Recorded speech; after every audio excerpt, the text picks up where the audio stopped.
So, you've come to hear me tell a story, have you? If you please, we would love to hear one of your stories. You have seen so much. You have lived so long. Oh, so good of you to remind me of my age, child. No, don't worry. I am an old woman, but I've lived a long and fulfilling life, and I do have stories to tell. Which story would you like to hear? A true one. A true story. All my stories are true, child. There are enough fairy tales in the worlds already. There's no need for me to make up more, believe me. Tell us the story of the balance, then. You want the story of the balance? Oh, that's a long story, child, and not one I'd venture to tell at this hour. But perhaps I could tell you a story that I heard a long time ago.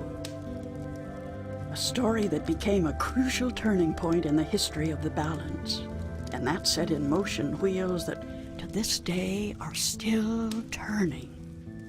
Please, yes, that does sound like a story we'd like to hear. Very well.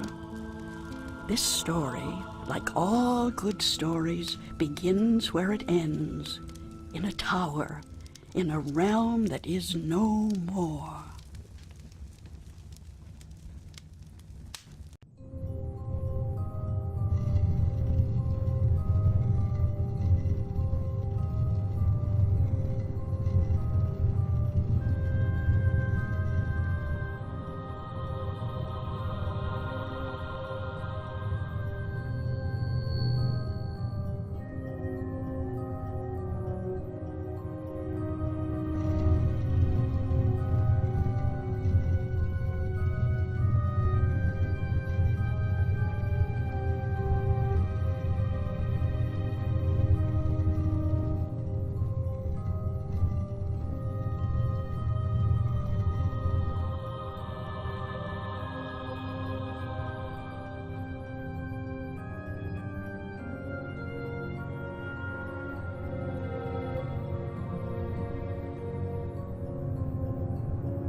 Don't tell me I'm dreaming again.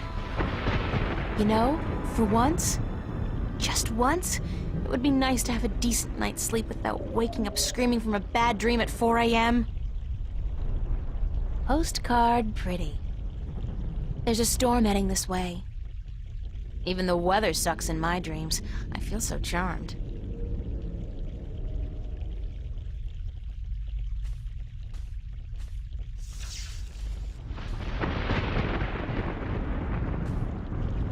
What's happening?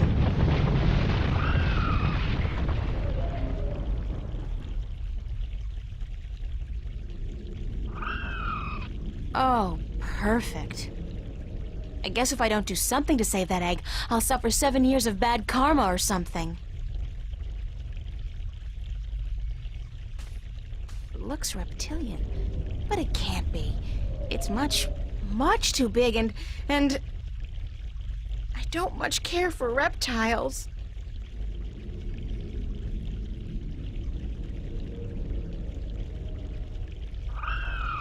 Did that sound come from the egg? Boy, that's some chick. I don't think I can get a good grip on it. It's too big and slippery, and I might drop it by accident.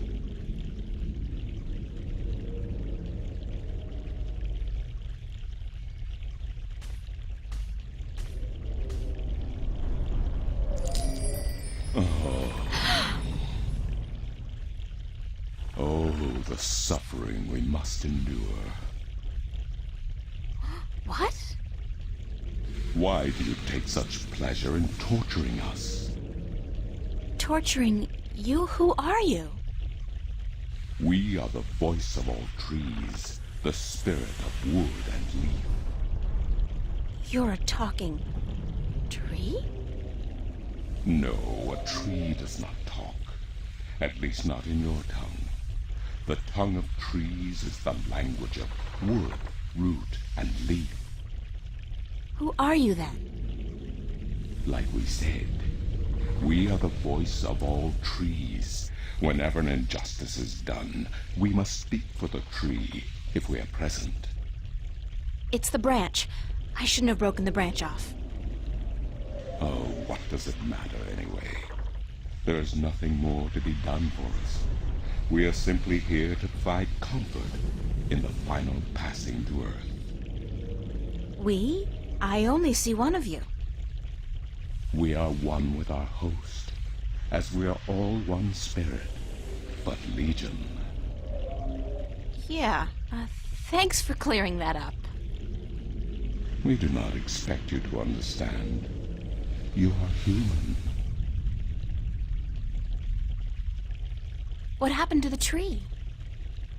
Oh, the pain. As the battle raged, we... Battle? Between the mother and Black Chaos.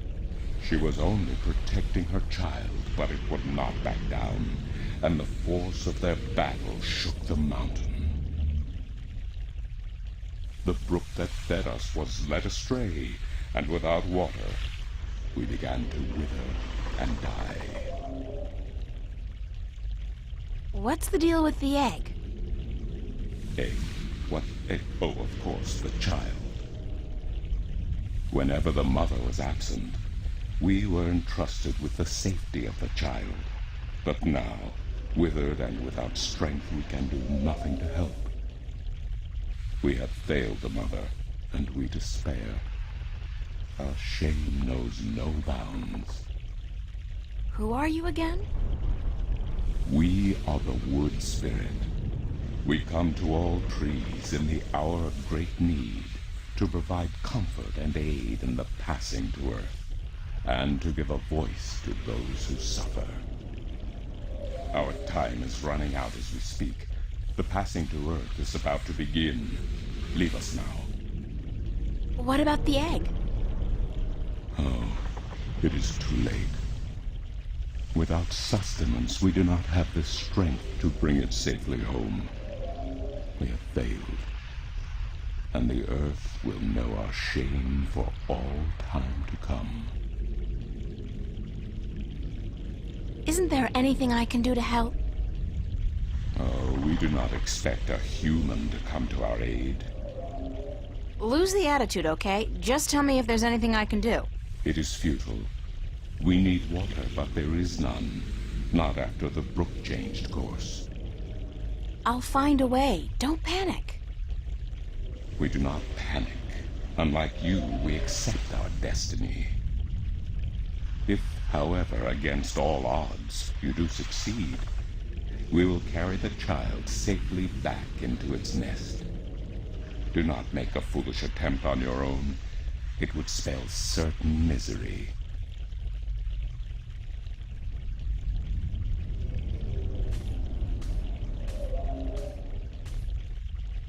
It's a nest, padded with large scales, very large scales.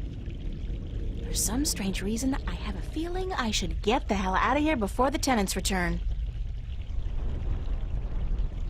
This is interesting. I've never seen a scale this size before.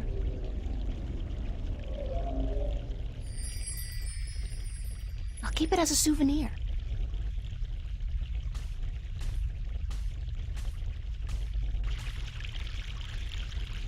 According to the, spirit, there was some kind of battle that split the rock and changed the course of the stream. Fresh mountain water. Back in the real world, they'd probably charge $15 a bottle for this.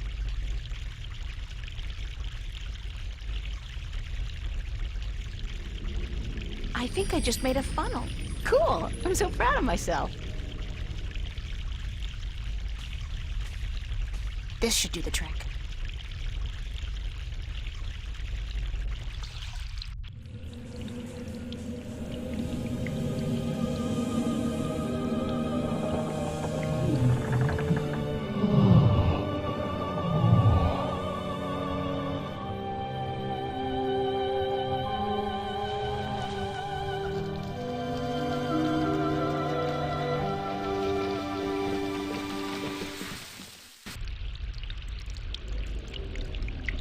Talk about instant rehab.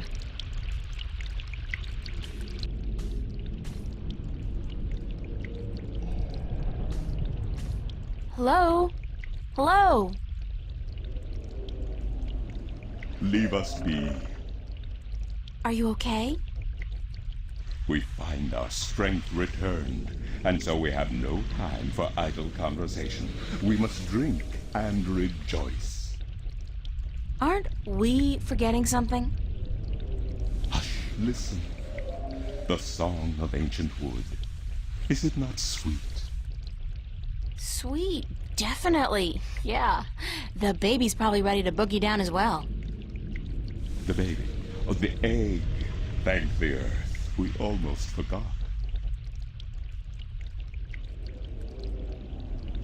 Uh-oh.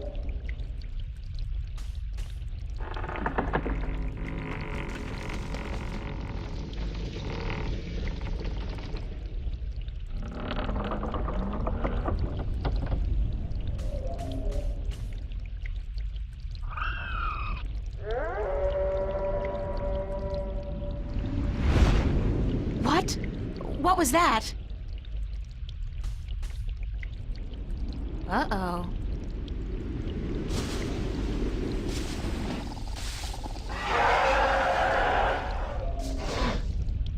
It is you.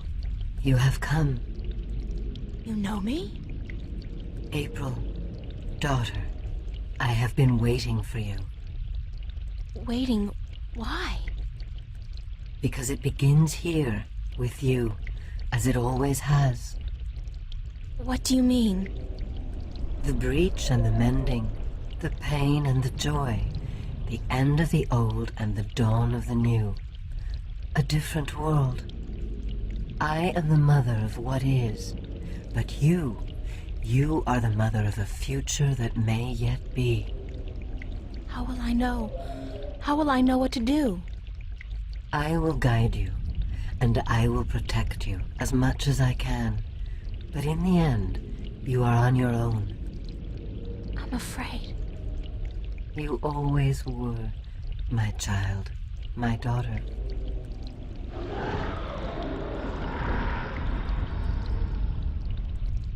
This is probably not a good thing.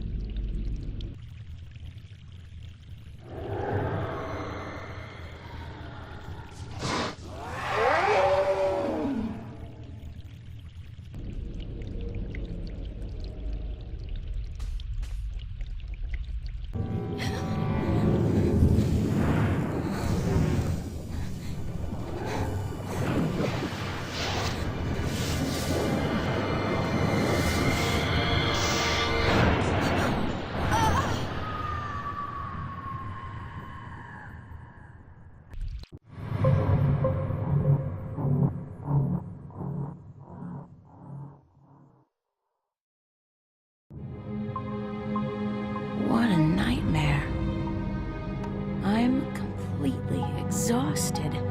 I must have been tossing and turning all night. So hot in here, too. No wonder I keep having these weird dreams. I've basically been simmering in my own sweat every night this past week. Doesn't look like it's gonna cool down anytime soon, either. It's another sunny day in Newport.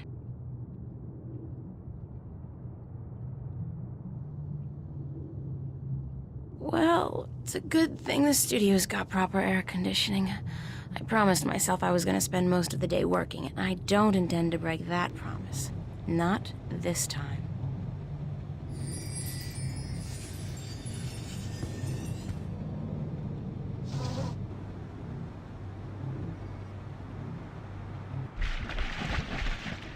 It's a rubber ducky, helplessly trapped under that rusty old grill.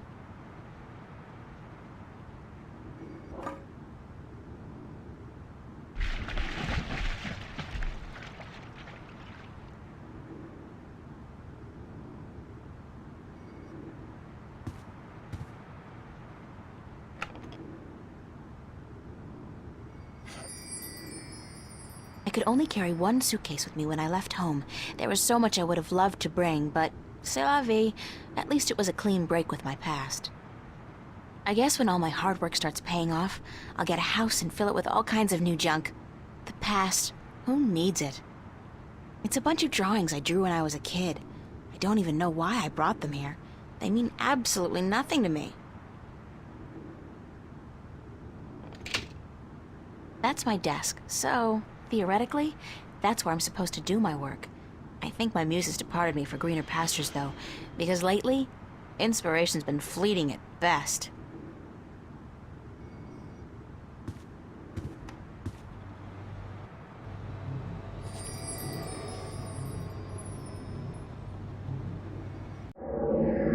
I've been keeping a diary intermittently since I was 5 years old. Not the same one, of course. I started this one, I think, April of this year. Hey, it's my timesheet from the cafe. I completely forgot I put it in here. Good thing I found it, 'cause I'm broke.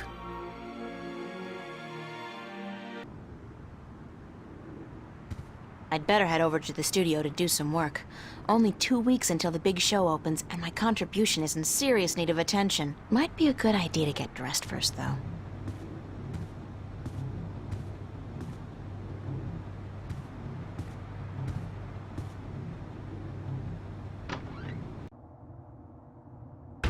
Hey, babe. Babe, you're looking real sexy today. Zach, listen, I've got to run, and... What's going on, April? How you been?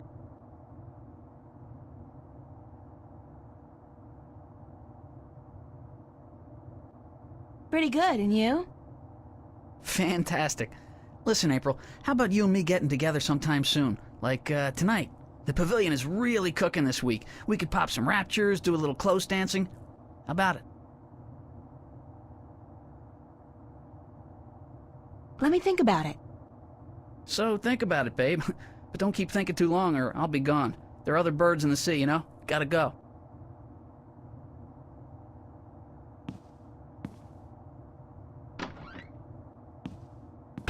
What an asshole.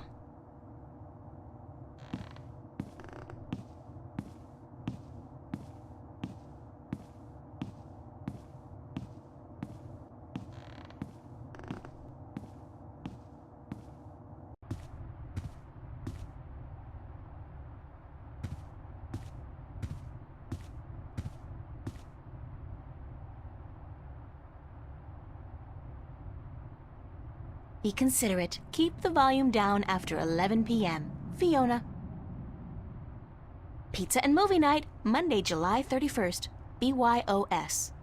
BYO what? Soap? Look, it's Monkey Boy! Common room, duty roster, July 27th.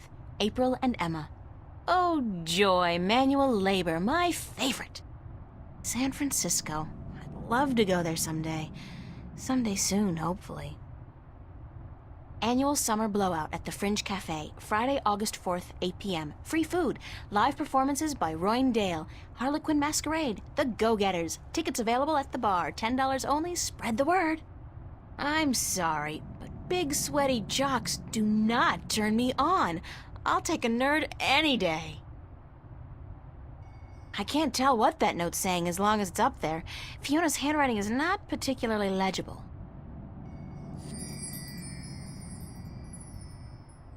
Found. A gold ring under the common room sofa. If it's yours, let me know.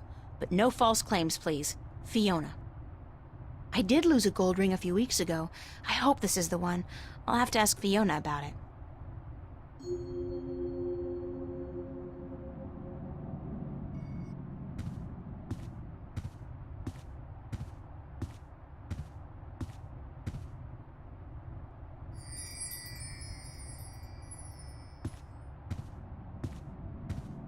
The omnipresent screen.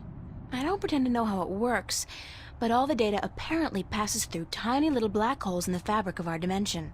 You know, that really freaks me out when I think about it.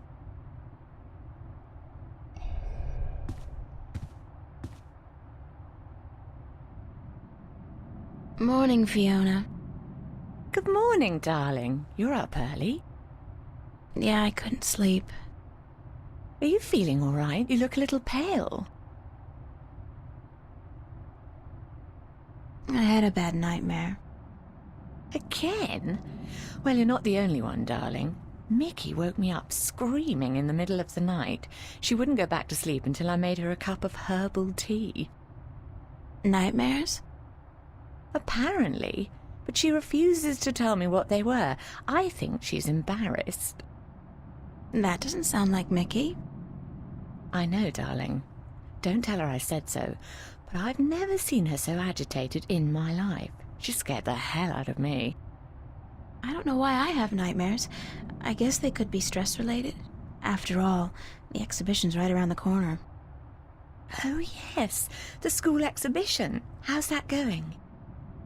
God, don't ask. I have no idea how I'm going to finish my painting on time. I haven't felt inspired in ages. I think you work too hard, darling. You need to relax once in a while. Live. Enjoy your youth. There's inspiration to be found in hedonism, you know. No, I don't know, but apparently you do. I'm an authority on the subject, darling. Ask Mickey. She'll tell you I don't lift a finger around the place unless I absolutely have to. Where's everybody this morning? Mickey's tied up in the basement. Mind you, she's not literally tied up, of course, although that is a tempting thought. Are you getting into your sexual fantasies here, Fiona? Because it's a little too early in the morning for that, don't you think? Sorry, I just can't help myself. Anyway, the plumbing is... You probably noticed when you took a shower, yeah? There's no hot water. So Mickey's working on that. Getting knee-deep in putrid canal water is her job, thank God. What about Charlie? He up yet? No, he's still sleeping, and Emma just went to bed. I saw her come in when I was making breakfast. Do you know who she's seeing now? I don't know. Some guy? Those lads I see her with, darling. She's too good for those arseholes. I wish she'd find herself a man who'd treat her right for once. She hasn't had much luck with love, no? She's a magnet for creeps, and she's so pretty. They prey on her, you know, bastards. I've tried to talk to her about it, but Emma's impulsive. She doesn't listen. She's just as headstrong as you and me, darling, but I'm sure she'll be all right. She's smart and resourceful, and not afraid to speak up for herself. Shouldn't you be outside enjoying the good weather? You joking? Bollocks to that. I'll stay inside until September, thank you very much. It's too bloody hot. Can I ask you a few questions? Why, certainly, darling. About what? Tell me about Emma. Emma? Why, she's your best friend, darling. I don't know what to tell you that you don't already know. You girls are so close. That's true. The day we met, We clicked instantly. It was strange, but cool. Like me and Mickey then, except for the sex, of course. That's a pretty big except for, Fiona. Oh, I guess so. She's the crazy one, Emma is. Not crazy as in mad as a hatter, but crazy in a good way. Fun to be around. Emma's always been a little weird. Exactly, darling. She's a flirt, too, and the boys seem to drop like flies at her feet. No wonder. She's a real looker, I don't have to tell you. I'm sure she could have been a model if she'd wanted, but she's an artist, and a good one, too. I really think she'll be a successful artist. Her sculptures are getting a lot of attention. Anything else you can tell me about Emma? She ought to be a little more careful sometimes. She's a flirt, and although she doesn't mean any harm, some lads don't take too well to being teased and rejected. You should tell her that, though, being her best friend and all. I have told her. She won't listen. No. She does worry me a little, but she's a big girl and she can take care of herself. I'm certainly happy to have her living here. Next to you and Charlie, she's my favourite tenant. What did you think of me when we first met? That's a peculiar question, isn't it? I thought you were quite lovely. I still do, darling. Do you remember the day I arrived? Of course, darling. It wasn't that long ago, and I'm not senile quite yet. It was in May, wasn't it? Charlie referred you to me, and you were quite at a loss. First day in the city, wasn't it? I remember. You looked like a lost puppy. Puppy? Me? When I saw you lugging that suitcase across the bridge, my heart went out to you. I'm glad you came here. You could have been lost anywhere else. How long have you known Charlie? Oh, he's one of our oldest tenants. It's close to 3 years, I believe, since he moved in. Charlie is always in a good mood, and he's such a gentleman. I agree. He's an actual, genuine gentleman. And you don't see a lot of gentlemen these days, trust me. You have a very good friend in him, darling. Perhaps even more than a friend. What do you mean, more than a friend? Not for me to say, darling. If you don't realize it yet, you will. What's up with Zach Lee? Zach? I think we both feel the same way about him, darling. He's not actually a bastard. If he was, I'd have had him out of here in an instant. But he is an arse, and a stuck-up, pompous, arrogant wanker. My thoughts exactly. Aside from that wanker bit. Still, he pays his rent on time and he doesn't make a lot of noise. He keeps to himself. And most importantly, he's shit scared of me, so I can't just kick him out.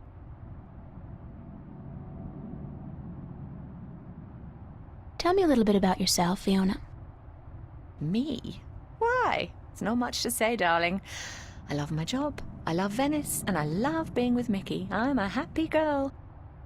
Sure, sometimes I wish I could go back to England to see my family, but that's water under the bridge, so to speak. I'm very happy with myself and my life here in Newport.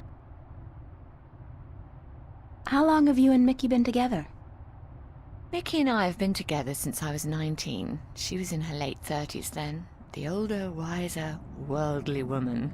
I found her sweet and charming and intriguing. When I finally realized she was neither of those things, it was too late. I was in love. She stole me away from my dreary British inner-city life, and she brought me here. She was no knight in shining armor, that's for sure, but she knew how to treat me like a woman. You guys make a great couple. You think so, darling? Yes, I guess we do. And the sex is amazing. You never get tired of talking about your sex life, do you? Never. And if I ever do, please shoot me. Can you tell me something about the border house? That's one of my favorite topics, darling. What precisely do you want to know? What made you decide to run a boarding house?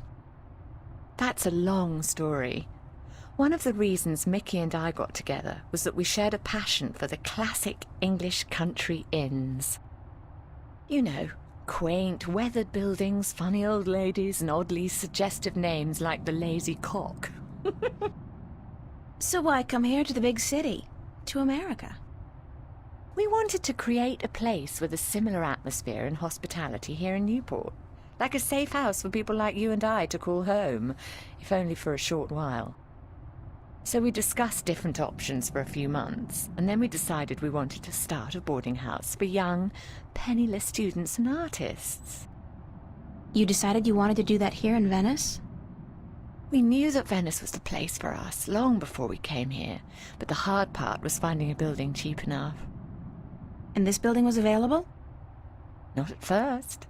Like most of the buildings in Venice, this one used to be a factory, but when we first looked at it, a local company was planning to turn it into a bar and nightclub. It was so perfect for our purposes, though, that we appealed to the Venice Borough Council, and after outlining our plans, they gave us the go-ahead at a reduced price, provided we kept our promises regarding our tenants. What inspired the name Border House? That came quite naturally when we saw the place. It's on the border between two worlds, isn't it? Between Venice and the city itself. And at the same time, I also believe we're on the border between two more abstract worlds. Between art and spirit on the one hand, and science and technology on the other. That's very poetic, Fiona. Yes, I've practiced. I may be an inner-city girl, but I can philosophize and bullshit with the best of them. Do you and Mickey own the place together? We own it together, yes, and we've shared the responsibilities between us. Mickey takes care of the maintenance of the building, and I busy myself with the administrative tasks. I also take care of the day-to-day management of our tenants, like deciding whether or not to let someone rent a room. And, of course, the unpleasant business of booting someone out. I thought you enjoyed that part. Yes, all right. In some cases I do, but not always. It can get quite messy. Thanks for the information. I'm glad I could help you out, darling. What can you tell me about Venice? I don't really know much about the history of Venice. You should really ask someone with an interest in local affairs. What I do know is that this whole neighborhood used to be an industrial area, and that about 100 years ago they converted most of the buildings into residences for students and the homeless. And it's a nice place to live, certainly. Friendly people, liberal attitudes, great clothing stores, quite perfect, aside from that dreadful stench from the canals in the summertime. What's the story behind my apartment? Your apartment? It's more a room than anything else. Not much more than a large closet, really. It's not that small. It's one of our smallest rooms, but it's cheap and it's on a nice floor. I hope you're happy there. I like it. It's convenient, and it's got an interesting view.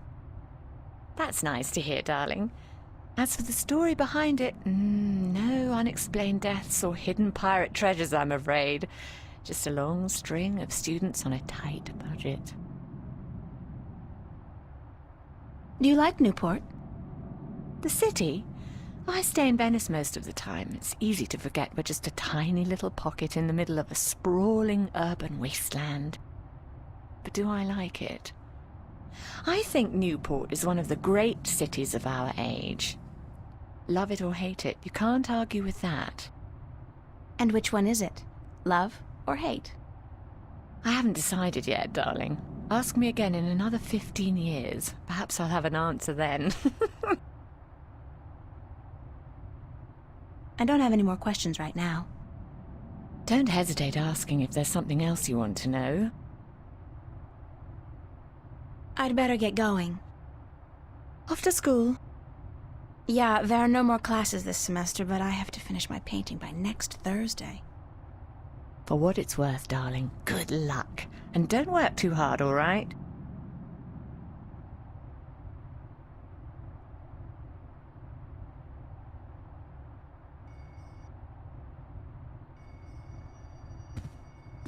I saw this note on the corkboard. think the ring might belong to me. I'm sorry I have to ask, but could you describe the ring? Sure thing. It says Sweet 16. My dad gave it to me. I think it was the only birthday of mine he remembered, or at least acknowledged. Yes, that's the one. I found it under the sofa when I was vacuuming. Here you are, darling. Thanks. It's not worth much, but it's got a certain sentimental value for me. It's a very pretty ring. Yeah, it is. My dad never gave me anything pretty before or since. He must have won a poker game or something that day. You know what's strange? I don't hate him. He's a bastard and he treated me like crap almost every single day of my life. But I don't hate him. I feel sorry for him. Why? Because he doesn't know how to love. He can't love anybody or anything. And because he'll be miserable every second of every minute of every day until the day he dies. God, I'm glad that life is behind me. I hope I never have to see him again. No, that doesn't sound right. I've made a choice not to see him again. Ever.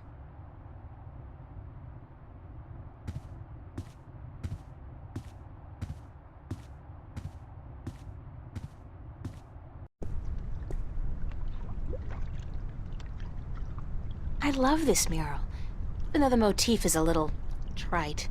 I mean, fairy tale forests and magical dragons? Still, it's pretty. I wonder what happened to the artist. Probably making a bundle from cheesy fantasy calendars and book covers.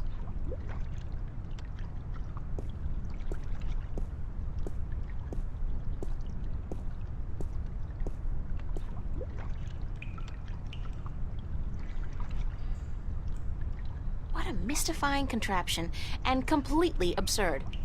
What are all these valves and wheels and thingamajigs for? What grand purpose does it all serve?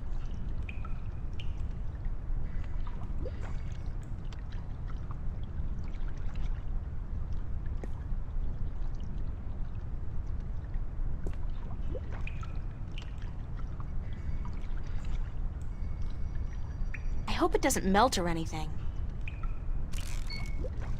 It's alive!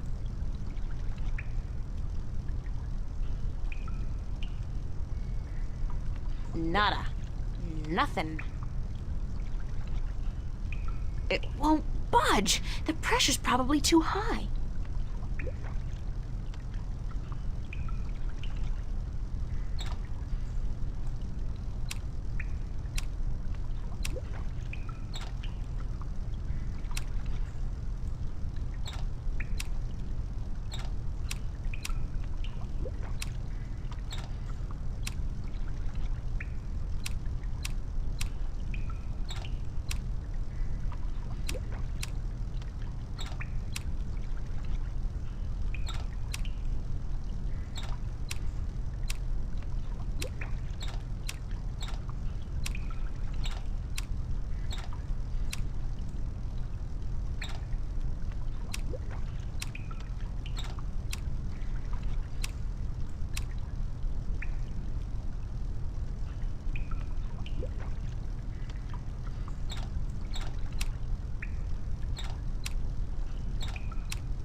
It won't budge. The pressure's probably too high.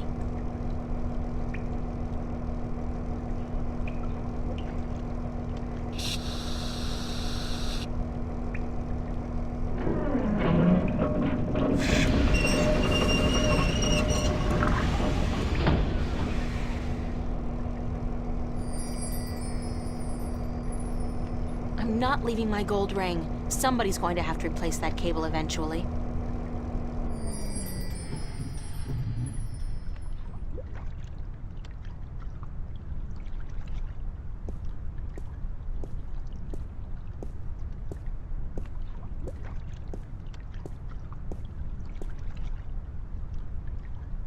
That's Cortez.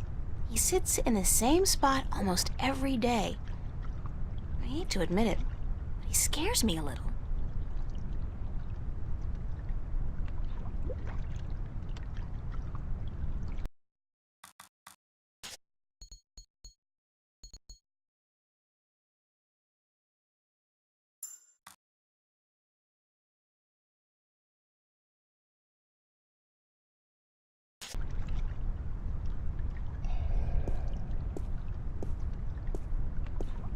Oye, señorita. Yes? How are you this morning, señorita bonita? I'm fine. And you? Sunshine and pretty señoritas give an old man like me the blues. I like my days cold and rainy. In fact, I think I prefer the world to be in black and white. Like an old movie. Like all good movies. But tell me, señorita Ryan, how would you describe your perfect day? Cold and rainy like yours. Está bien. We are alike, you and I. But this heat is not why you are unhappy, no? You are troubled by nightmares. What? You are afraid of them. You even fear your dreams may be real. Who told you about my nightmares? No one. I can tell from looking into your eyes. I see the ghosts that haunt you. I don't know who you've been talking to, but from now on, stay the hell away from me in my personal life. No puedo, señorita Ryan. You have a destiny. Destiny? I don't care what you think. Just leave me alone. If you don't face them, I'm afraid your nightmares will continue. Soon they will appear to you even when you're awake. You need some serious help, you know that? We all do, April. That's the reason we are here, you and me. That's it. I don't have to listen to this. Perdóname. I've upset you. We didn't think you'd react this way. I hope we can talk again soon. I don't think so, no. Please, think about it. And señorita, cuidado. Be careful.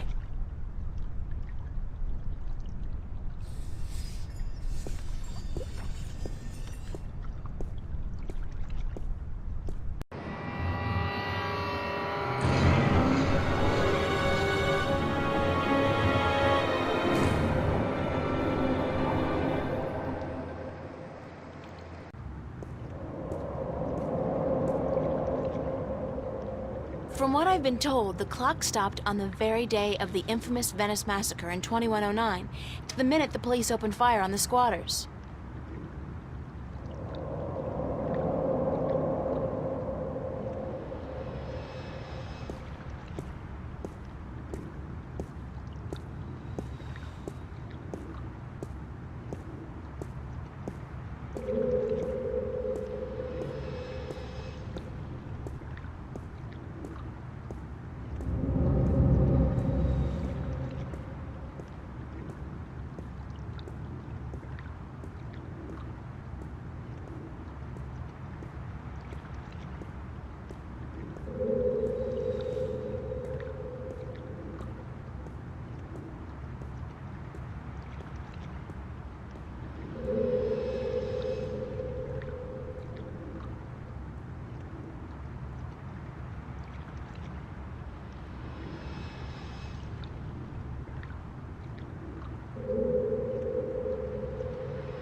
This guy's out here all day long, all year. He never stops painting. Ever. And I doubt he's ever finished even one painting. I can't even begin to guess what that's supposed to be. Those freight trains pass by at least once every 5 minutes all day long. You get used to it, though, eventually. Very cubist, and not my style at all.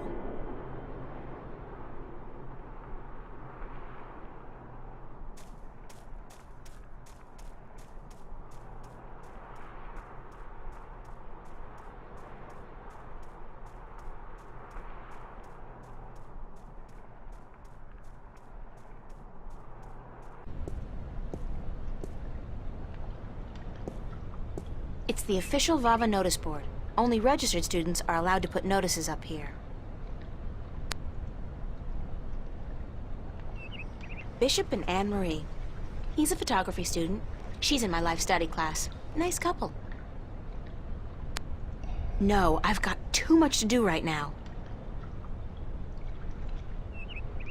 That's Mary Sam, Vava's founding mother and pro-Venice activist back before the riots.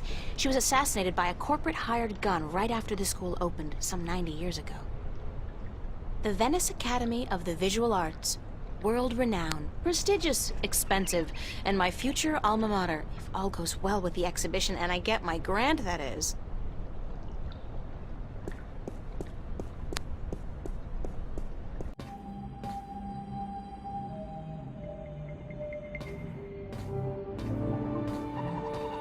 Nice. Very Van Goghish, with just a hint of Munch. Art books. There's a really nice one here on Turner. I love his landscapes. Olav's on a roll. Again. Does that guy ever run out of inspiration or energy? Must be the cold Norwegian winters. Nothing else to do but paint. Don't want to disturb him.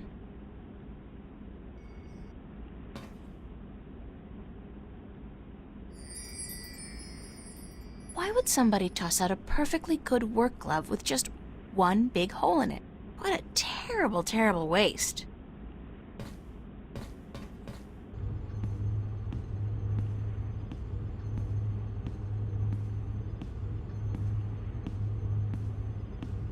Emma's really good with the holosculptor, and her imagination is so vivid. Good thing we're best friends, or I might be jealous. These sinks are as old as the building itself, but at least they've been renovated quite recently. Some books on color, composition, and duck hunting? Those sketchbooks belong to some of the other students who share this space. Art books, mostly. I've browsed through all of them, looked at the pictures, but I'd much prefer to see the paintings in real life. Acrylic and oil paints. Acrylic and oil paints. Those are some of my most recent sketches. Unfortunately, they serve only as a barren testament to my lack of inspiration.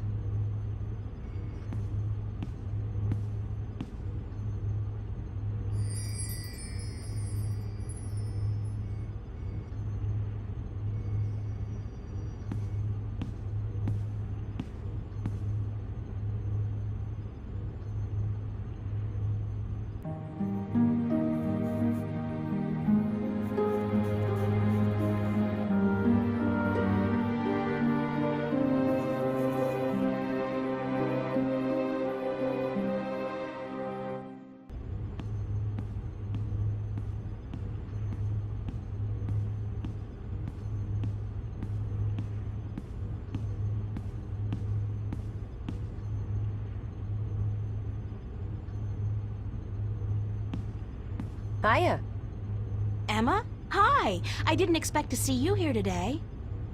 Me neither. Are you busy? Nah. Well, I am.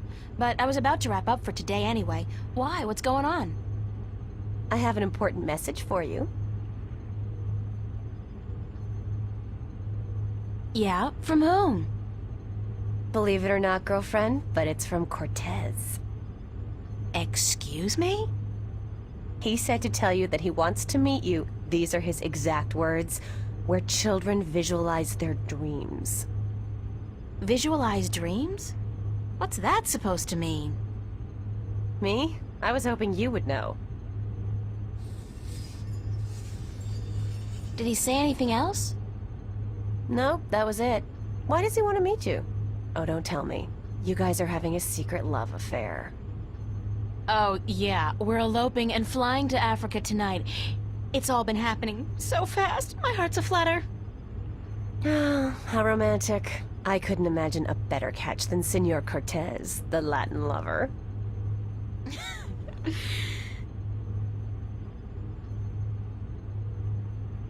Did he talk to you about nightmares?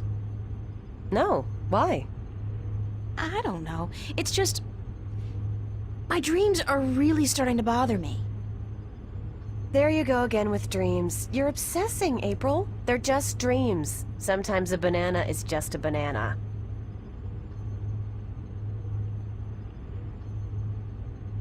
And a dragon is just a dragon. What's dragons got to do with it? Oh, don't tell me you had a dream about dragons. A dragon. A talking dragon. I'm gonna regret this, but what happened in your dream? Well, there was a dragon. I think we established that already. You had a dream about a dragon. Not just any dragon, though. A talking dragon. Yep, we've been through that. Talking dragon covered. What did it say? She. It was a she, a female dragon. What, you could tell from the skirt, high heels, and lipstick? Don't mock me, Emma. She said something to me. Something about being the mother of the future. She probably said time to get up and go to school, April. If you don't want to take my dreams seriously, I'll just stop telling you about them. Is that a promise? Like you're in any position to make fun of my dreams? Have you looked at your sculptures lately? Oh, that's low. I'd punch you out if I wasn't so hungry. You want to go get some lunch at the Fringe? I'll drop by after I clean up around here. I'll be there for a while, so bye.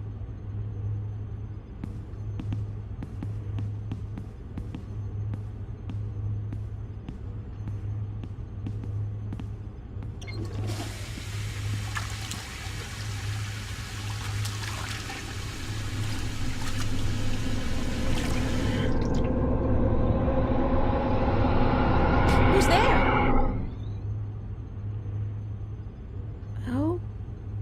Okay, that was not a dream, I think.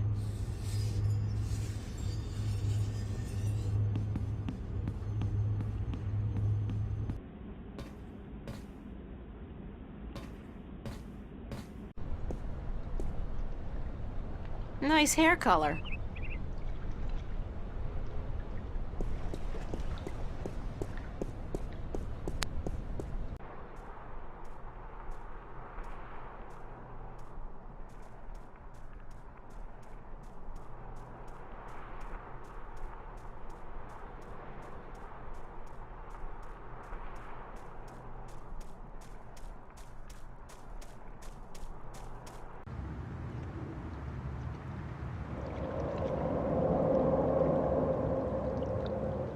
Man, those guys are in trouble. Don't they know that skateboarding is strictly prohibited in Newport?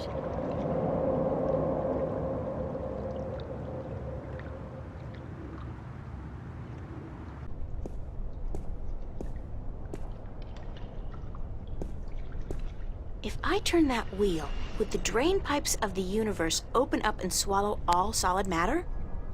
It could happen. The Fringe Cafe, my home away from home. I really don't mind working there. It's a nice place.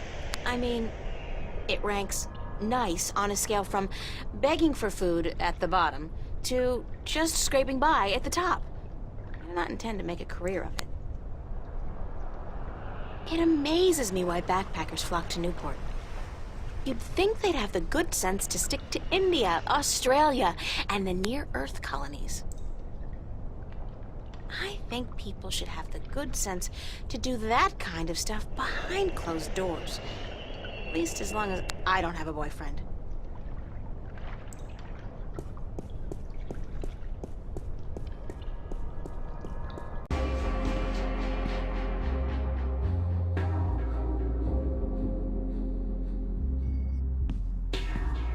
I'm sure Stan won't notice if I dig gently into his supply. He's got crates of these in the back.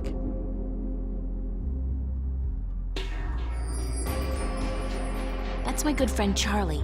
He was the first person I met when I came to Venice, and I love him dearly. As a friend. Hi, Charlie. April, nice to see you, girl. You know, I came to wake you this morning, but you had already left.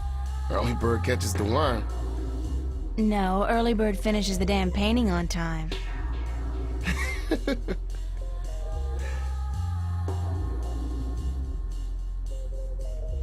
Have you seen Cortez around? As a matter of fact, I have. and he was asking for you. He asked about me? Yeah, where you were. He had a message for you. I told him to give it to Emma, that she would be more likely to bump into you. I got it, but I have no idea what it means. Cortez can be a little strange. Do you know where he was going? No, but he seemed interested in that poster next to the jukebox. They put it up earlier today. What poster did you say he was interested in? The one right next to the jukebox. Do you have any idea where kids would be able to, visualize their dreams? Maybe in therapy. I don't think that's it, Charlie. Then I don't know. Thanks. Anytime, April. How's work going today? Aside from the trouble with the plumbing, everything's been peaceful. Emma's here with Marcus and Isabel. Other than that, I mean, it's been a quiet morning. Everyone must be home out of the sun, yeah? Or on holiday? Perfect time for it, too. The city's just boiling in July, and it gets even hotter in August. You should have stayed out in the country until the autumn, girl. It's cooler out there, yeah? Yeah, the summers were cooler back home. I remember my home. It got so hot sometimes. My father worked as a volunteer fireman, and sometimes he'd borrow the old truck from the garage. He'd fill it with spring water from the river up in the hills, and then he would hose me and my sisters down with ice-cold water. We'd laugh and scream and run around, and the funny thing is, his eyes light up, and he'd be so proud of himself. He could be so good, and he could be so bad. On those days, I loved him so much. They were the good days. You doing anything special tonight? Working. I should really be at rehearsal, but I need the money. I'm going home for a week before school starts in September. Right, you told me. Well, that's great. It's been years since your last trip home, right? Yeah, right. You remember well, girl. 4 years. My father and I, well, we haven't been on good terms since I left. I know how that feels. Isn't it such a cliche, though? I don't look forward to seeing him again, but it will be nice to be back with the rest of the family, especially my sisters, you know, and my mom. Mind if I ask you a few questions, Charlie? Why would I mind, girl? What's your take on Cortez? Why do you want to talk about Cortez? I don't know him that well. He's been around for as long as I can remember, but I really never talked to the man. Do you think he's as crazy as some people say? No, he's not crazy. Just a little eccentric. He doesn't give a donkey's ass what people think or say about him. And that's cool. I don't know. I have a feeling there's a lot more to Cortez than what he wants us to believe. That man has had an eventful life, I'm sure. Anything else that comes to mind about Cortez? What else? I don't know what to tell you, girl. When he's not talking about books, he talks about old movies. He loves the classics, calls them real art. What was it about me that made you want to be my friend, Charlie? Everything, girl. You're a sweet peach. No, it's true. I liked you from the very beginning. When you first came into the cafe with a suitcase in each hand, lost and bewildered. God, thanks for reminding me. I was such a country bumpkin. No, everyone who comes to Venice looks like that, girl. This is the village of the damned, don't you know?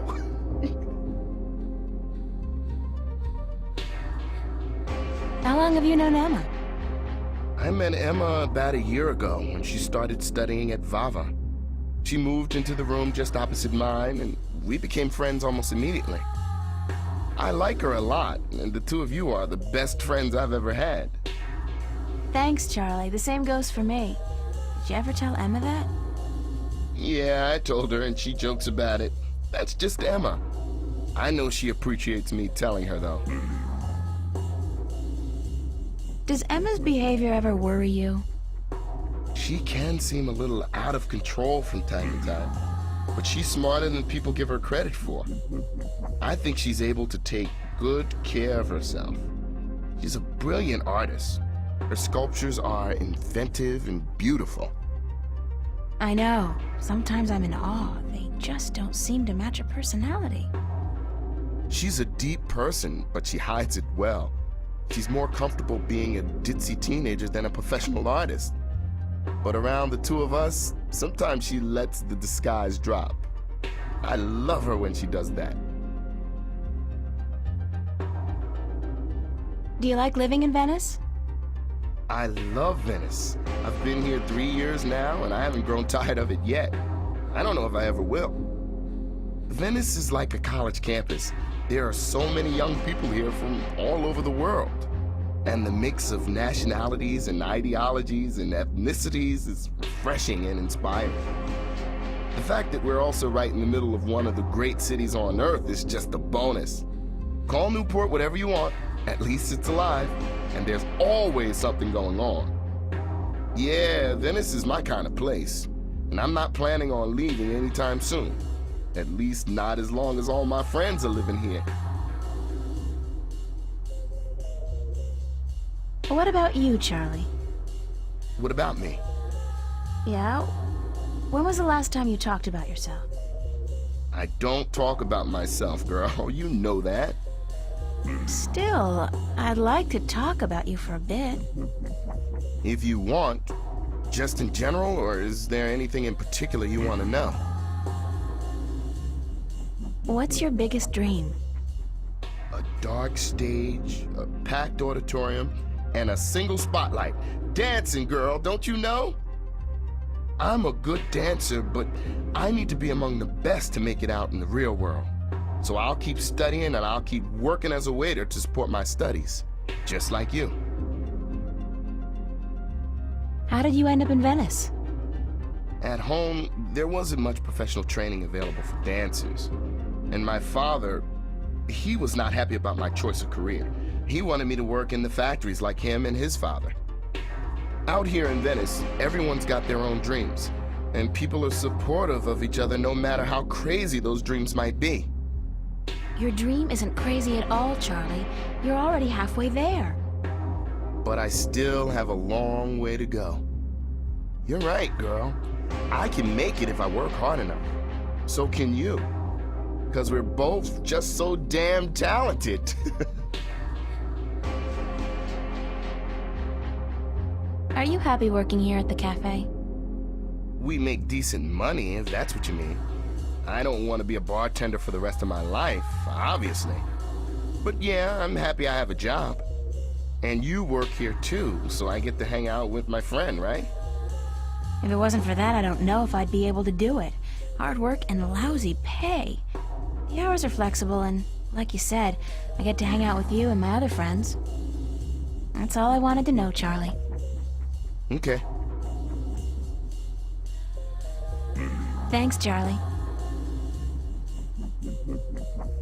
I have to get going, Charlie. Take care, all right? Remember, you're supposed to get paid today. Stan's not gonna remember unless you bug him about it.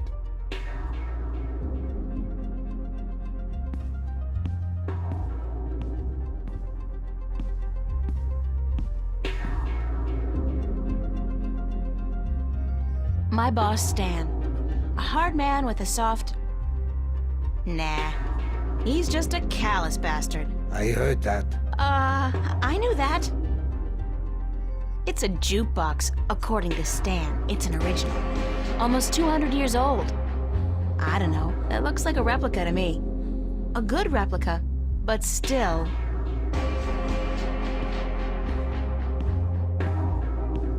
Roma Gallery presents Growing Pains, an exhibition by and for kids and teenagers. Could this be what Cortez was talking about? where kids visualize their dreams? I think this may be it. Where's the Roma Gallery located? It's a poster ad for an exhibition called Growing Pains at the Roma Gallery. Complimentary student pass. Cool. I like anything that's complimentary. I never say no to a complimentary ticket.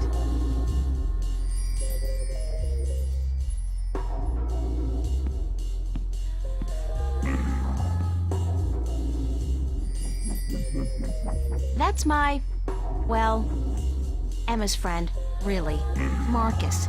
He's a VAVA student as well.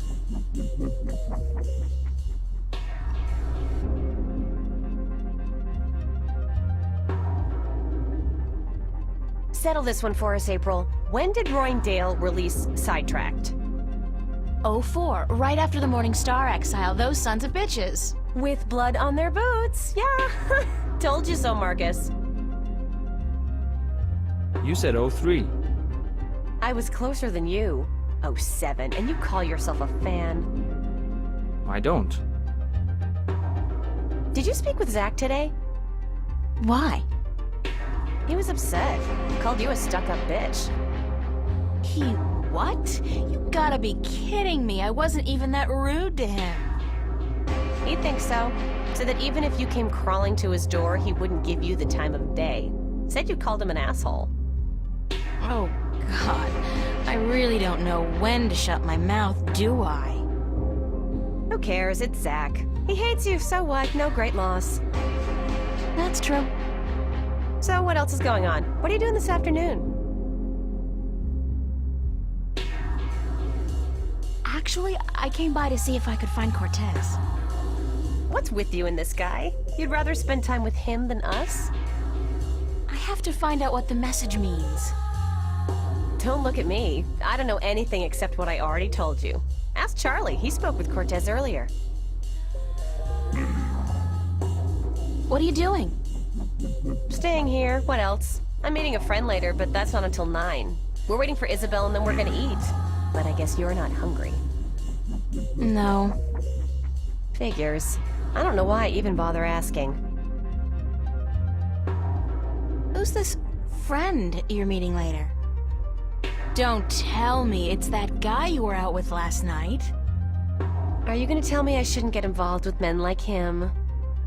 No, of course not. I'm not your... You don't need me to tell you that, Emma. Well, I wish you would, 'cause you're right. I shouldn't, he's a bastard. But he's so cute and charming and, you know, very good in bed. I just can't help myself. But he's not a keeper, don't worry about that. It's just this thing, just a fling. Mind if I ask you some questions, Emma? Like I don't tell you everything that's going on anyway? Of course you can ask me questions. Like, duh. What's your, take on Cortez? My take on Cortez. What's that, like a diplomatic way of saying what the F is this guy's glitch? Sure, let's go with that one. You know, I think Cortez is a barrel of laughs. In a good way. Everybody thinks they got him all figured out, you know? Like he's the resident weirdo. But I know that just ain't true. I've talked with Cortez, and the guy is brilliant. He's weird, yeah, and he's up in the clouds, and I think he believes in aliens, which is cool, but girl, he's smart. I mean, I'm not talking professor smart here. I'm talking real life, seen it all, been there, done that, smart. Useful smart. Experienced smart. And, ooh, I gotta tell you, the guy's cultured. Ask him about anything, art, music, movies, books. He's current on most topics, which scares me because it seems he's always just, I don't know, hanging around doing nothing. He rarely goes anywhere. It's like he's waiting for something. Or someone. Yeah, maybe Jerry Garcia. You're bad. No, I don't think he's a doper. I mean, listen to the guy. What he says may sound a little out there, but the way he says it... No, he's not on Amethyst, that's for sure. And one more thing, he is cute. He's what? Cute. Emma, he's like 60. Did you ever see his eyes? Those are not the eyes of an old man. And so what if he's 60? He's better looking than most of the guys I date, and so much nicer. Then I think you've been swimming in the shallow end of the gene pool for too long, Emma.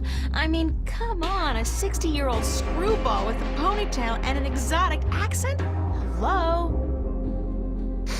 Well, we'll see. Did you speak with Charlie today?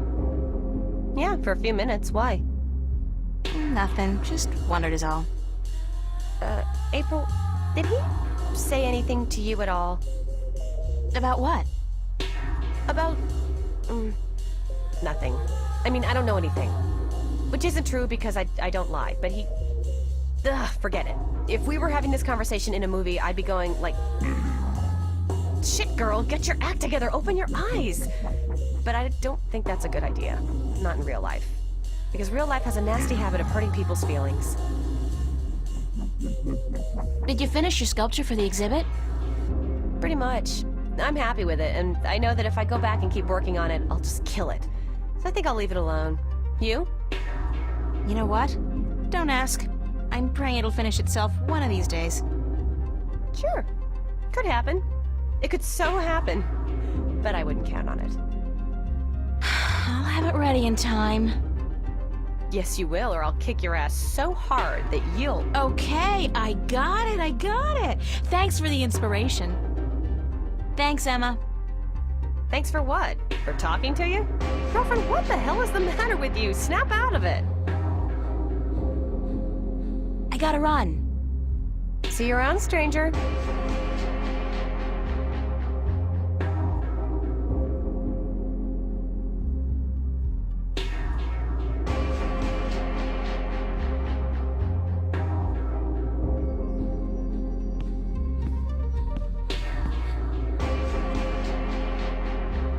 Here you are, my timesheet. Don't say that word too loud, sweetheart.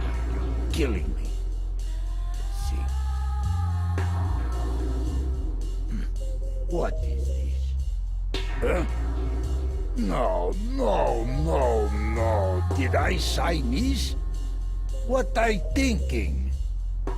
So?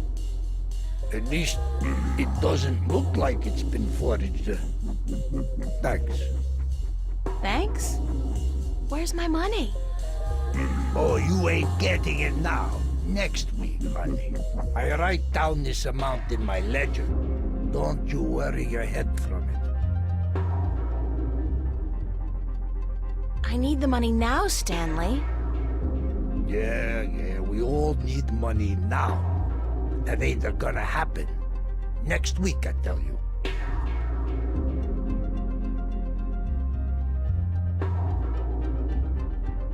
Next week? Promise? Sure, I promise. Next week.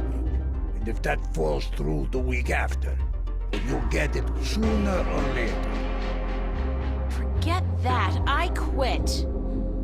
You're quitting? You can't quit. You work for me. Nobody quits this job, honey. I can quit. And I'm quitting. I quit. Damn, woman, you know how hard it is to find people to take a crappy job like this one? I need you. Just as much as you need the money? All right, Jesus, I give you your damn money. What was it, 50 bucks? $375, Stanley, cash. Oh, sure, cash. 300. Are you sure? I pay you guys way too much. All right, give me your CC.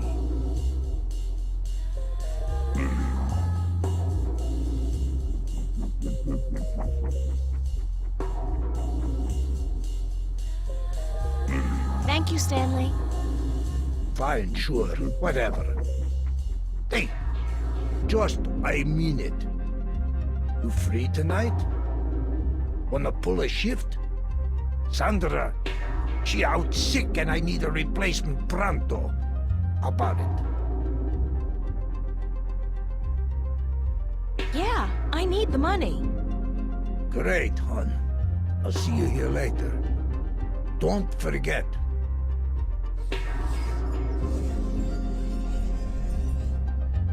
You come to pester me again, woman? I pay you. What do you want from me? That's all. Shoo!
Clank?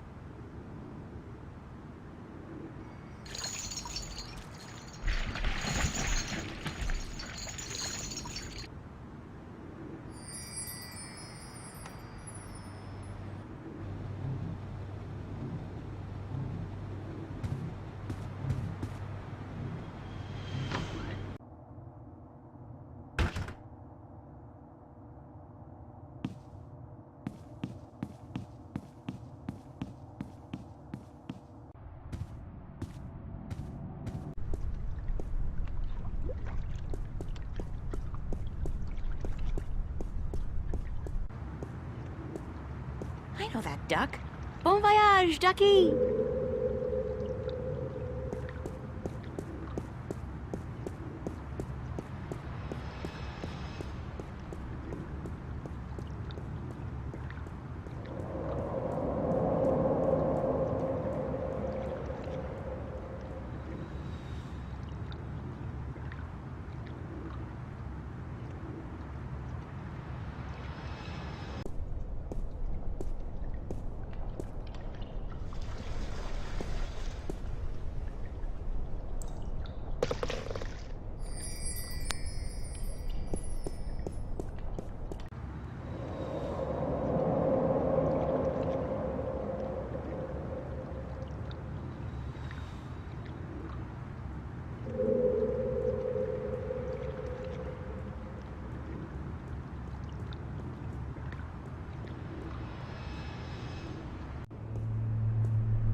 East Venice. There are, I think, 3 subway stops in Venice, including this one.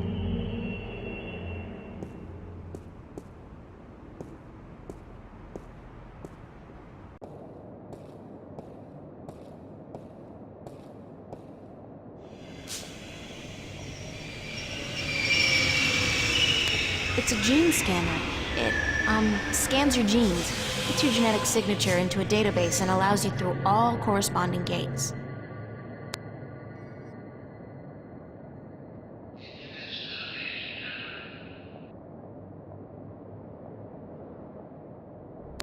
I'll get a weekly pass, just in case.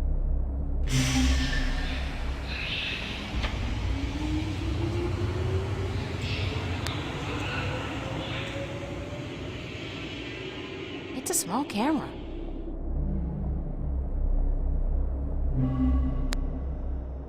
It's a small camera. Let's see. According to the instructions, I push a button with a stylized hand. wave my cash card in front of the round thingy, and then stand still for a few seconds. Good. I can stand still.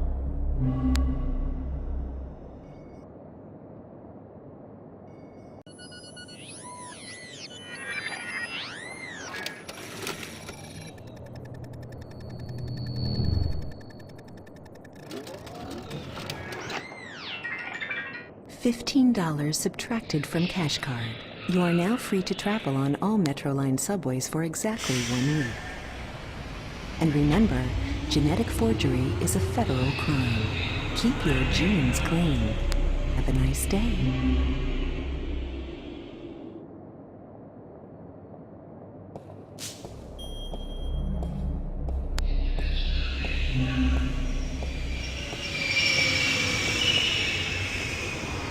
There's a high-voltage cable running parallel with the rail, and something's gotten stuck between them. It looks like a large iron key.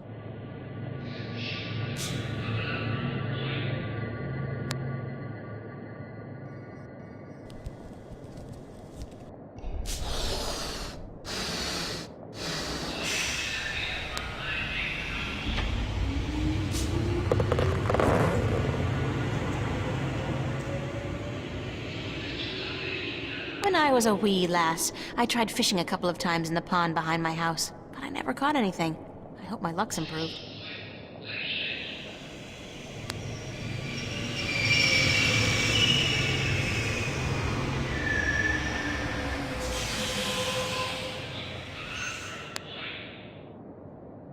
The clamp's around the key, but I can't catch hold of it unless I find a way to close the clamp while it's down there.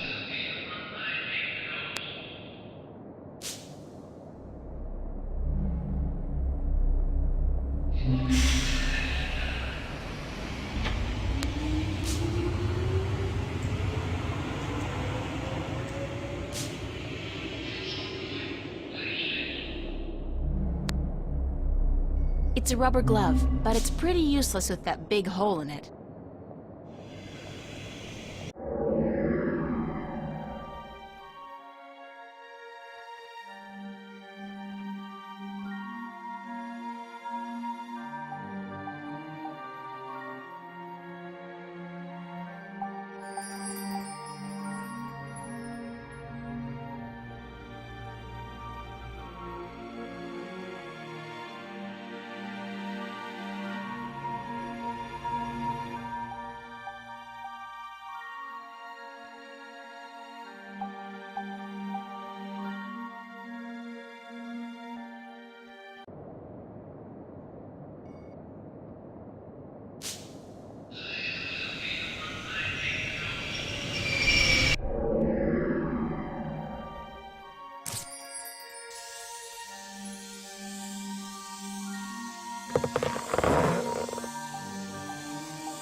That's a pretty cool catch. Where to? I'm not getting on the train until I know exactly where I'm going.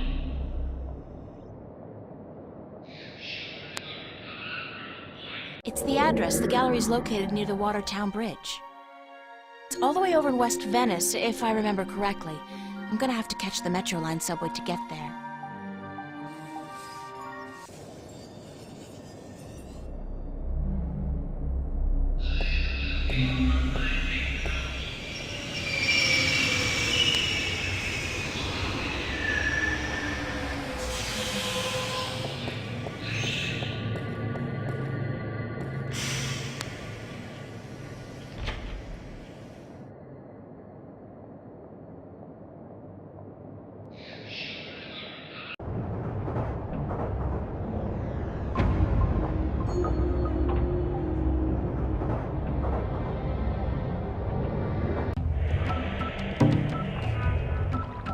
Another victim of Amethyst. Poor guy's drugged out on Amethyst. They say the first motor function to suffer is always rhythm. Big sound from such a small box.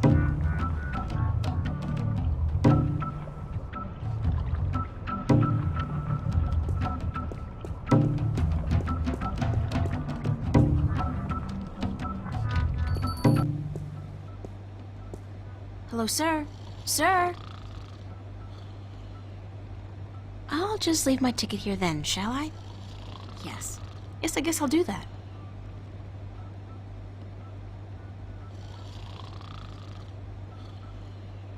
Neat. Slow day, I guess. It's a pointy-edged swan. There's absolutely nothing out there. Nothing. Oh, there's a city, an entire world even. But nothing. It's a short, nude creature with a snout. Very inspiring.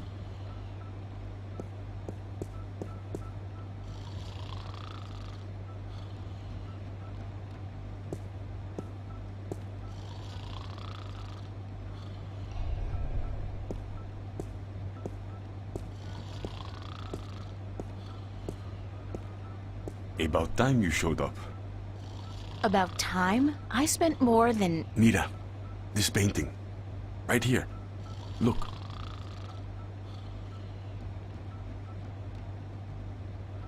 You brought me all the way down here to look at a painting? Yes, but there's more. Just look at it.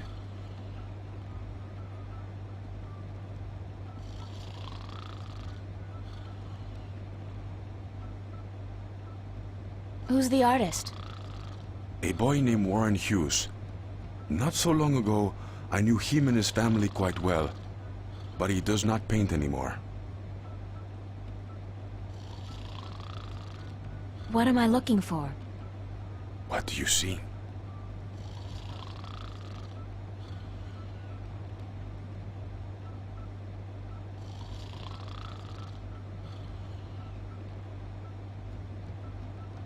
I see a statement on loss. The guy, he's hugging a girl, and by all rights, he should be happy, but he's not. He's probably already mourning the loss of her, even though that's still somewhere in his future. Statements? Who cares about statements? Tell me what you see.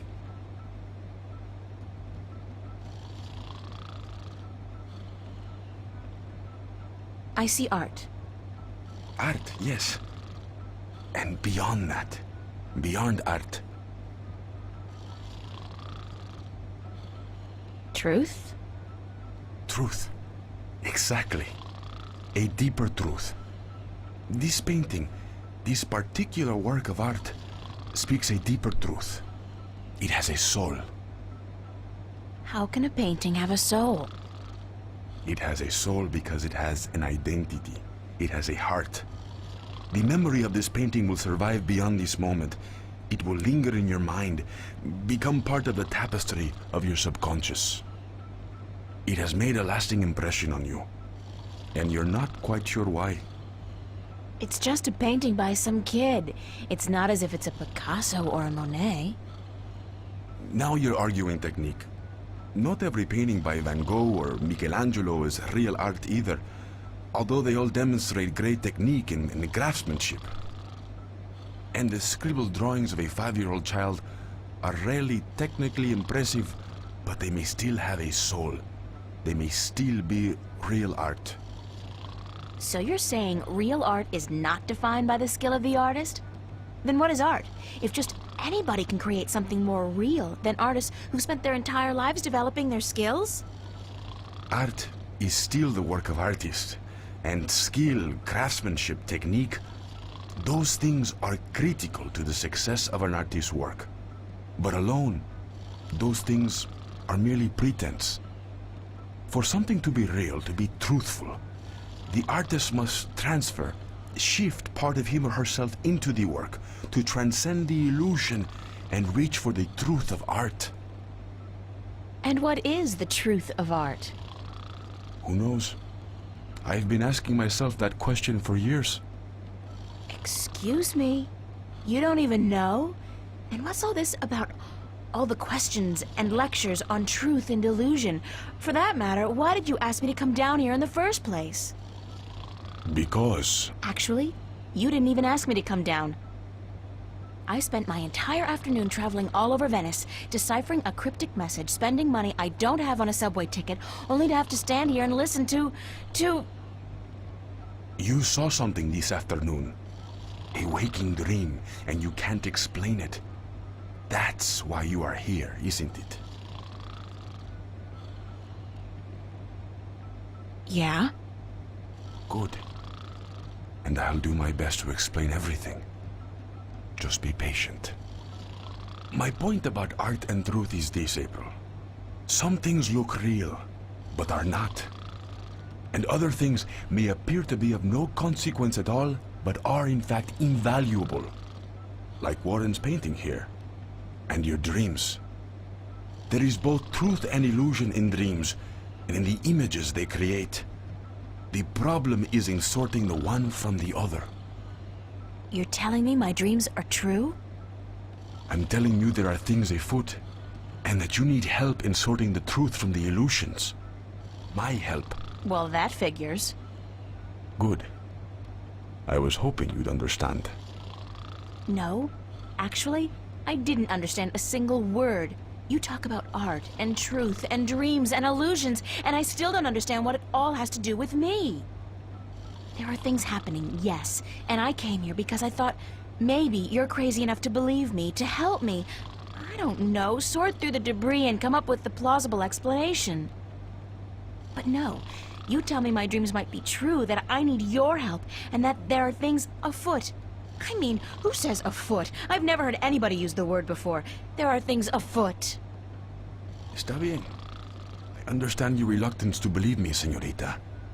But I cannot convince you here, now. Meet me tomorrow. What? Meet me tomorrow, and I will tell you everything. Not again, no way. But you will. Because you are compelled to do so by your own curiosity. Because you are drawn to mystery.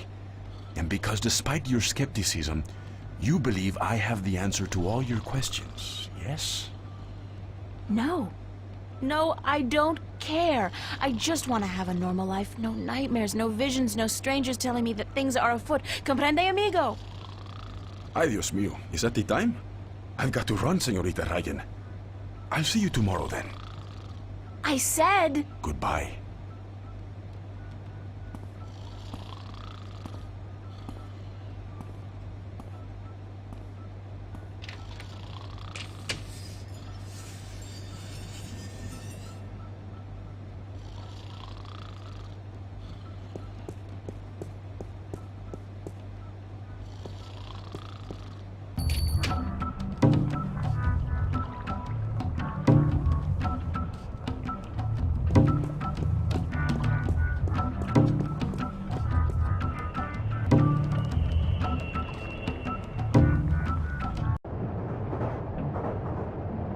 The screen really is ubiquitous. There's no escape anywhere.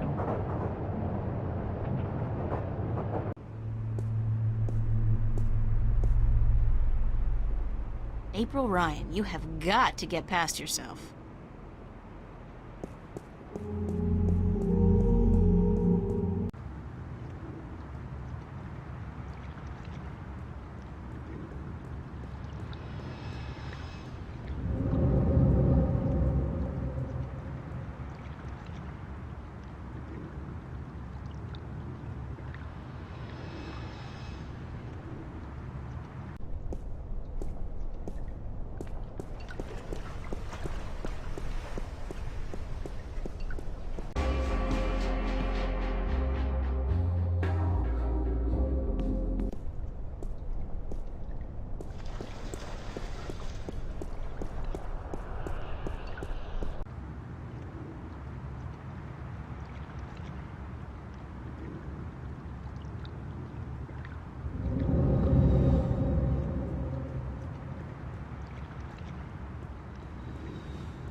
I got something on my face? Is my hair okay? What are you looking at?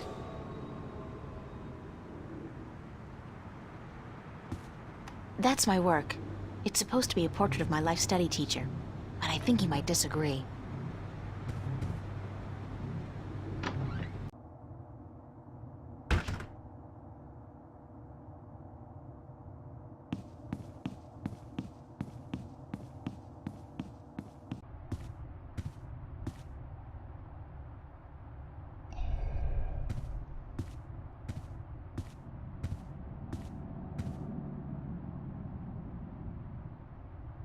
Have you been sitting here all day? Pretty much, darling. I feel like a vegetable. How was your day, then?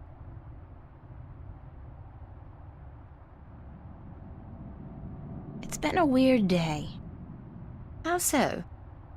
Well, you know how some mornings you wake up, but you're not sure if you're really awake or if you're still just dreaming? I feel like that every morning, darling. A pot of black coffee cures that in a flash. That's how I've been feeling all day. Like I said, it's been a weird day. How's yours? Exceedingly ordinary. Almost depressingly so. I poked my head out of the door once, for about a second, but thought better of it. What are you watching? Nothing special. We were thinking about watching a movie later, though. Yeah, which one? They have quite a few new releases out. Did you ever see Victory Hotel? No. Is it good? That's what they say, so we might catch that one. I'll see you later, yeah? All right, darling.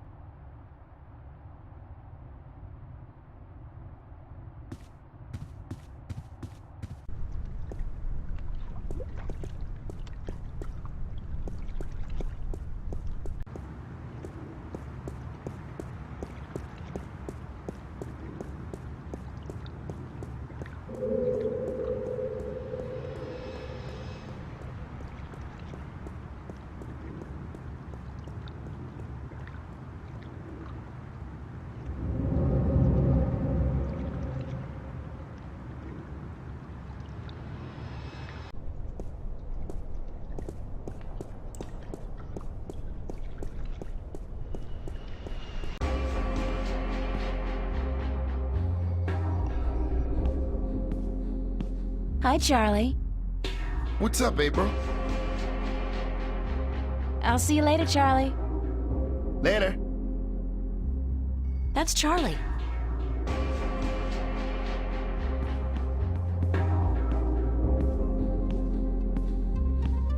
I'm all scrubbed and ready to work, sir. You'll be on the floor tonight, honey. Start taking orders.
I've got to find Cortez and get him to explain what the hell's going on.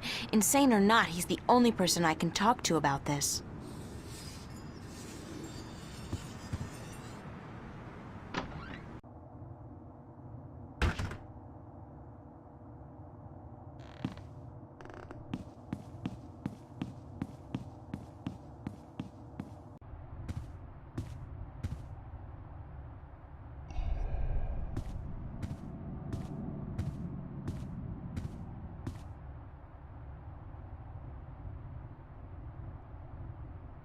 Anything interesting going on outside? Did you ever question your own sanity, April? I mean, did you ever wonder if you were going mad?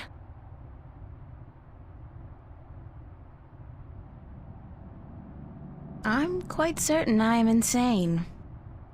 I'm not trying to amuse you, April. I'm really serious. Sorry, yeah. Yeah, I felt like that. Many times. Then explain it to me. How do you deal with it?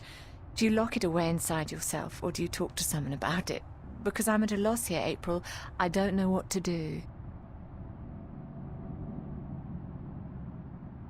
You have to give me more to go on than that. I don't know how I can put it into words. What I saw. What did you see?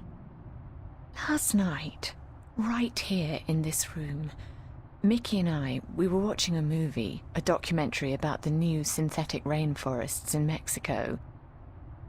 You know, the ones that produce 8 times the oxygen of the original organic forests. I've heard about... But I'm digressing. Anyway, about halfway through the movie, like I said, I'm probably going completely bonkers. This room became it was more like a vision, really, and I'm sure it wasn't holographic. What kind of vision?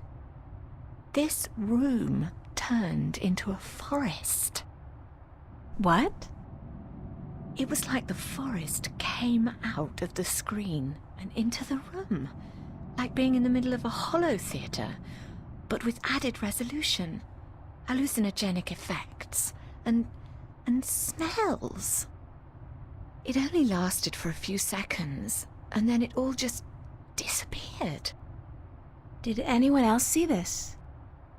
Mickey did, but she refuses to speak of it. Says it was just our imagination acting up, which leaves me wondering how long it'll take before I end up in a mental institution.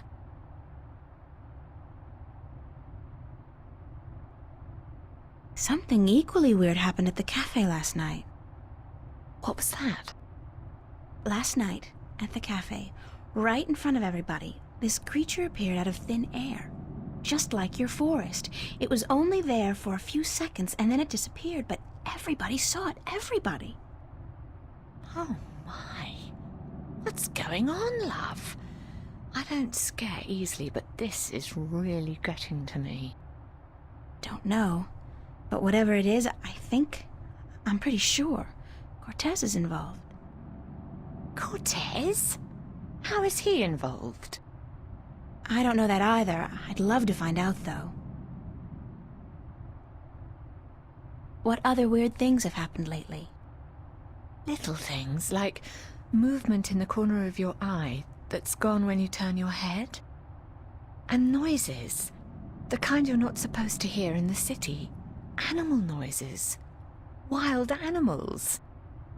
And once, this was very early in the morning, mind, a few days ago, I looked down into the canal and saw what looked like an underwater city. But as I looked at it, it dissolved into ripples of water. Scary. You're telling me, darling? I'm scared of cockroaches, for God's sake. What do you think this does to my nerves? Have you seen Cortez today? No, darling. I don't think he's around.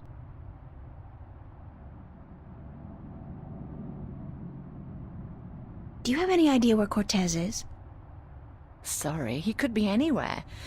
Well, he does enjoy going uptown to watch old movies in some revival cinema, but where that is, I wouldn't know. Who'd know? Perhaps Zach. He is, after all, the self-appointed film expert around here. You should talk to him, darling. Great. Zach. My very best friend in the whole wide world. Could you tell Cortez I'm looking for him? Certainly, darling, if I happen to see him. Thanks. I have to get going. Take care of yourself out there, darling.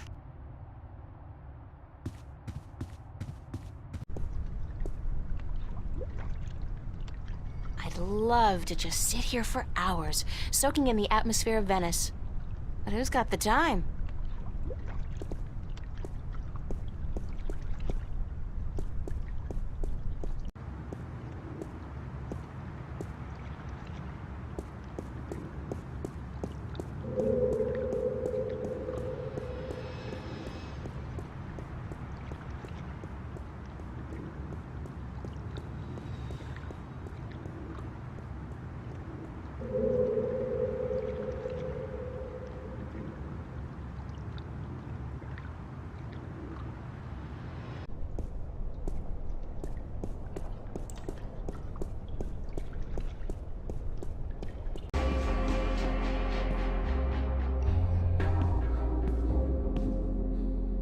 Any nightmares tonight, April? After last night, are you kidding? It's a wonder I haven't gone crazy yet. So you're in the true believer crowd then? What do you mean? What I mean is, a lot of people who were here last night refuse to admit that they saw what they saw. Or they blame it on hidden holographic projectors or drugs in the coffee. That's as good an explanation as any, don't you think? Is it? Among all the alternatives, you'd prefer to believe in a conspiracy? What, and face the fact that we all might be going mad, or that something really bad is happening? Who knows, April? Perhaps sometimes it's better to embrace the mystery rather than trying to explain it. I believe what I see, Charlie. Sometimes I don't even believe that. Anyway, let's not talk about that right now, okay? Okay.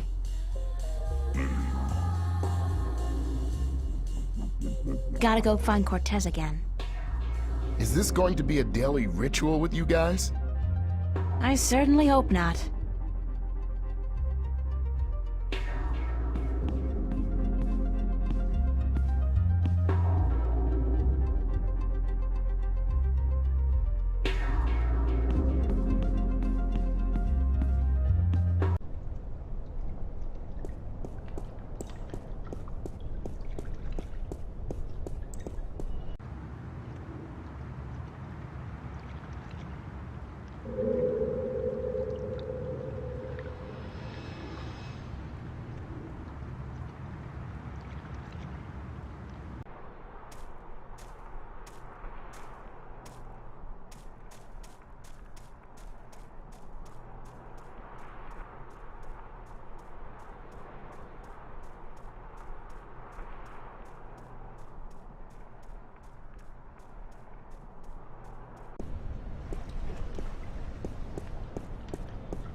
It's a plaque commemorating the Venice massacre of 2109.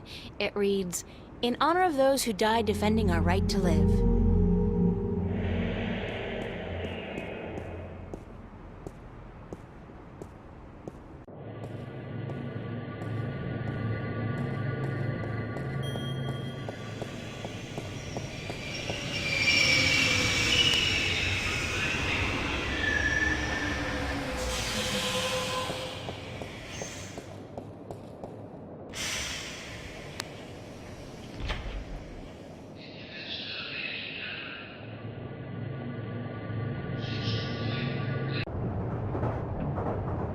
Sweet old ladies just ain't what they used to be.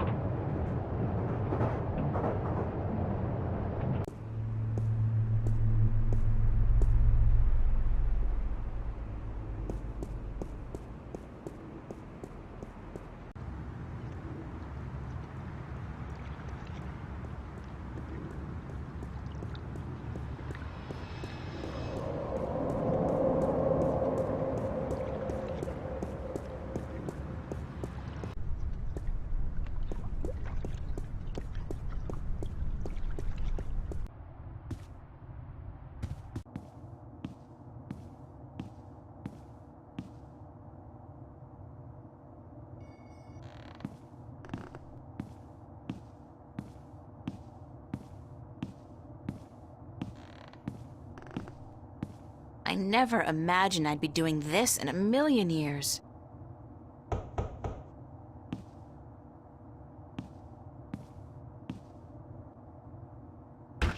Well, well, what do you know? The princess comes knocking after all.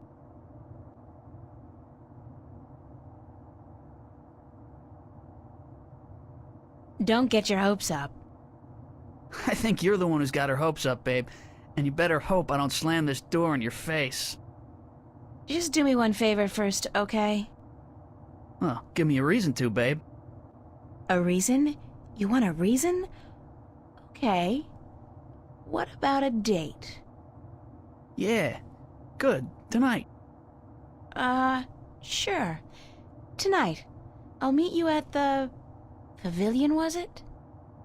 And, are you gonna put out? What? I mean, if I'm gonna use my VIP passes and my pills, babe, I just gotta know if it'll be worth it or not. You on? We'll see, Zach.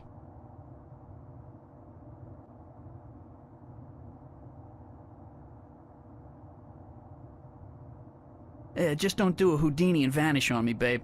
If you're a no-show and I wait around for you all night, I end up looking like an asshole, and that wouldn't make me very happy. I'll be a good girl and show.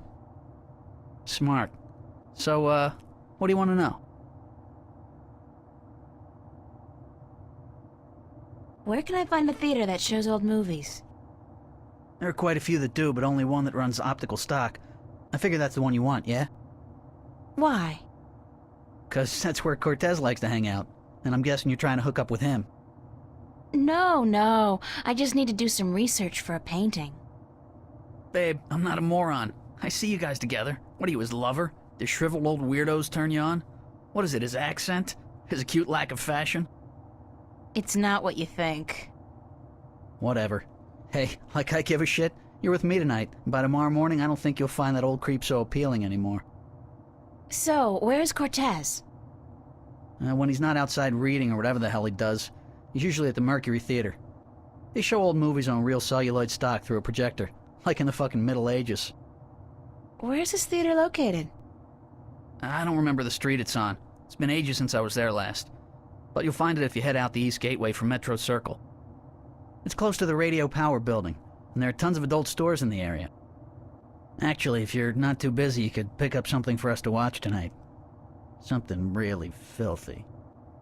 Zach, I don't think... Hey, whatever. I was just kidding, yeah? Babe, you got a major bug up your ass. Get a fucking sense of humor, yeah? I'll keep that in mind. Thanks for the tip and the info. Just be at the pavilion by 10, okay? I don't like waiting around for babies like you. Got a million better things to do. And it wouldn't be a good idea for you to ditch me. Not a good idea at all.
Would you believe this is the first thing I saw when I came to Newport?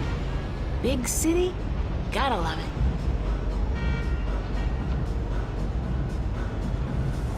it. Metro Circle, gloriously decadent. I hear Bingo's planning to buy the whole thing, convert it into a theme park or something. I'll believe it when I see it. Those elevator tubes provide access to the mid and upper levels of Newport. I'd need proper ID before I could use them, of course.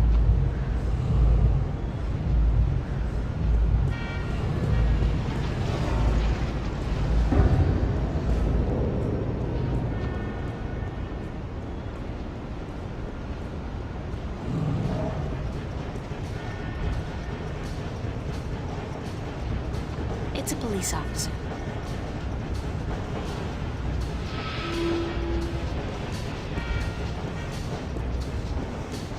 Hold it!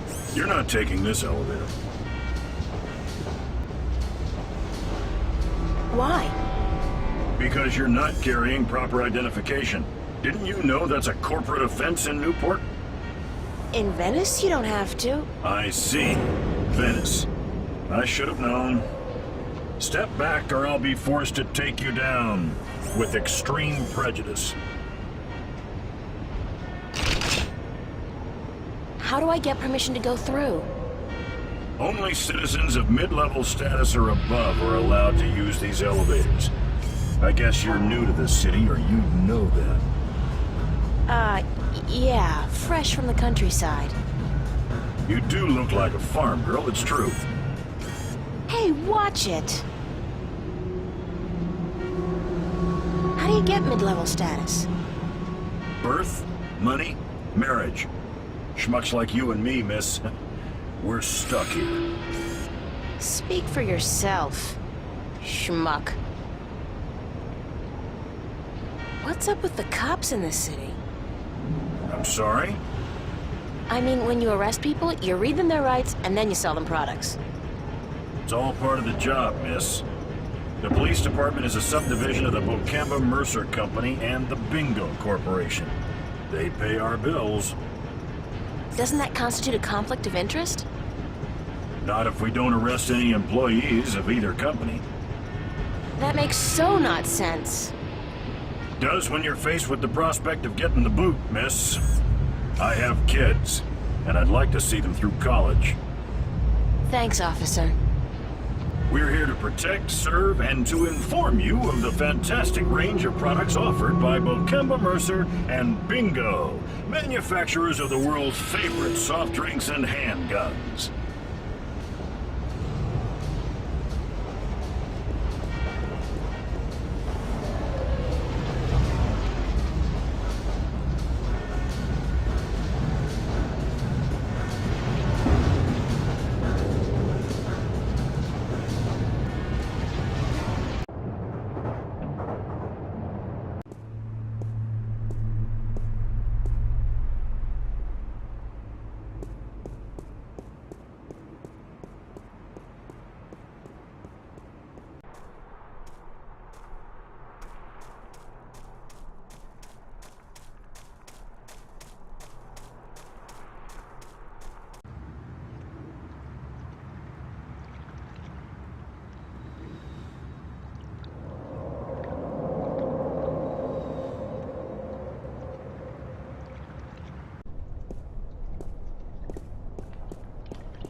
Charlie?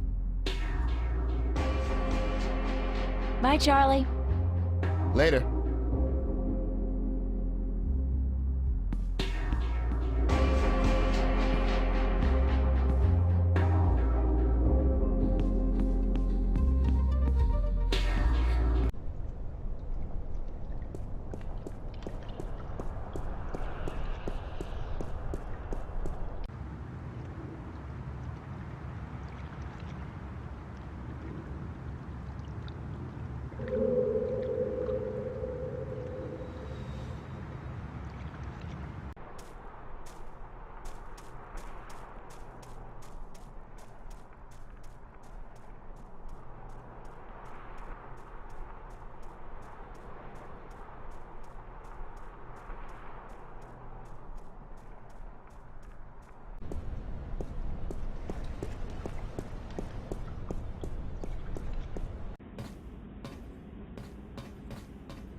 Newport Transit System. It's not one system anymore, though. All the different lines are owned by different companies. This is the Metro line, and I believe it's run by Bocamba Mercer.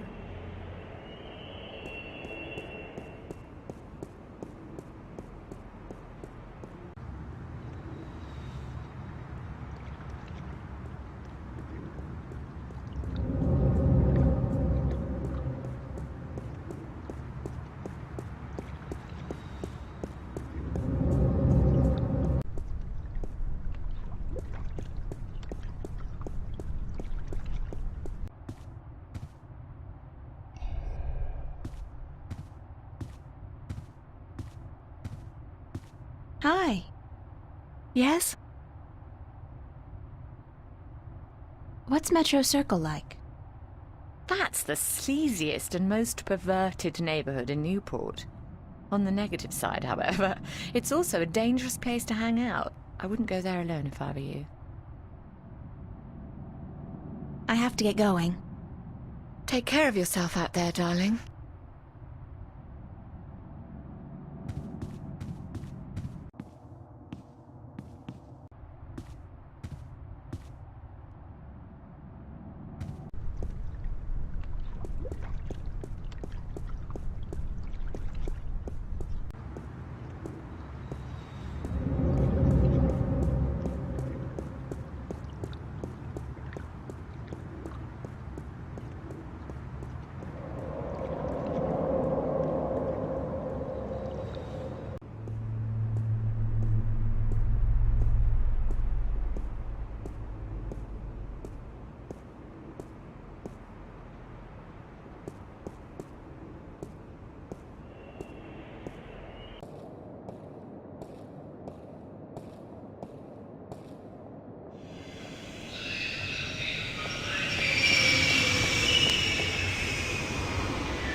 My cash card.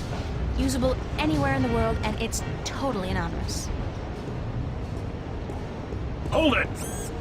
You're not taking this elevator.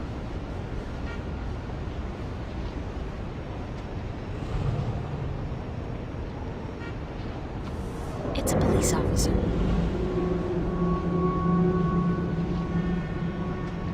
It's a large iron key.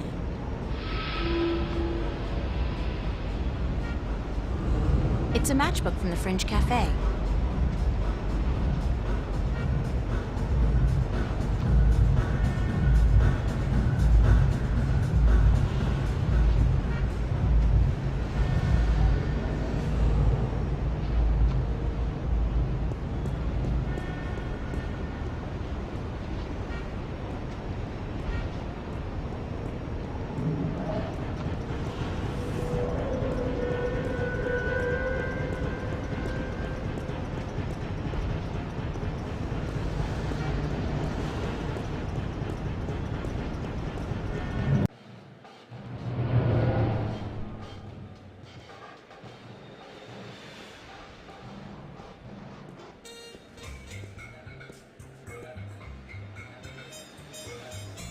Popular place.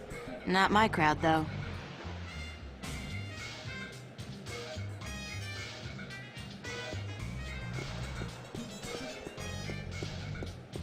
It's a liquor store. This guy's the reason they invented the phrase, hitting the bottle. And he's hitting it hard. Well, at least he's not doing Amethyst.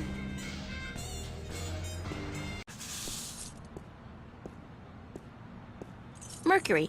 They left out the theater bit, but maybe that's self-explanatory. Casablanca. That's with John Wayne and Katharine Hepburn, I think. They play a married couple who adopt a baby leopard during World War II. It's a timeless classic. The Maltese Falcon. Oh, yeah! I remember this one. It's a Disney cartoon with a falcon who, goes looking for a black cauldron. It's got singing mice in it, I think. I mean, don't they all? A Welsh ghost story, written and directed by Ragnar Tornquist. I saw that. It's a classic. Women in dire need of medical attention. I thought that was a porno, but I guess it's just an artsy foreign flick. As long as they speak French, it can't be smut. Bergman Festival at the Mercury Theater. Opens August 1st, 2209. That's on Tuesday. Sounds interesting. Maybe I'll go. The box office is closed. This guy looks like he works at the theater. Excuse me. Yes,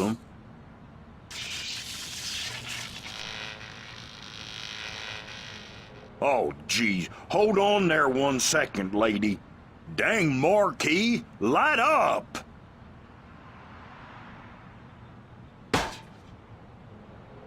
Good. Now stay that way, you hear? Do you work at the theater? Yes, I'm Freddie. Freddie Mellon. My mama, Mrs. Dottie Mellon, she owns the theater. Yep, I reckon she does, She owns it, and she be running it by her own self like a real proprietor. I reckon I help out some, of course, yep. And what do you do, sir? I'm the usher. And I also takes care of sweeping and cleaning up after the show. My mama, Mrs. Dottie Mellon, she say she reckon I'm a regular jack of all trades. I'll tell you what, I think she's right about that, Is the theater open now? No, I reckon it ain't, lady. It don't open till this evening. Ain't nobody in there either. I reckon that wouldn't be legal. Do you know a man called Cortez? No. I can't say as I does, lady. Ain't never met him. Now, I reckon I'd like to get on with my sweeping, But I'm supposed to meet him here. Are you sure you don't know him? Look, lady. I reckon you should just mind your own bee's knees and get. I told you, I ain't seen Cortez today. You said you didn't know Cortez. I reckon I don't know nobody by that name, so I tell you what. I'd mighty appreciate it if you'd stop bothering me and let me get on with my work. Jesus, Mary, and baby Joseph, I reckon the whole dang world wants to find Cortez today. Thanks, anyway. Yes, I'll tell you what. You go on now, and let Freddie Mellon do his sweeping before his mama, Mrs. Dottie Mellon, get all pissed off.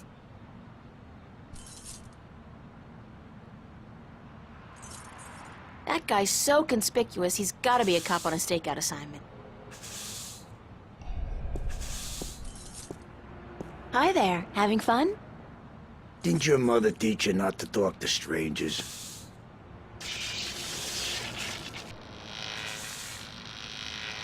I'm an orphan. Yeah? Well, all the more reason for you not to talk to strangers. Now get lost.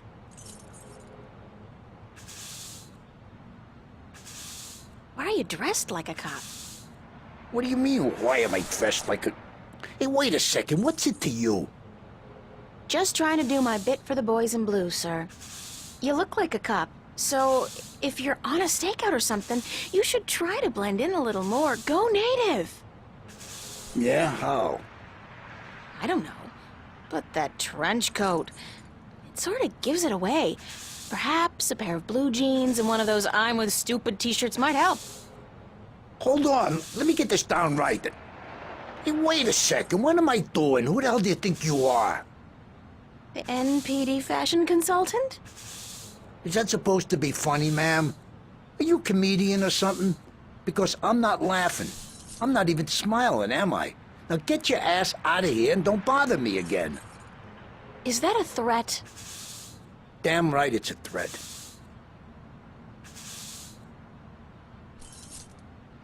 That door leads back into what looks like an alleyway behind the theater.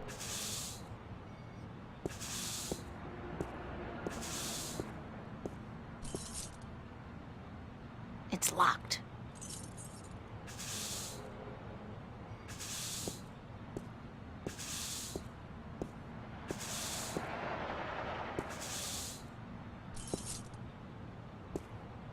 Just trash. Lady, don't you keep playing with that thing now, you hear? Leave it be. Green ooze.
Hey, keep your hands to yourself. That's city property, ma'am.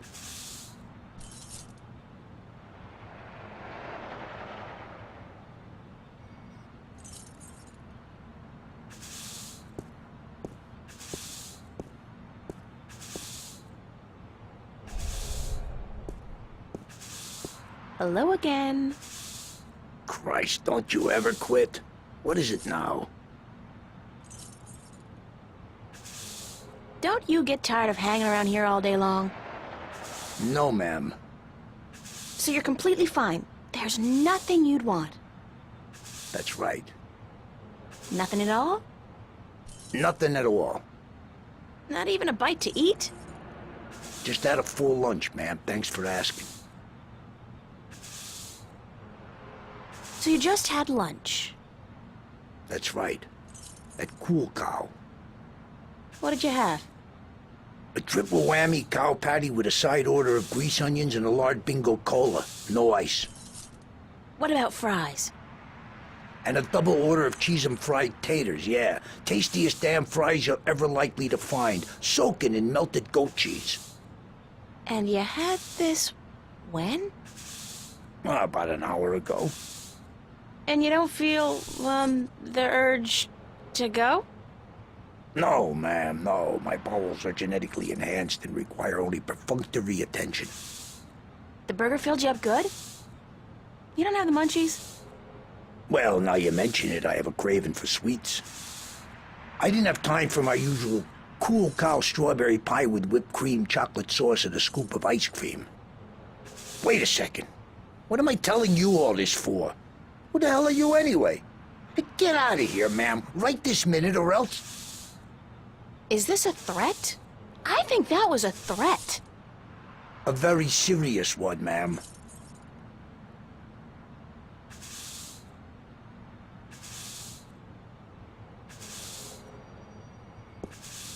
Would you like a candy? Hey, yeah, that'll hit the spot.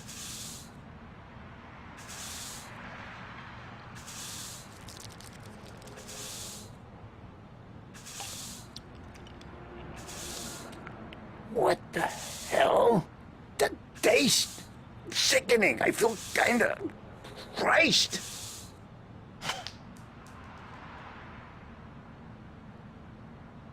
Hey, what the hell do you think you're doing?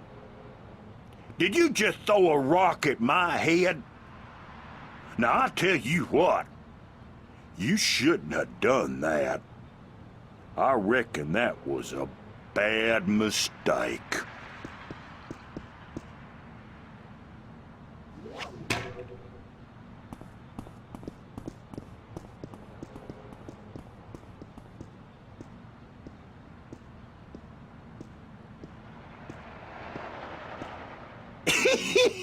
You should have seen him run, lady.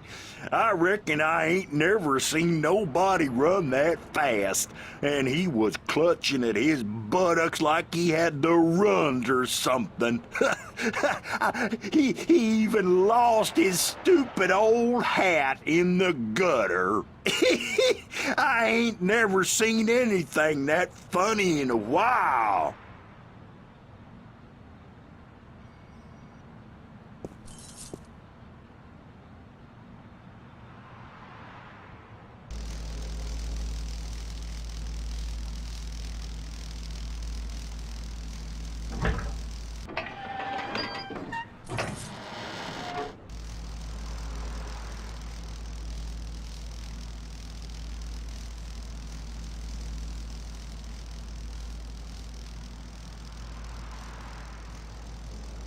It's a switch. I'd venture a guess and say it has something to do with switching the power on and off. The heat's caused this one to melt. I don't think it works anymore.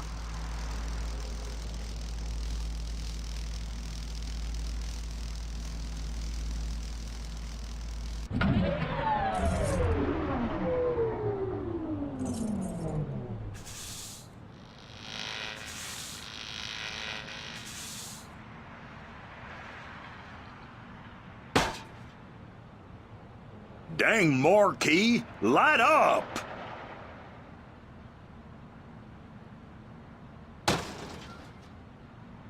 Hell, it gone dead on me now. I'm going to have to fix that sign proper this time round, I just need me a ladder and some tools from the basement.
When's the last time somebody picked up the garbage? Smells like moldy caramel popcorn and bingo cherry cola. Disgusting!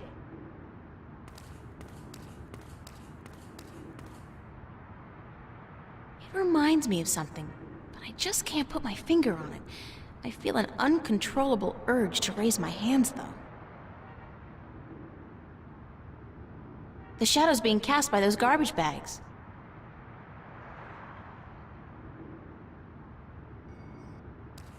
It's a closed garbage bin.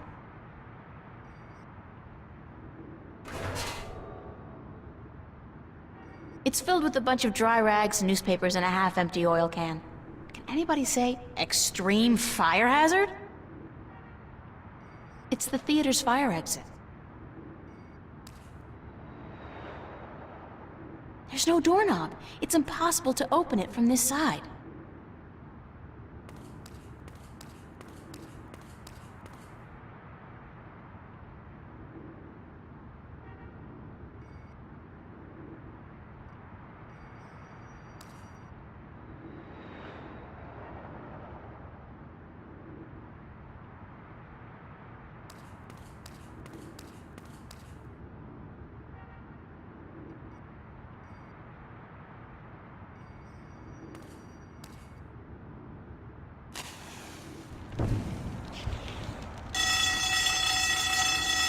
somebody's coming.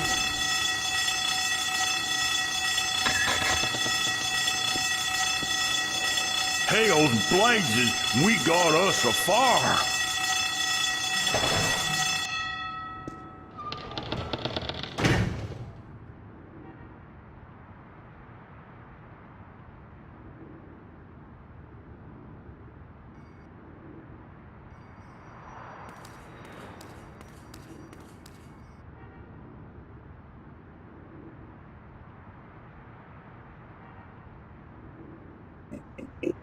Hey! You! Yeah, you! Hands up! Spread your legs! And do the monkey! Dance!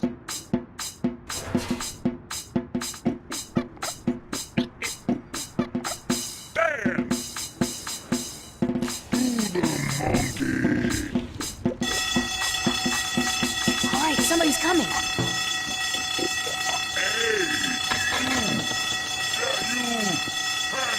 Hell's blazes, we got us a fire.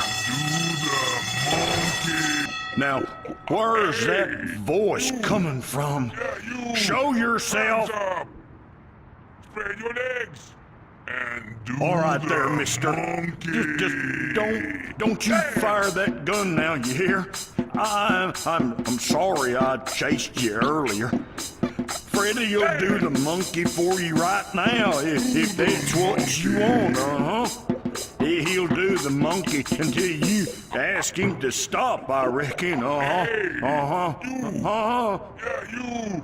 Hands up! Spread your legs! And do the monkey! Dance!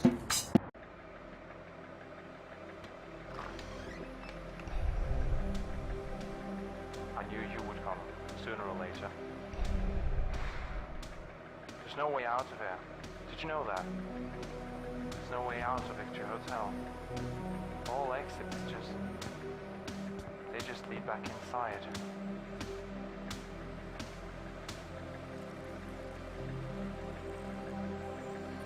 There is a way You out. have no idea what I went through to find you. First, Do you like movies? sure, who doesn't? Wait a second. I was trying to tell you that... I don't much like modern movies myself. They're either too loud and expensive or too obscure and self-indulgent.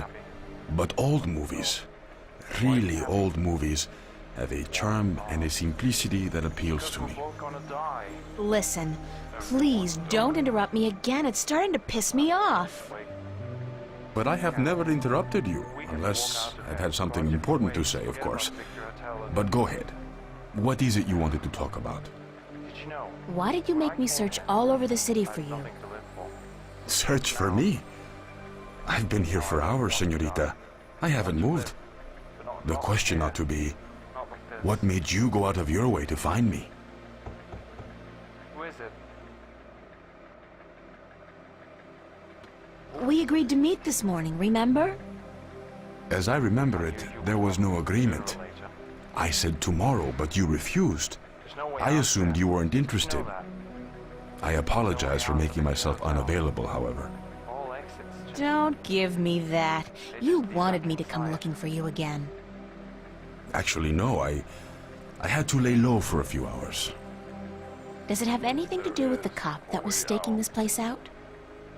Yeah. So it was a good thing I didn't stick my head out the door to look for you then, no?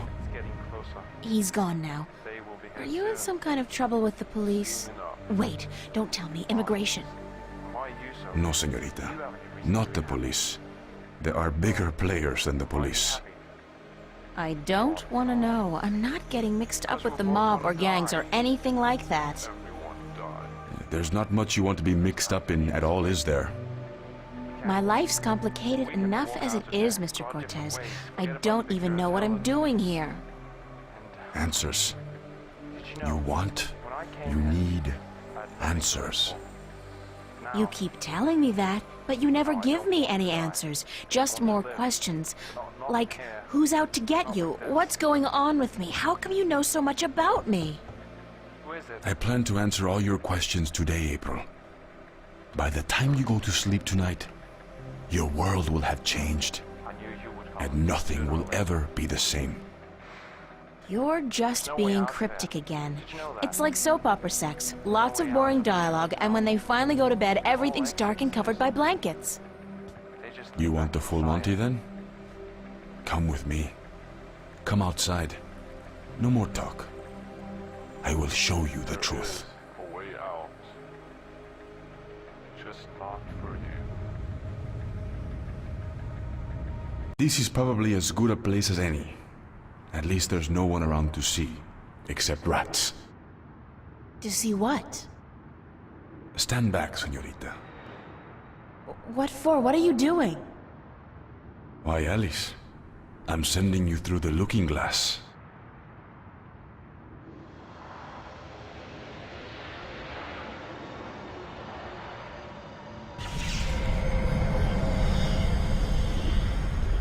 What?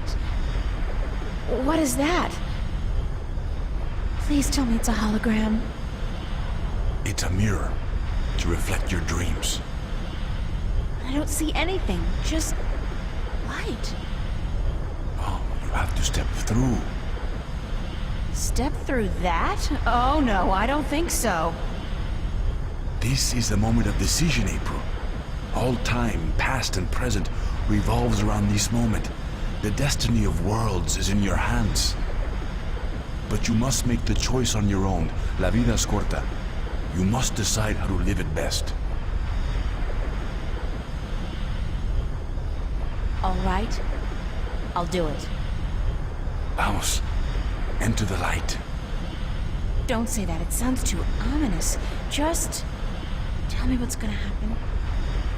You're about to take the first step on the longest journey of your life. But don't worry. I'll be waiting right here. I must be insane to do this. Yes, it's pretty much a given.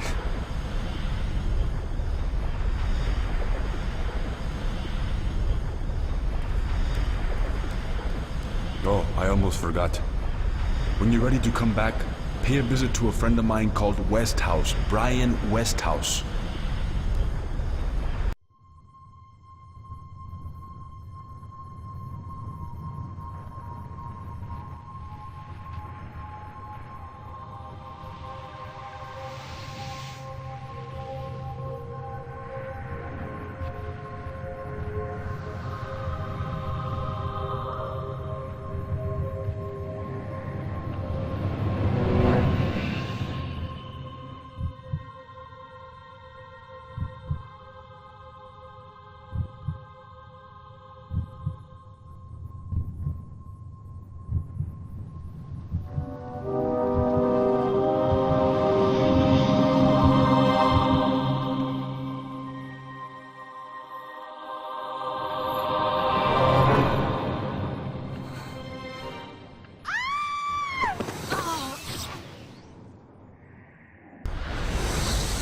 Vaya con Dios, child, and may the balance protect you.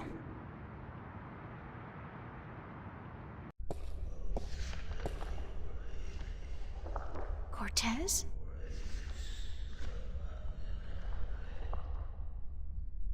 Cortez!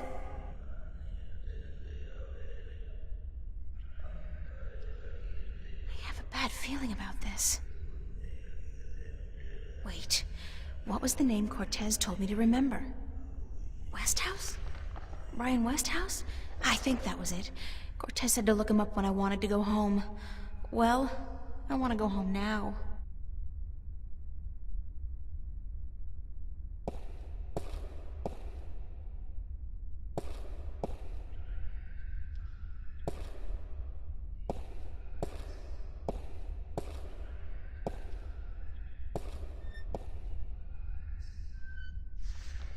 He looks like some kind of priest. Hello?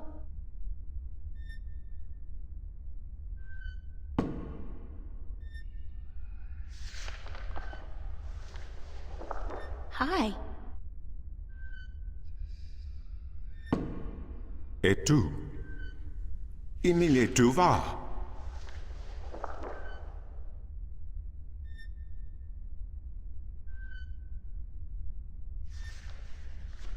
don't understand. Aku sta kayan paras. Inomalante kandra. Ton maris. Ore tiesiton.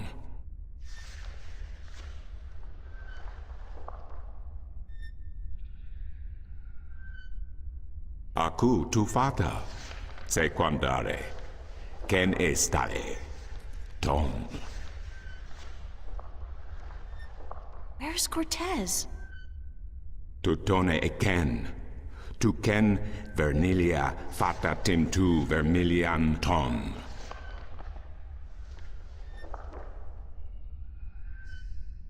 Aku kandi. Good. Niranton al voce. Sank al coda magic. Torante. Salhe. Naven. All tongue. Al orta I beginning. Parasintin you. You have thiesa I magic I Sara. I the knowledge. Aritua ya I tue by generations e umani. Knowledge of all tongue. Now you have allowed the magic to enter your heart, and the knowledge of all tongue, ever present but dormant, to guide your ears and your tongue. I understand you. You speak English? Why didn't you just tell me straight away? No, child. I do not speak English.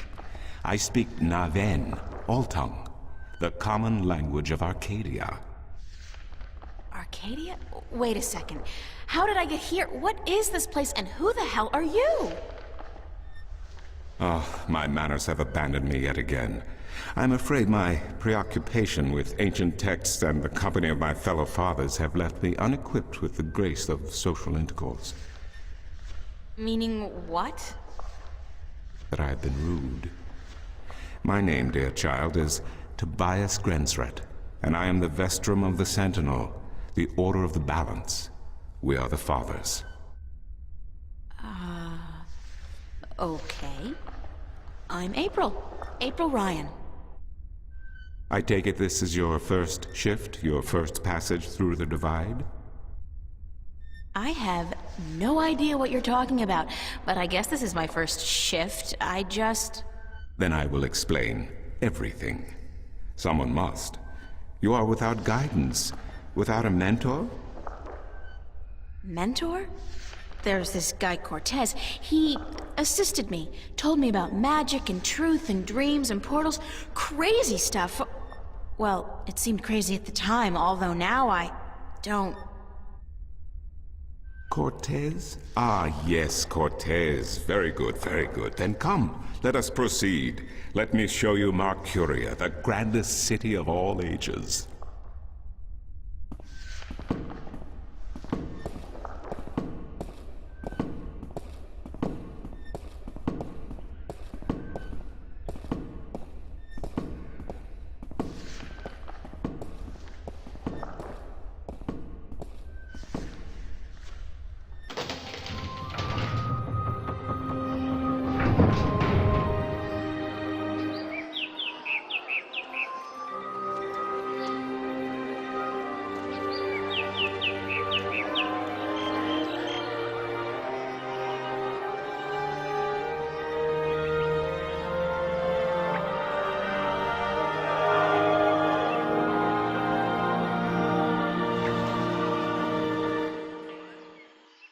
Explore Mercuria, April. See the sights, meet the people, and then, when you are ready, return to the temple.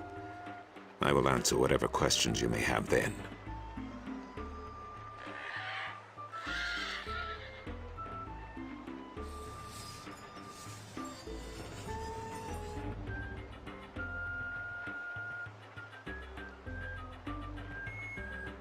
The whole fountain's been carved in one piece from a granite-like material.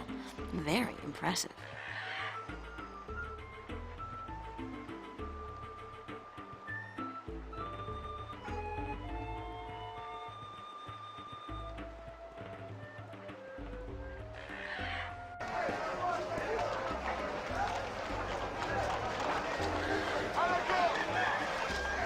In a world without the screen, that's what passes for entertainment.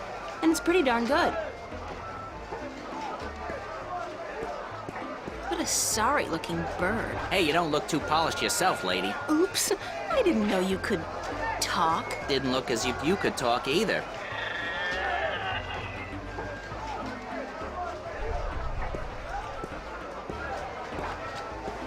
Want to test your skill and perception with a game of cups? There are prizes to be won!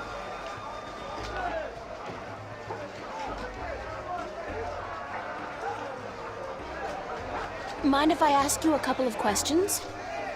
Time is money, so make it quick.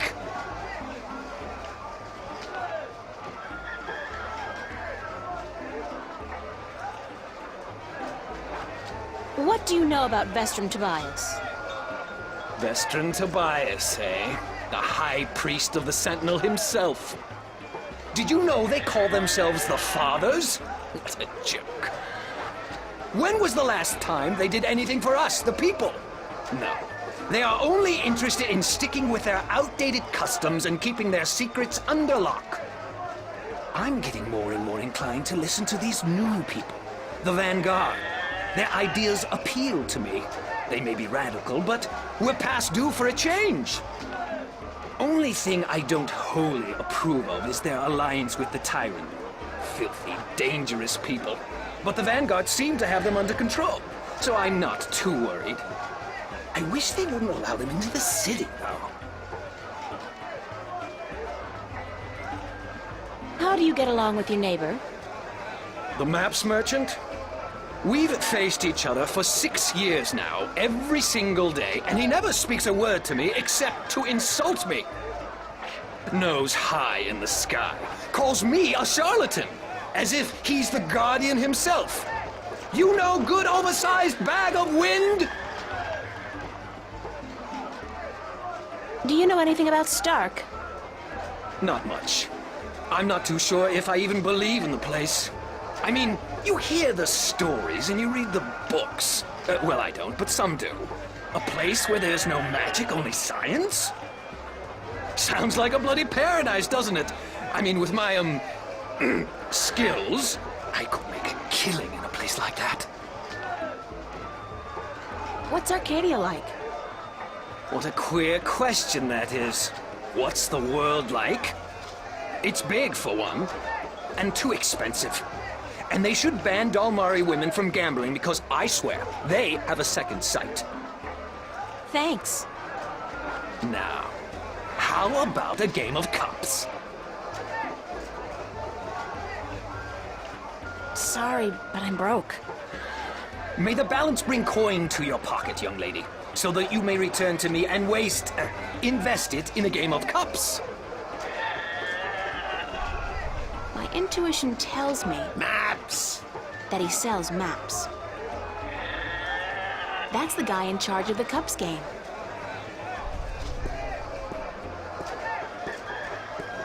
Maps, I got maps. Can I interest you in a map, miss? Top-notch, hand-drawn in quality ink by skilled sunriders. Ain't no better in all the Northlands.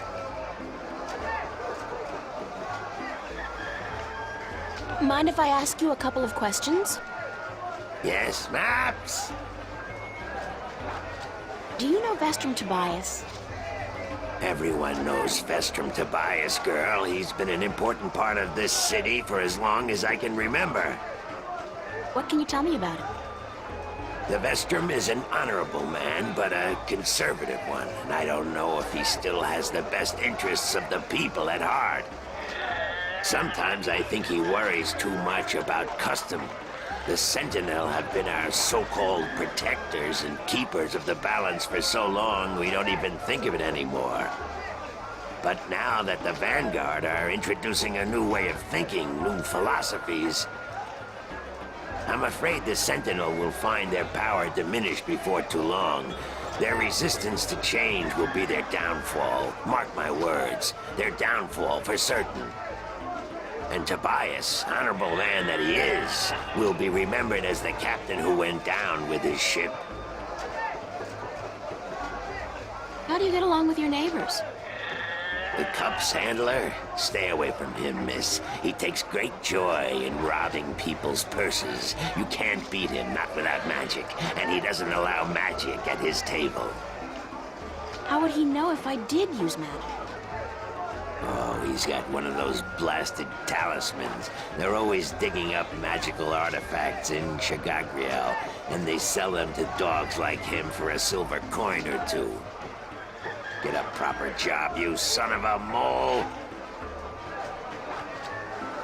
What do you know about Stark? Land of wonders, strange customs, and machinery. Ah, to be in Stark. I'd give my right leg. Well, perhaps not my right leg as such. You really need two sturdy legs to stand on in this business, or you'll find yourself... yes, a grand place indeed, free of this blasted, chaotic, unpredictable magic. Does no good to anyone. Now, machines built by man, controlled by man, in servitude of man. That's the future, isn't it? Yes, the Vanguard may be a little unorthodox in their methods and teachings, but they're right about one thing. Stark and Arcadia belong together, not apart. What's Arcadia like? What can I say about a whole world, girl? It's a beautiful place for sure, but we're stuck in the past. We don't look ahead, not like our cousins in Stark. Magic is all well and good, but it won't bring our world into the modern age, and Arcadia is untamed. It's wild and unpredictable. Good for the map business, sure, but not so good for productivity and expansion. No, some people may consider our world a paradise. The Sentinel, for one, they'd prefer to keep it just the way it is. Me, I'd like to see some changes, and fast. Thanks for your help. Maps! No maps for me today, thanks. Fair enough, miss, but don't expect me to come running to your aid if you ever get lost in Riverwood. Without my maps, you'll probably end up a mole's dinner or worse. Maps!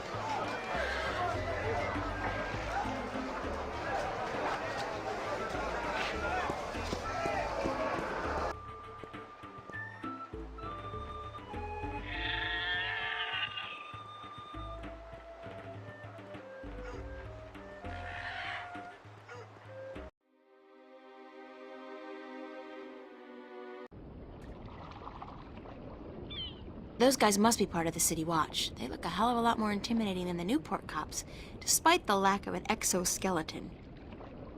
Stout guardians of the city. Wooden, but stout. And that blue fire is way cool.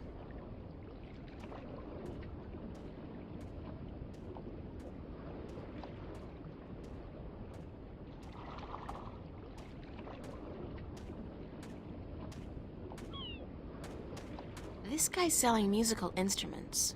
Most of these I don't even recognize. But he's got a drum in there and what looks like half a guitar and a couple of dried rabbit carcasses. Ugh!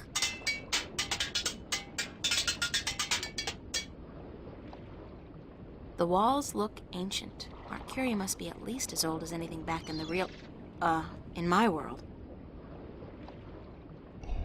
I'm not in the market for an instrument at this particular moment. Still, good to know where to get one in case of a musical emergency.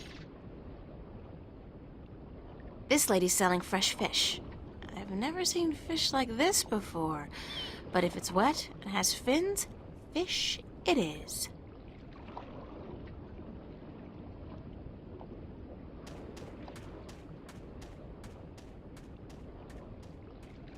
This guy's selling lobsters, crabs, eels, and...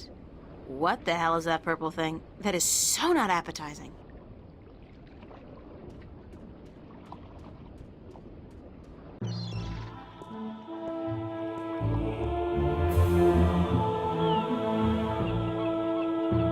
The size of these galleons is truly breathtaking. And there are dozens of them, not to mention a number of smaller vessels. Mercury must be a very important and very busy port. It's a lighthouse, much like the ones we have at home, except this one, of course, burns a blue fire.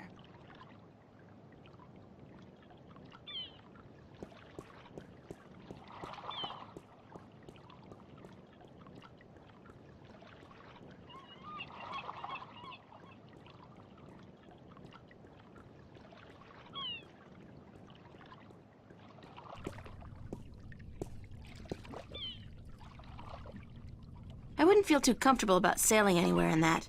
It's like a toy boat for children. It's a quaint, old-fashioned treasure chest. I wonder if there's anything exciting inside it, like doubloons or whatever they're called. The old man and the, ocean? Looks like a lifetime at sea has left his tracks on him. Better a lifetime at sea than a day in a dress and a brassiere.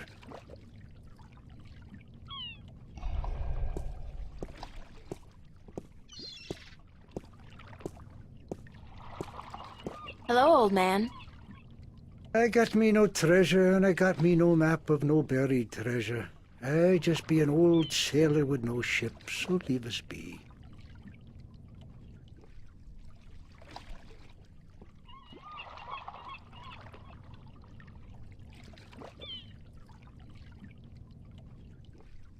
What are you doing? Mending nets, of course. What'd it look like I be doing? I'm not well versed in maritime customs.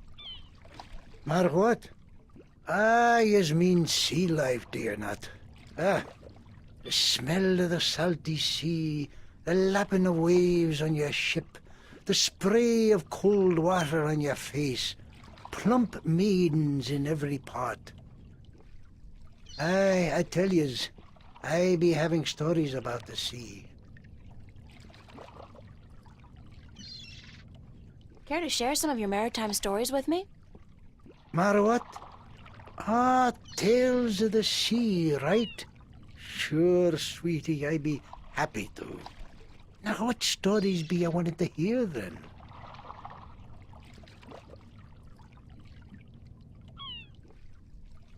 Any tale of your exciting adventures will do. I be having plenty of tales to tell. There be the tale of me adventures in the Bakshivan Empire, if you'd be interested. It'll be a tale of grand romance, just up your alley, be sure of it. Sure, that sounds like a fine story. Aye. It be near on 50 years ago that I was a mate on a sturdy old lady called the Three-Legged Whore. The what? What do I be saying? She was called the Thrifty Horse, she was. Aye, that be her name. The Whistle Whatsit. You don't remember the ship's name, do you? Anyways, I be a young mate then, and we be anchored in Monterba, the grand western port of the once glorious Bakshivan Empire. I be having ship leave until the following evening, and it be me first visit to that exotic and dangerous port. So I sets out to have a look around. Now, bear in mind that Monterba be ruled by a mock. Like all large Bakshivan cities. In principle, the mock be having to report to and pay half of all taxes to the emperor in Port Altaban. But with the Bakshivan Empire having all but crumbled into pieces, the provinces do be having the power to do pretty much as they be wanting. And so I sets out on me own that day to explore the city.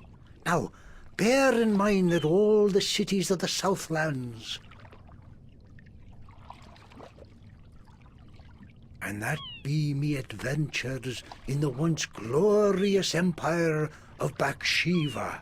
And that be how I meet me bird, how I seduce and romance the mock's daughter, how I be chased from Monterba by the mock's soldiers, and how I be the first man to walk across the desert of Shangagriel, the wastelands, and how I be getting this awful rash on. Ah, girl, you do not be sleeping, do you?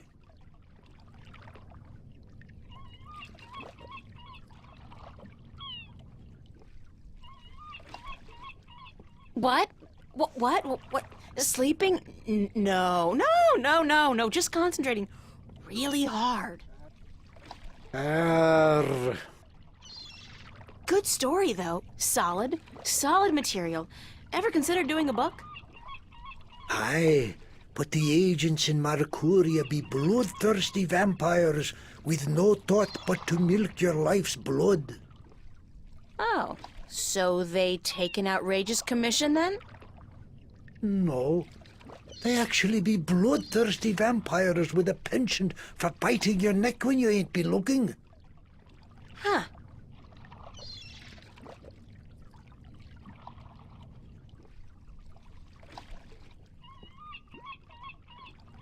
What have you got in that chest? What chest? The one you're sitting on. Oh, that be no chest, girl. That be me stool. Aye, me stool, carved into the uncanny likeness of a chest. But what's in it? No priceless treasure, that be for sure. Nothing at all. It be empty.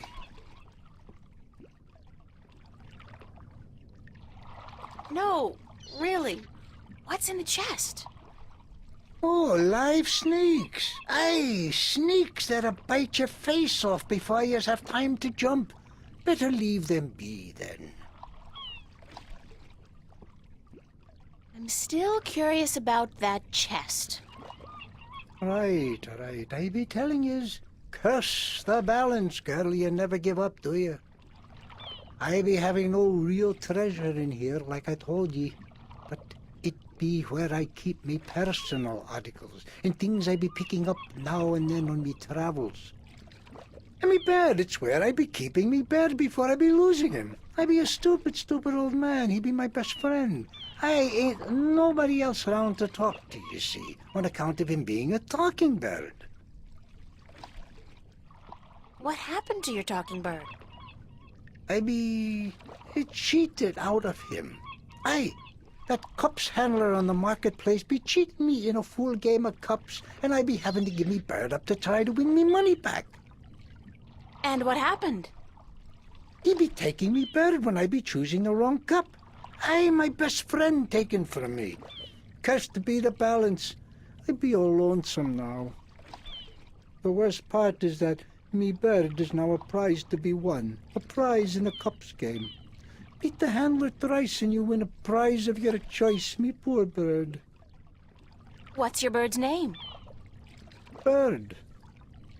Oh. I'd better get going. Ah, yous young'uns all be always running round. Everything be so important. Yous be having no time to sit down and take a breath. So go. Be not wasting your time here with me.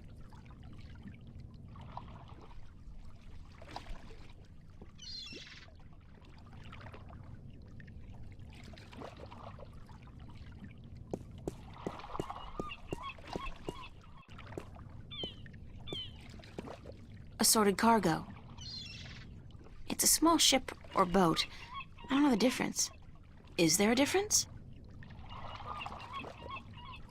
Judging by his ungainly stance, I'd say he's a mariner pining for the sea.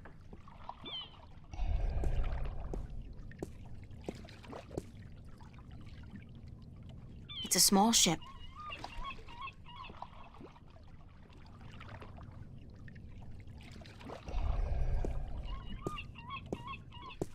Ahoy there, matey! Pardon? Isn't that how you sailors greet each other? No. What do you say then? Usually, hello. And if it's sunny, nice day for it. We might even try a how are you today then, if we're feeling adventurous. But never, ever, ahoy. This is valuable information. Aye, matey, that it be. Why aren't you out at sea? Do you see the sail on that barge over there? Yes? Is it flapping? What?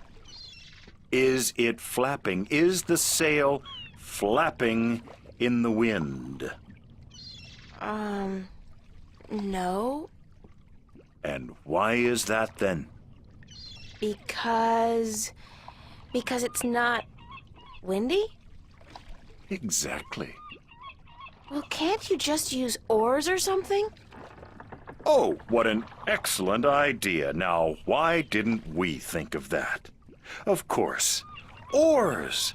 By Jaw's stunted left arm, that's it. Why have we been moored to the dock for a month with our merchandise dropping in value when we could have just rowed our way to Guienne? Are you being sarcastic? Sarcastic? Me? What in Jaw's name makes you think that? How long's it been since the last wind? Near a month. Ever since that accursed alchemist put some kind of spell on the wind. The Mojal be cursed if I know why. But it's a bloody catastrophe. I've sent some good people of mine up north to deal with him.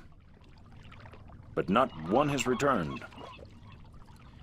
Now the Areed High Council speak of sending an entire army platoon to sort him out. But I'm afraid that just might piss him off. Who's this alchemist who cast a spell on the wind? I believe his name is Clax. Roper Clax. Lives in a bloody rock somewhere up north, beyond Riverwood. Thanks for the chat. Aye.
Excuse me, Vestron Tobias?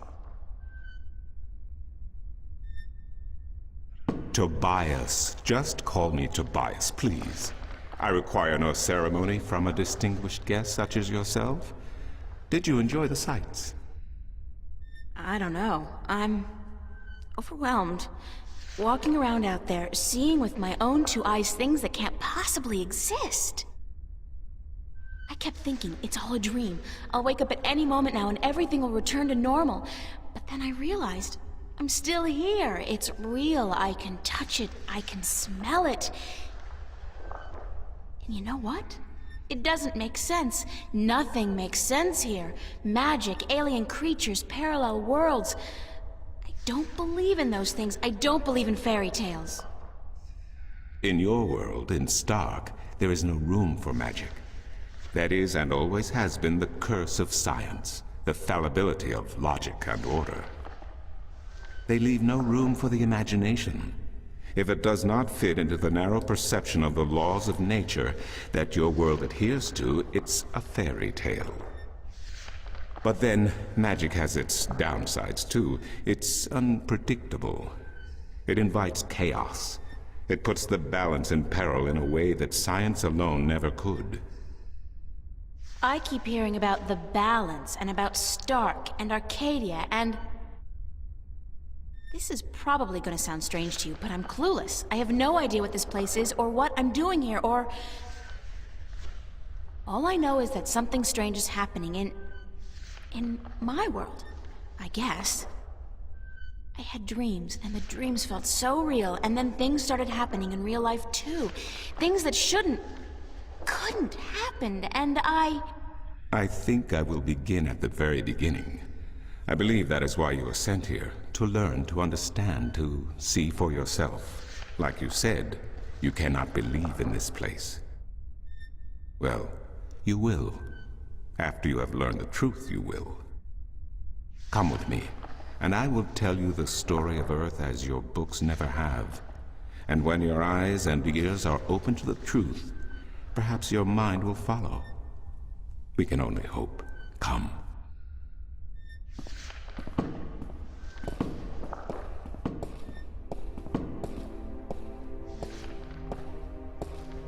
This is the true story of the balance, as observed by the Sentinel, the Order of the Balance, the Fathers.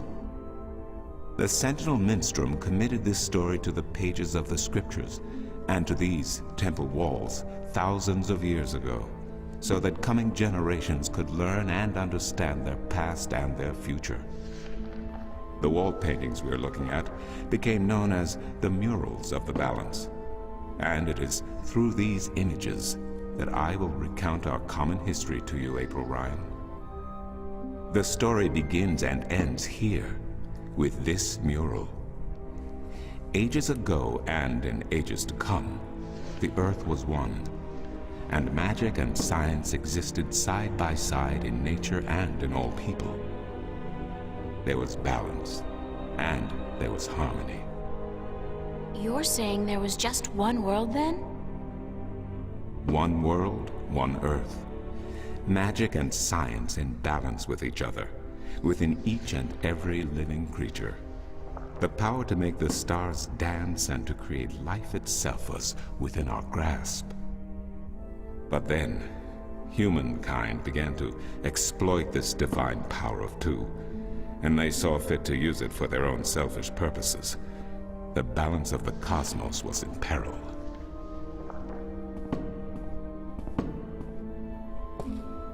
Unless something was done, unless man was humbled and learned to fear the power he wrought over cosmos, the twilight of chaos would fall upon Earth. It had happened before, in distant times and on distant worlds, and it would happen again. And every man, woman, and child of every people and every race would be devoured by the coming apocalypse. We were given a visitation then. The Drag Kin, having lived among us for untold generations, rose to offer their guidance and assistance in preserving the balance on our world.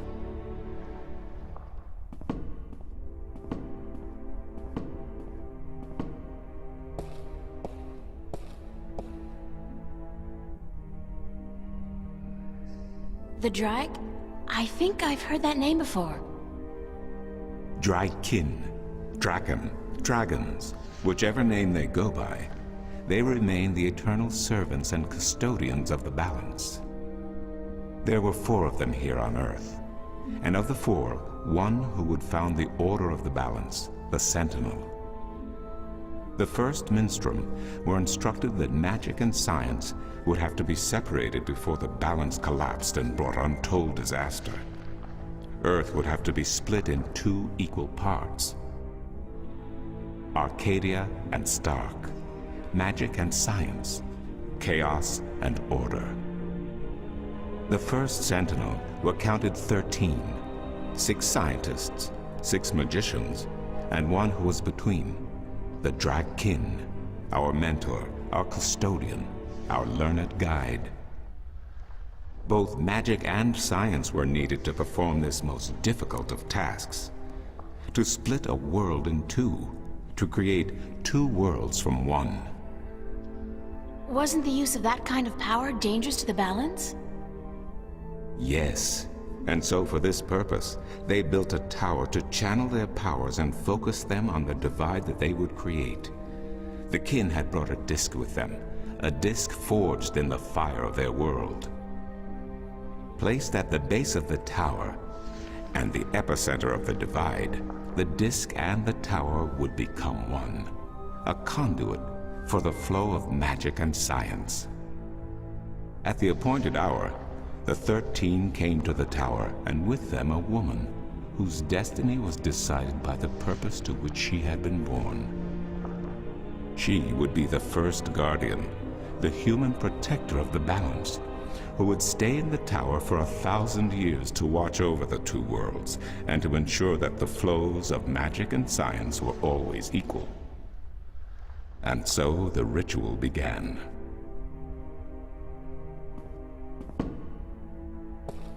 One world was to become two, separated by the balance, and each world visible to the other only by way of dreams. Who was ushered into which world was not an arbitrary choice, nor one taken lightly. For the magical creatures, the choice was simple. They had to go to Arcadia. Their kind would not survive in Stark.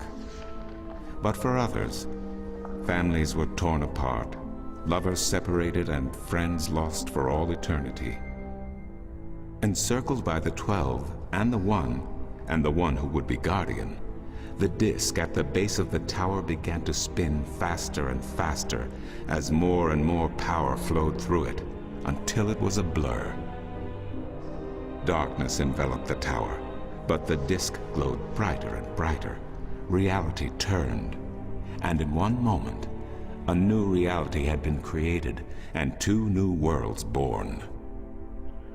In the tower there was silence. The original disk had disappeared, and in its place was a smaller counterpart, a similar yet different disk. Around and outside the tower, the world looked different. They were now between Stark and Arcadia, between reality and dream. This was the realm of the balance and of the guardian, and it would be her home for the next 1,000 years.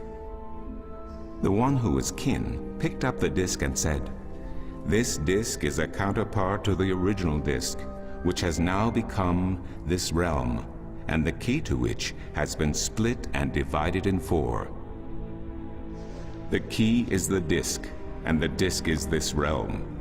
This mystified the 12, and the one who was kin continued, "Know only this: the Guardian's realm cannot be broken unless the disk is broken.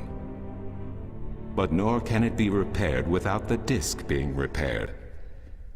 The 4 pieces, that is the key, will be given to the 6 of you who are to be taken to Arcadia for safekeeping. Yet the key will never be complete," he went on, "without the precious stones that adorn each piece. I will keep 1, and my fellow kin the 3 others. Should the day come when this realm must be repaired, or the worlds reunited, and that day will come, you will assemble the disk, and the kin will come together one last time." With that, 6 of the 13 went to Arcadia, and 6 to Stark, and the one who would be guardian ascended to the throne. Witness the mural, where her dreams and hopes, her very soul, were locked away in the disk. In service of the balance, these traits were nothing but barriers. Through new eyes, the imbalance between the worlds was as clear as the stars themselves to the Guardian, and with one thought, she channeled chaos from Arcadia and logic from Stark into the disk, and redistributed the power wherever it was needed. A new era had begun, the era of the Guardian. After they left the tower, 2 of the Drakkyn went to Stark, the other 2 to Arcadia. The 6 who came to each world started what is now known as the Sentinel, the Order of the Balance. But while in Arcadia the Sentinel thrived, in Stark they did not. In Stark, the memories of magic and the balance could not survive in the face of the new reality of natural laws, of logic, and of science. And soon, very soon, Arcadia became nothing more than legend, a myth, tales of fairies to recount to impressionable children, and stories to frighten and entertain around a fire. And while dreams still brought sights and sounds of Arcadia to those asleep in Stark, they were discounted as mere dreams and nothing more. So that's it? We forgot about our past and about Arcadia? And that's the way things are? Then what's wrong with that? And why does magic from Arcadia seem to have begun leaking through to Stark? That is another long story. But I can tell that you are tired of stories, and so I shall be brief. As I told you, while in Arcadia, the Sentinel grew in numbers and in strength.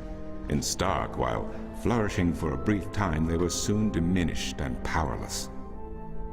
Some of the Stark Sentinel did not take kindly to this, and they berated the Arcadian Sentinel for their politics and teachings. The Stark Sentinel wanted people to work towards reunification, while their brothers did not. So the inevitable soon came to pass, and the Stark Sentinel parted ways with their Arcadian brothers, and named themselves the Vanguard. And while at first their philosophy was not so different from ours, over the years it changed radically. The Vanguard wanted the divide torn down, the worlds reunited, and the return to what they called the Glorious Ages, when humankind could control the forces of cosmos. But first they needed their own servant in charge of the balance, their own guardian. Now, every 1,000 years, a new guardian took the place of the old one, because no one can be separated from their souls for any longer than 1,000 years. Every 1,000 years, a new guardian was born. The balance provided the seed from which a new fruit grew. But now, it has been 200 years since the previous guardian, the 12th guardian, was to be replaced. Every new child born to the balance has been taken away by the Vanguard, to be studied in an attempt to control them. In every instance so far they have failed. But the 12th guardian could wait no longer. Only a short time ago the disk in the tower shattered, and the guardian left his throne. The balance is now untended, and we have yet to find a new guardian. Unless we do so, the Vanguard may get their chance. And they may be able to place their own puppet on the throne, to rule the balance according to their principles. And this we cannot allow. It will mean the end of Stark and Arcadia, and the dawn of an era of chaos. Now do you see? I understand the history. I can even accept it. But I don't understand why I'm here and what Cortez wants with me. The balance is in peril, April. The Guardian has abandoned his tower. He has disappeared, and there is no one to take his place. He must be reinstated to protect the balance until a new Guardian may be found. And what can I do? I'm nobody. I've just been having a lot of bad dreams. You are a strong shifter. I have not seen your like in my lifetime. A shifter? Someone capable of opening doors between worlds. A shift. A portal between the realms of Stark and Arcadia. Are you kidding? I didn't do anything. Cortez was the one who opened the shift, and he just waved his hands around in the air. I don't think I'd be capable of opening a portal even if I had a magic wand. Only a shifter's own power can allow her to travel. No one else can do this for her. Cortez only channeled your power to aid you. He would not be able to step through the shift himself. Even if that's true, I don't have any control over my talent. Not yet. But in time you will. How else do you intend to travel back to your world? God, I hadn't even thought about that yet. Can't you help me? I'm afraid not. Even if I could shift, I would not be able to channel through you like Cortez did. So, I'm on my own? If you have any questions, I will do my best to answer them. But aside from that, yes. Yes, you are. That's so not cool. No, it has been unseasonably warm. If you don't mind, I will return to my studies now. Thank you for listening to an old man and his long stories. No, thank you. It's starting to make a little bit of sense now. That is good news. Come see me again if you have any more questions.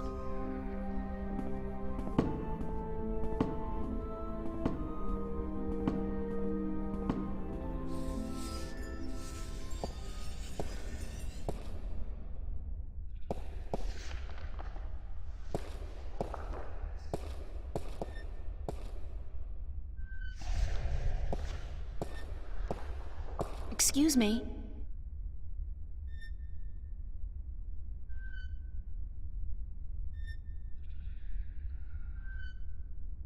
Do you know a man named Brian Westhouse? Westhouse? That old goat? Yes, unfortunately. What would you with him? I need to find him. I do not know where he lives. I hear somewhere on the outskirts of the city by the sea, but I cannot tell you any more than that. Who'd know about Westhouse? His whereabouts? I do not understand what you would with him. He is rude, uncultured, and ignorant. Cortez told me to look him up. Well, I do not know where he lives or frequents, but someone at the market may. He trades merchandise there, and I think he collects maps of the Northlands.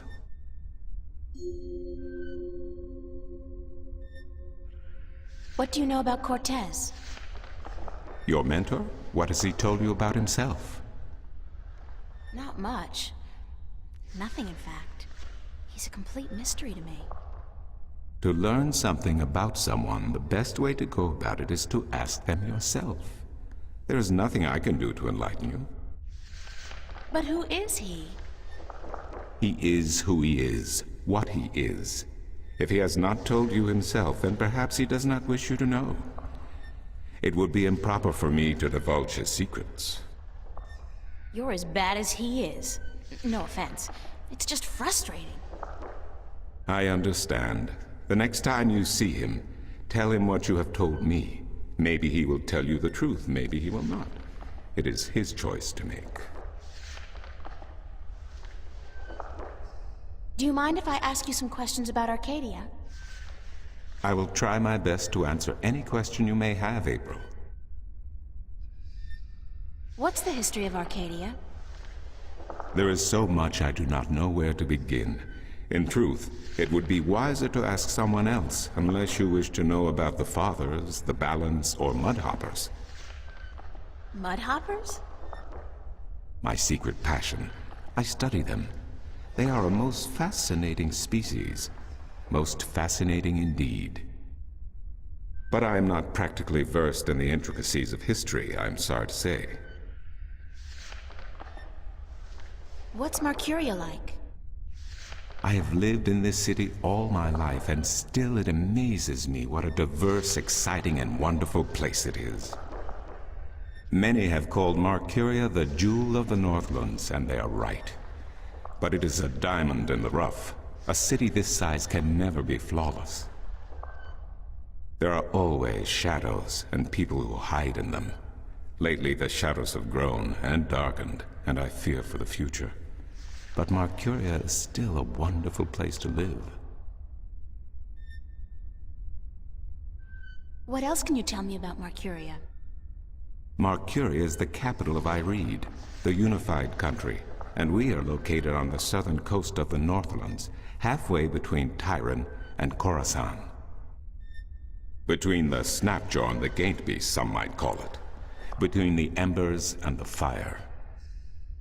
Yet democracy and peace have reigned for thousands of years now, and although relations may at times be strained with our tyrant neighbors, the High Council are masters of diplomacy. And Lord Igvandelen is a firm and just chief counselor of the Ireedan flag. Tell me a little about Ireed. Ireed means both unification and assembly in High Tongue, and many still call Ireed the unified country, even though it is an age and a half since the lands of the north joined together in alliance. Ireed stretches from the plains of Nedra in the north to the Great Sea in the south, and from the territories of Tyrant in the west to the thick woodlands in the east. It is populated by humans and Dolmari, Tyrant and a number of other races. It is even said that a tribe of Venar have a ring of trees in Riverwood, though I'm not sure that is anything but a myth. What are the Northlands? The Northlands is a collective term for all the lands north of the Great Sea, and south of the border mountains including Ireed, Tyrant, and Khorasan. Before, however, the word Northlands was used to describe this entire continent, including the territories north of the mountains and the icy wastes beyond that. Some still prefer the latter interpretation of the name, and to the people of the Southlands, anyone hailing from north of the Great Sea is a Northlander regardless. Thanks for the information. I'm glad I could assist you. How am I supposed to get back to Stark? The only way to get back is through a shift. You are a shifter, April, and the power to travel between worlds is within you. It might be within me, but it doesn't look like it's coming out anytime soon. I wish I could help you, but I cannot. You must find the path on your own. I'll see you later. You will? If you say so, then it must be true.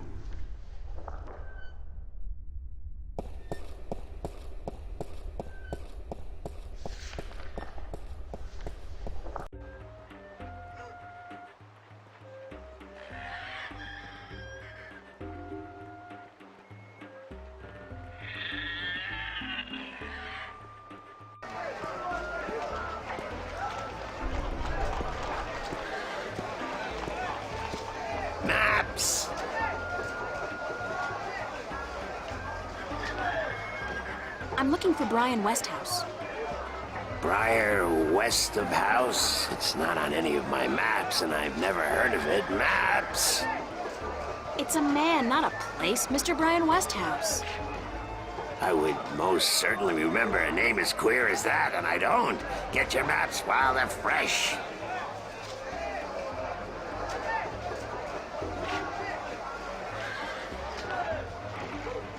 Do you sell maps of the city? Can't help you there, miss. The Guild of Tourism has monopoly on city maps.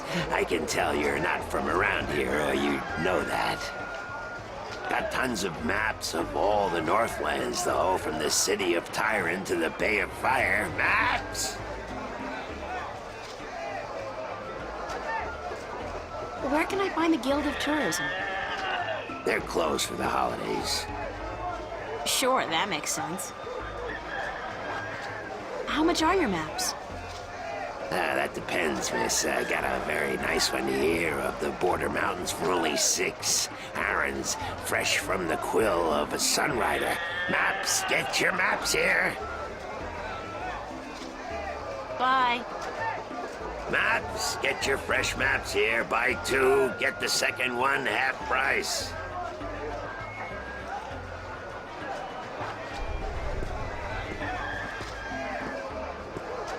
How about a game of cups today?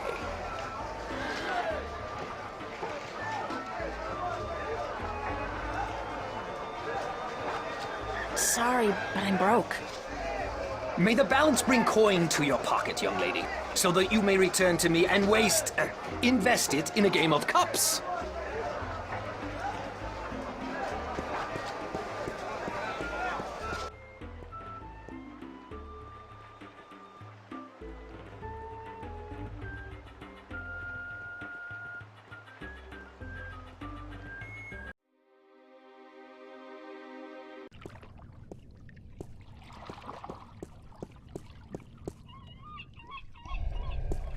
Nice day for it. Not really, no. Bye.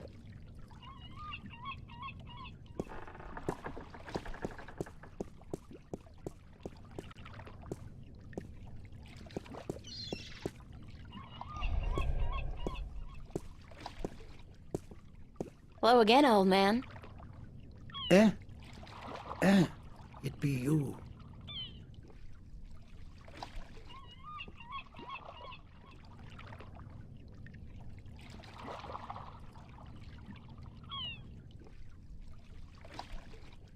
See you later.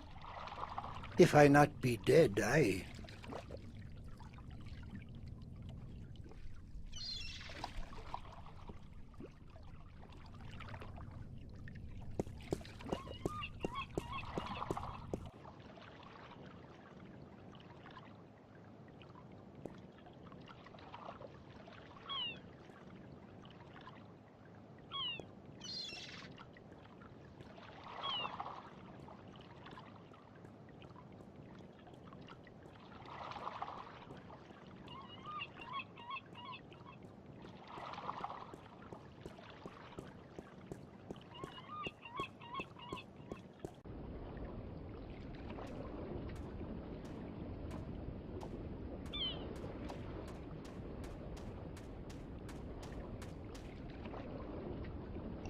I'm not in the market for an instrument at this particular moment. Still, good to know where to...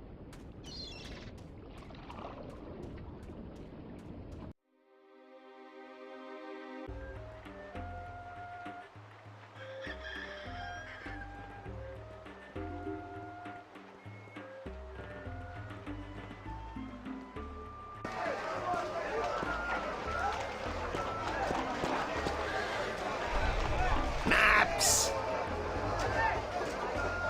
Mind if I ask you a couple of questions? Yes, maps! Thanks for your help.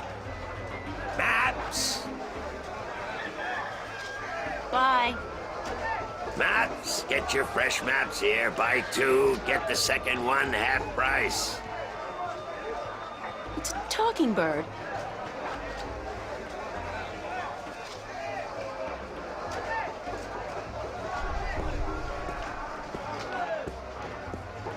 How about a game of cups today?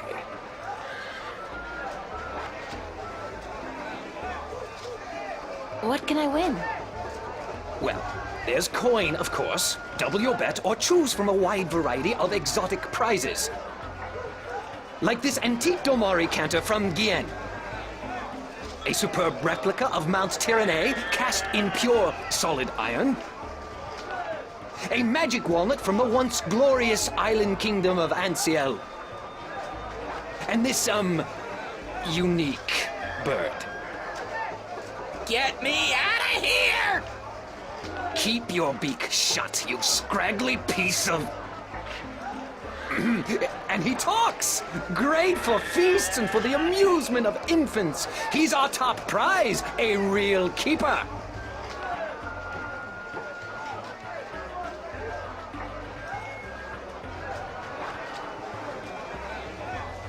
How do I play?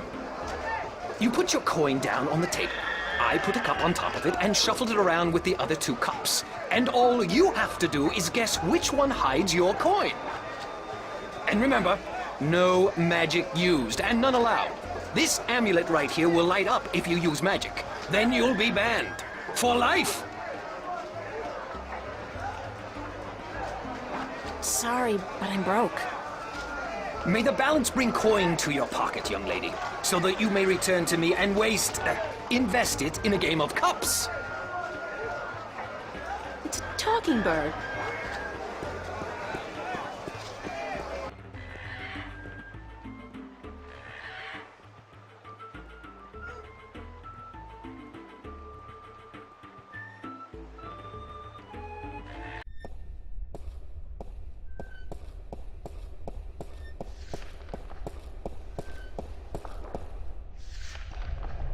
Excuse me.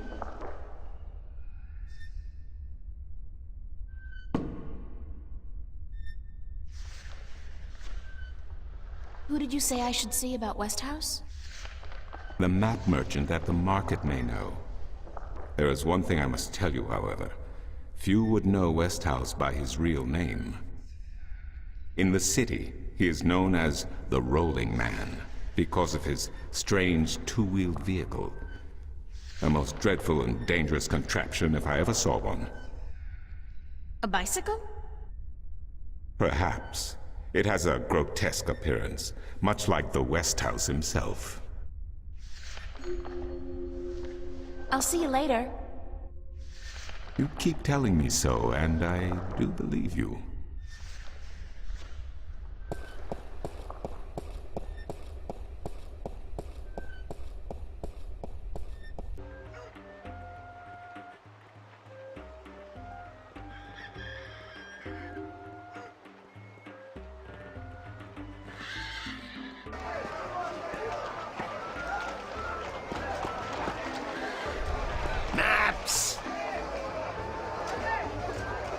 tell me where the Rolling Man lives?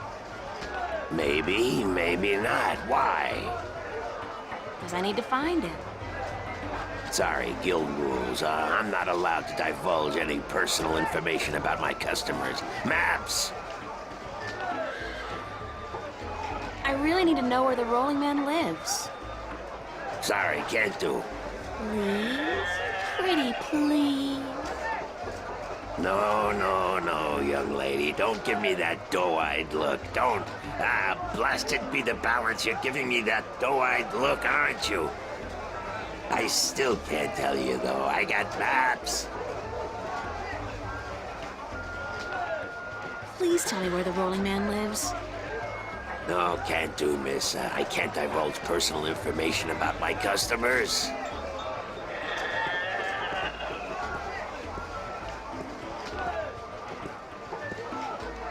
You're late again. And you know what else? You're fired! Give me back the delivery list and get your sorry blue skin elsewhere! Hired hell. Bah! Never hire a Dolmari to do a human job. What are you gonna do now, without a delivery boy? Hire a new one, of course. Blasted be the balance. That means I'll have to pay the damn fee to the Guild of Merchants. Damnation! Maybe I could help you out. You? How? I'm quick, honest, and reliable, and I've got a lot of experience in the service industry. Perhaps a female errand boy. It could work, if the Guild of Merchants don't find out. I won't tell them if you don't. Mind the pay is not much, only a single errand per delivery, plus whatever tip the customer may see fit to give you. I'll take the job, if you want me. Agreed. Maybe you'll even bring in some new business. Here's the delivery list for today and your first map. It's for the captain of the White Dragon. Nebeve, I think his name is. You'll find him in the harbor.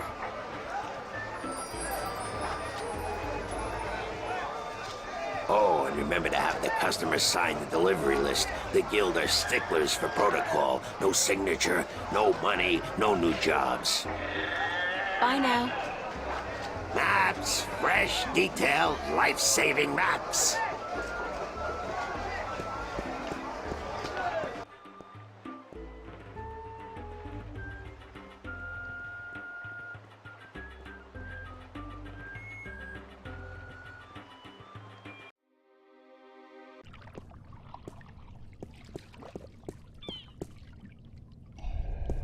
How are you today, then? Like you care. Is this the White Dragon? That's what the big white letters on the prow spell out. What do you think? I'm looking for the captain. Is he around? What would you with the captain of the White Dragon? I have a delivery for him, a map from the map merchant at the Temple Market. Aye. I be Captain Horatio Nebeve of the White Dragon, fastest vessel there ever was. Hand the map over, girl. With Jarl's blessing, the wind will return soon, and I can leave this accursed harbor for sunnier shores.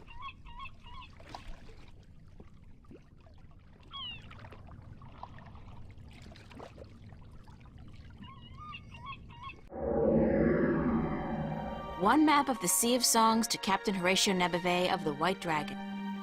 Interesting spelling.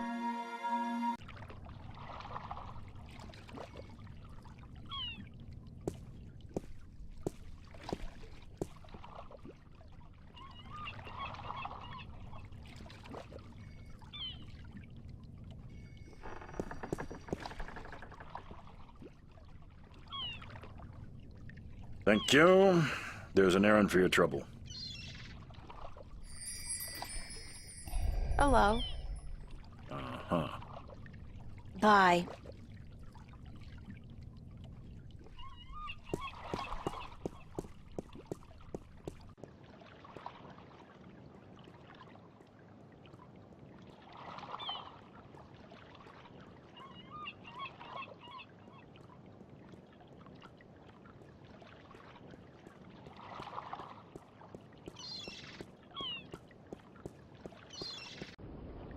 stout guardians of the...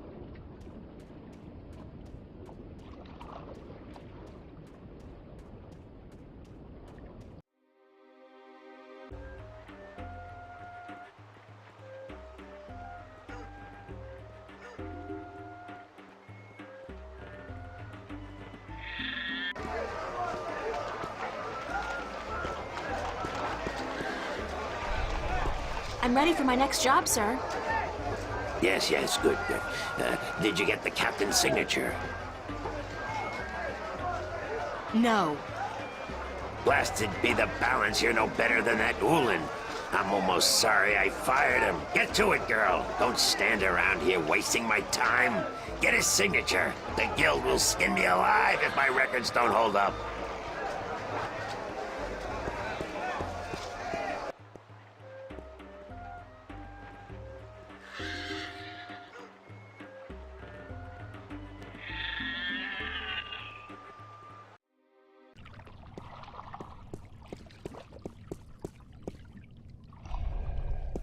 Hello.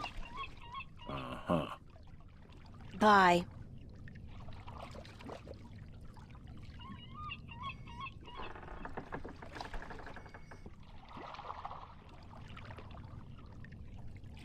Sign this, please. What is it? I need your signature to confirm that you've received the map. Map? What map? The one I just gave you. Oh, that one. Sorry, I never put my signature on a piece of paper.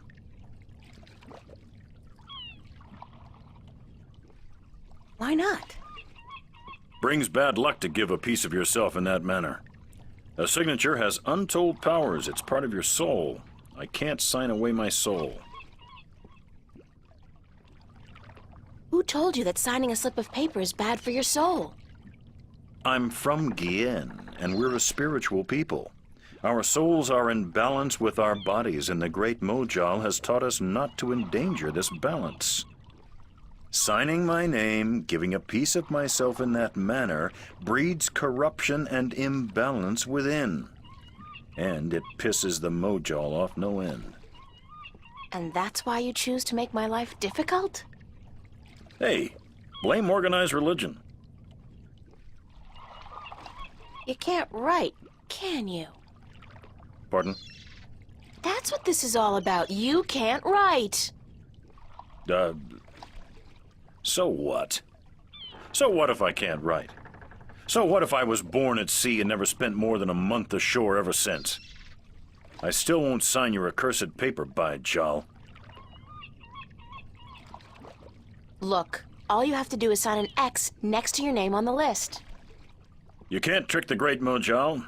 The Mojal's untrickable. That's not trickery. It's legally binding. I said no. Is there anything I can do to get you to sign? No. Well, yes. But no. Look, Captain, I'm desperate here. I really, really need some kind of signature. Well, there's always music. What's music got to do with you signing my list? Nothing. But it distracts the Mojal. What are you talking about? Why would you need to distract the Mojal? I can't sign when there's a chance the Mojal is watching. Music distracts the Mojal. Ergo, I can sign. But doesn't that mean the Mojal is always distracted? I mean, there's always music somewhere in the world. The Mojal has an eye and an ear for every acolyte, and straying from the path can bring great wrath upon us. Granted, I know very little of the Mojal, but seriously, maybe you should look into alternative religions? Blasphemy! Besides, I only have to visit the temple once every 2 years, and the membership fees are quite reasonable. So, if I play some music, you'll sign? Aye. I'll give you that much. I'll be back. I don't doubt it for a second.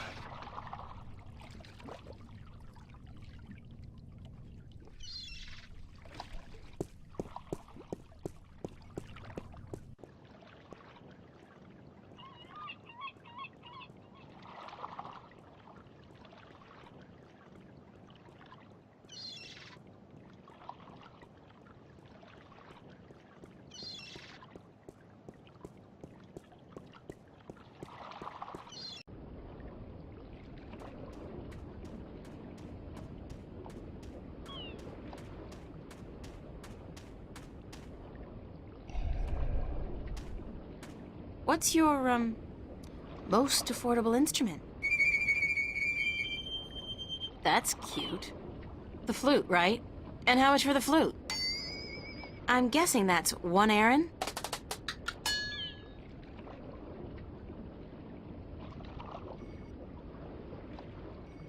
I'll have the flute. That's 1 Aaron, isn't it?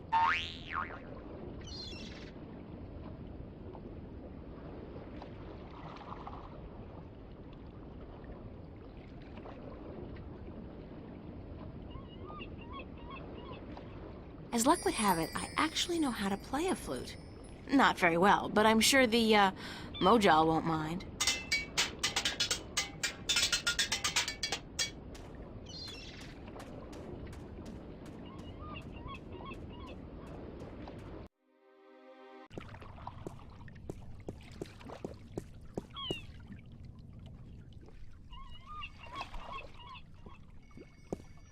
I'm ready to play some music if you're ready to sign. Aye, go on, but don't stop until I'm done signing, or the Mojal will surely wreak vengeance on us both.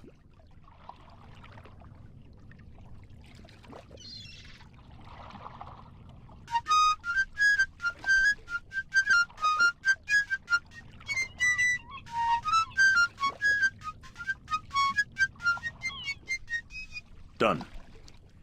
Here you go. And don't ever ask me to sign anything ever again. I can pretty much guarantee you that.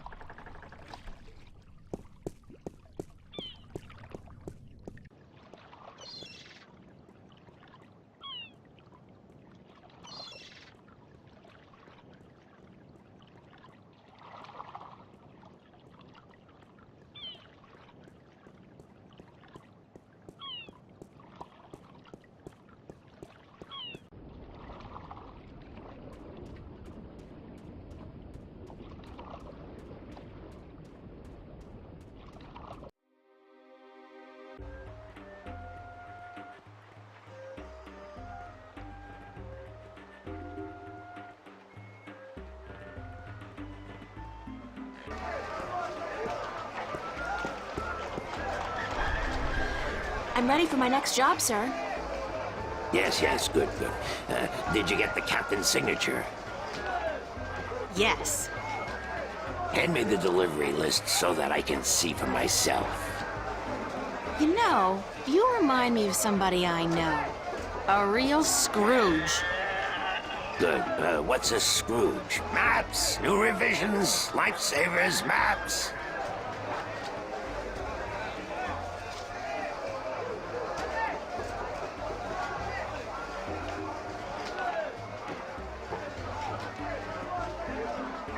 Right. Your next assignment is a map of Shangagriel to the Rolling Man. Hold on.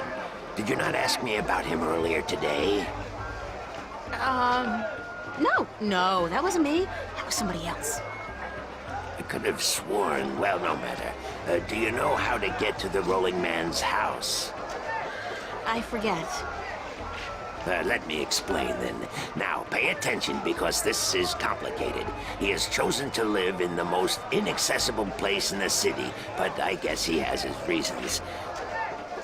First, you head west off the marketplace on Oak until you get to a tiny little apothecary, Mrs. Cassop's Herbs and Oils, where you turn north on South Street. Confusing that, for about 4 minutes of brisk walking.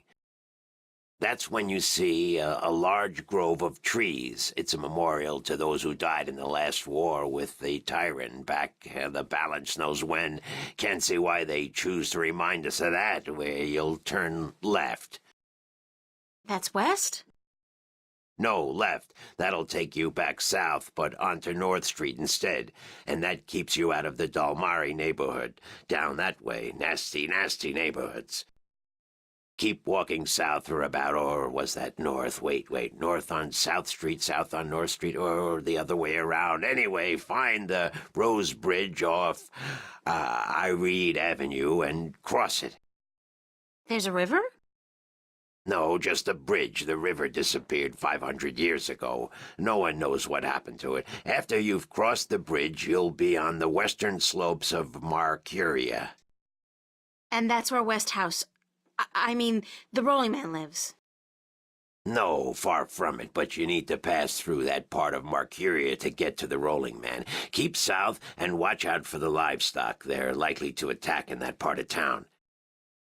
Eventually you'll get to a large circular square. That's where they used to hold executions back when the city was civilized.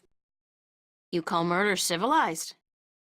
Better than locking people up for years, as any level-headed person would tell you. Our freedom cannot be curtailed. Real men choose the honor of death to the shame of incarceration.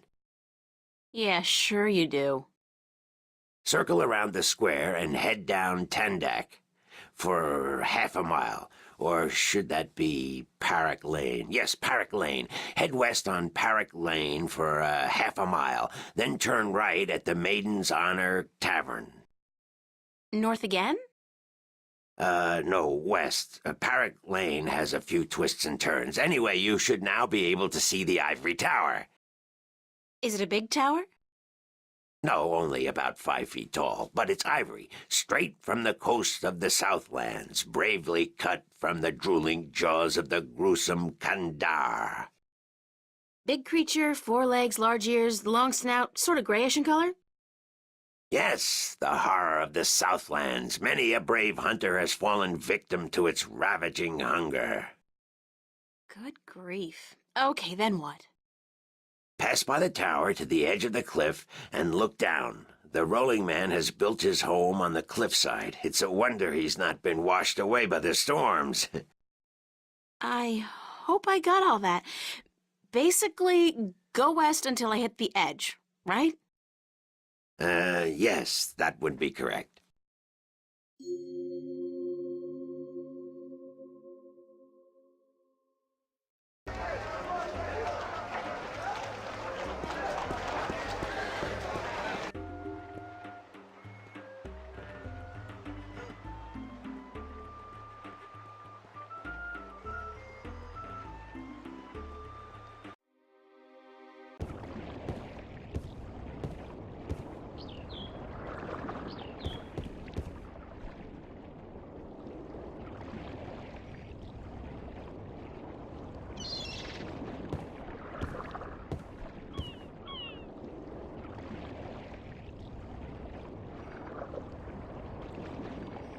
I should talk with the man.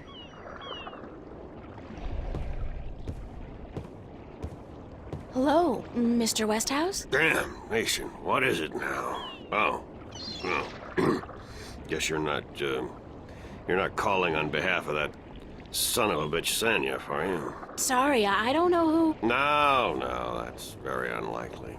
From what I hear, he doesn't much enjoy the company of women. Well, who in damnation are you? April Ryan, sir. Ryan? Doesn't sound very Northlandian. Are you by any chance from the coast of... Yeah, hold on. Ryan? April Ryan? I'll be damned. You're from Stark. Apparently. Until today, I thought I was just from Earth. I had no idea there were 2 of them. Takes you by surprise, doesn't it? Well, goddamn. Sit down, Miss Ryan. Let me get you a drink.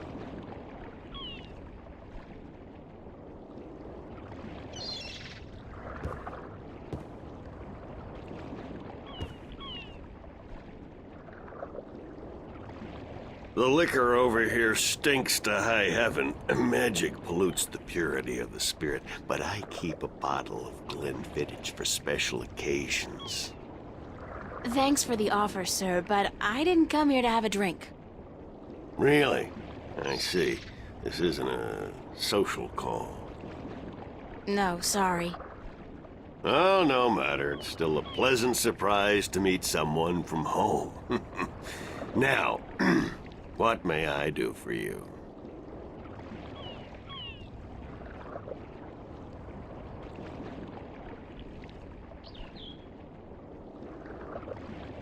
Cortez told me to look you up. He did he? I see. Who's Cortez? You don't know him? I think not. I'd certainly remember. Did you say Cortez? You wouldn't be talking about old Manny Chavez, would you? Well, he ought to be dead by now, but then, by all rights, so should I. I don't know his first name, but he calls himself Cortez. Tall fella, mysterious and elusive, rarely answers a question with a simple yes or no. Smokes like a chimney. Aside from that bit about smoking like a chimney, it sounds exactly like Cortez. Manny. I'll be damned. That old crook is still around. Well, how the devil is he? He's good. Where do you know him from? Oh, my whole life back in Stark. We had some exciting adventures, him and I. Actually, he's part of the reason I ended up here. I last saw him in the winter of 1934. But that's almost 300 years ago. Yeah. Funny, isn't it? And I'm sure he doesn't look a day older than he did back then. The handsome devil. Well, if I'm going to accept magic in parallel worlds, I might as well accept people living 300 years. Oh, no, you misunderstand. I'm only 46. I arrived here about 15 years ago, but I left Stark in 1934. Between the worlds, where you dream time has little meaning, I was trapped, you see, for quite a while. For 300 years? Time went by pretty fast. It didn't seem so bad at the time, but now that you mention it, 300 years, quite disconcerting, really. Quite disconcerting.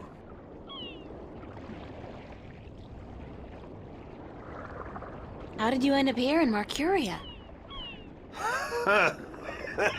That's quite a story. I won't bore you with the details, but suffice it to say, I was always somewhat of an adventurer.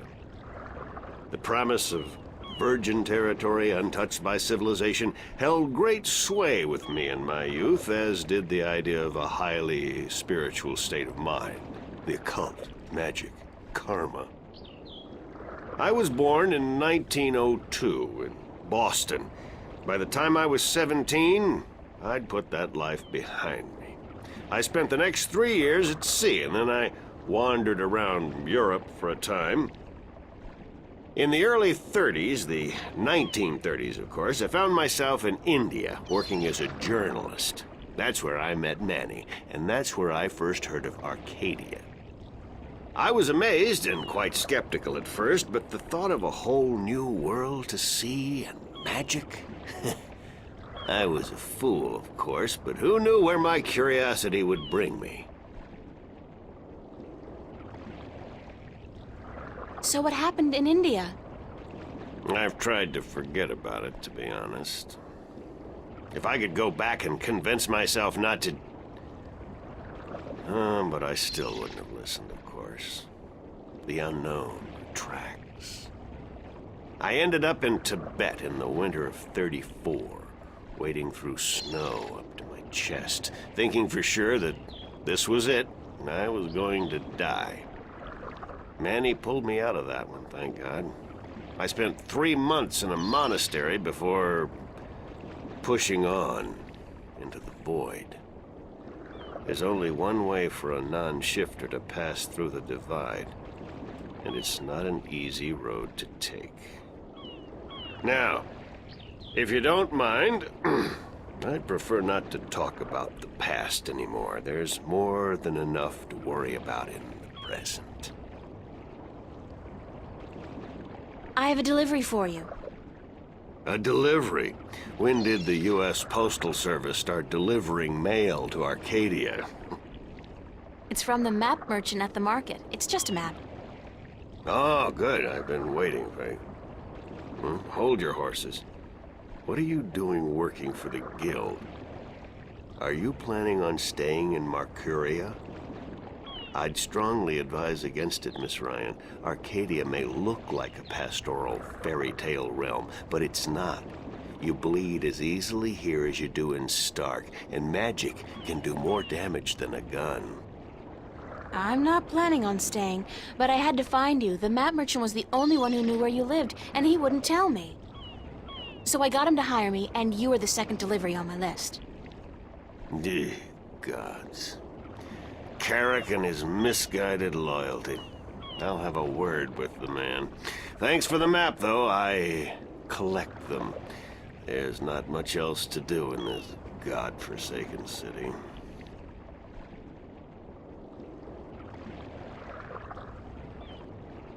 I should get going. Very well. You're welcome back at any time, Miss Ryan. Anytime. Thank you, sir. I'll remember that.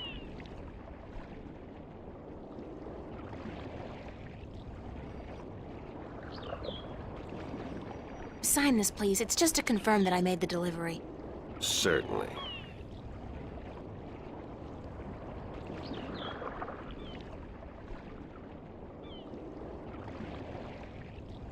It's a brown, slightly cloudy liquor.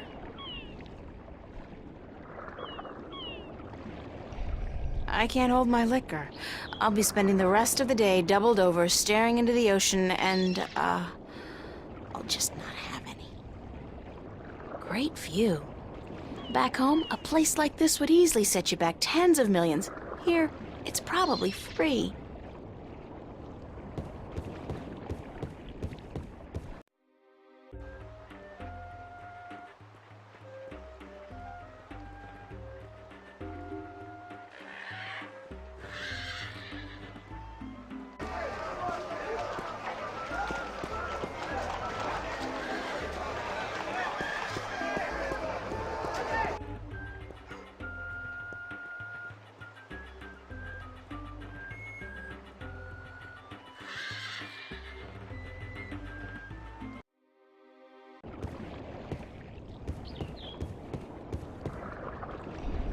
Hello, Mr. Westhouse?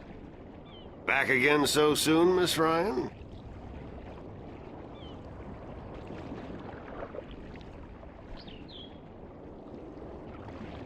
Cortez said to look you up when I wanted to go back home, to Stark. Now, why would he say that? I'm not a shifter, and I don't know any magic. I'm sorry, Miss Ryan, but you'd be better off asking the Sentinel priests for assistance. Already did. They said I was on my own, that they couldn't help me. Bloody typical. Those reactionary fools wouldn't extend a hand to help a drowning man if it violated the principles of their bloody balance. But I can't think why Manny would tell you to visit me in order to shift home. It just doesn't make sense.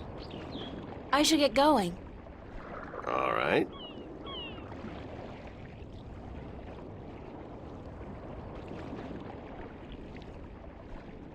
Hello, Mr. Westhouse?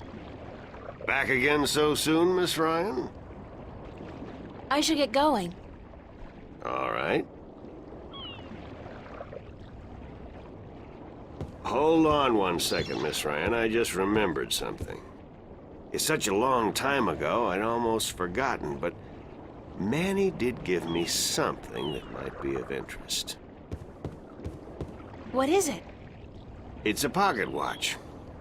Manny gave it to me the last time I saw him. I never quite understood why, but maybe you can tell me. Did he say anything about it? He said that when his heart started beating again, he would know.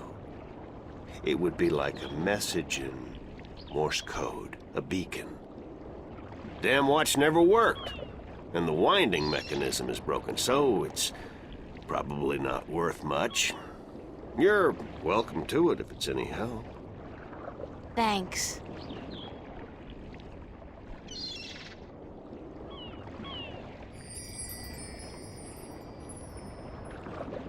It's an antique pocket watch.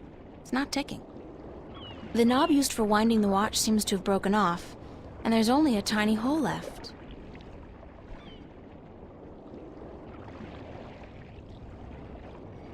If I insert this pin carefully into the hole, like so, and then slowly wind it... It worked! It's ticking!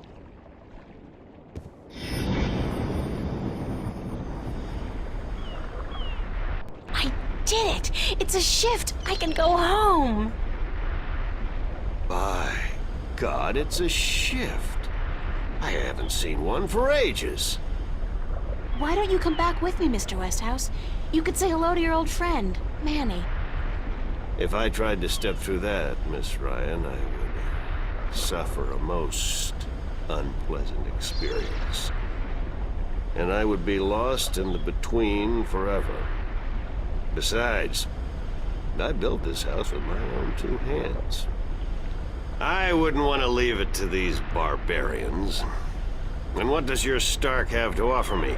This world is more recognizable to me now. Now you go ahead, Miss Ryan. Go back. And don't let your curiosity of the unknown tempt you into making another shift. Thanks for your help. Say hello to Manny for me. Tell him I'm doing all right. And then I said, thanks.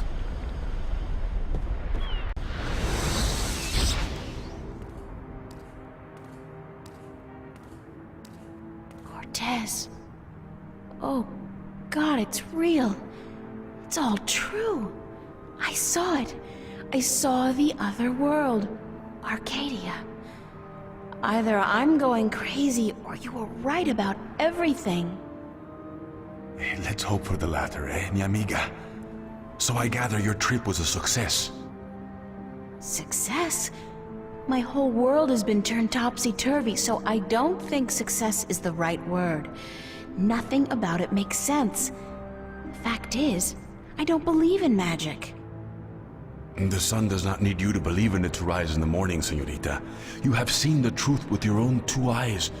I can do nothing more to convince you. It is up to you now. Well, do I have a choice? I have to believe at least some of it.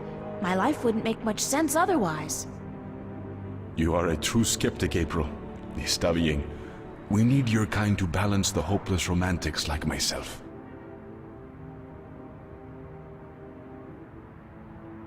Who are you really, Cortez? Excuse me? People knew you over there in Arcadia. Tobias. He didn't know you by your real name, but he did know you.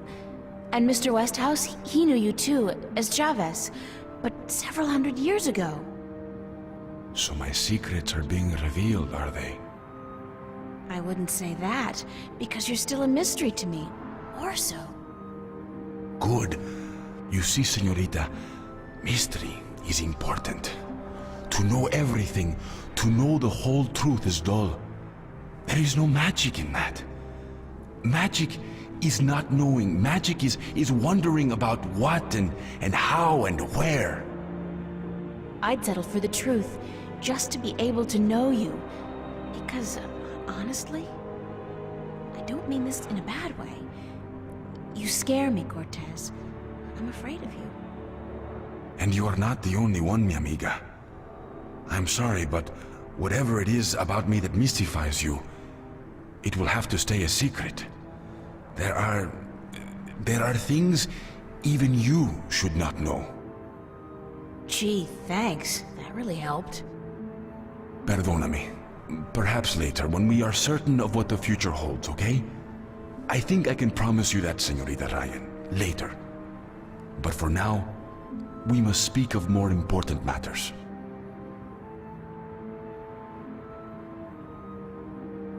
You helped me back, didn't you? To shift?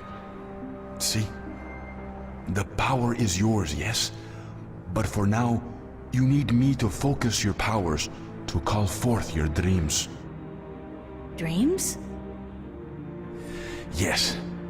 To travel from one world to the next, you must pass through the world of dreams. It is the only way. You are capable of opening a shift on your own, but you might not be able to. What do you mean? The power, the magic is within you. And when you sleep, sometimes you open the portal without even being aware of it. But when you're awake, it's more difficult. With practice, you will do it. I don't think I want to do it. You must. The worlds depend on it.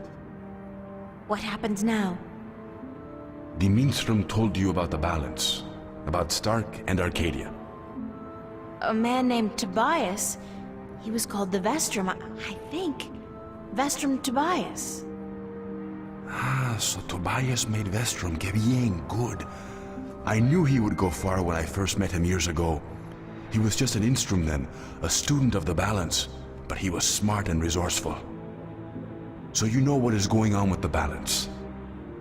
Tobias told me that the Guardian was missing and that the balance was failing.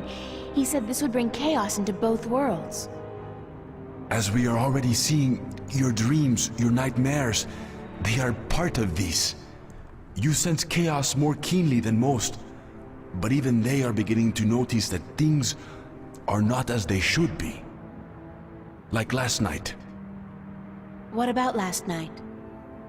What you saw, you were not alone this time. There were others, and they saw the same thing. Not nightmares anymore. Real. The first sign of the damage chaos can do. The divide is being breached.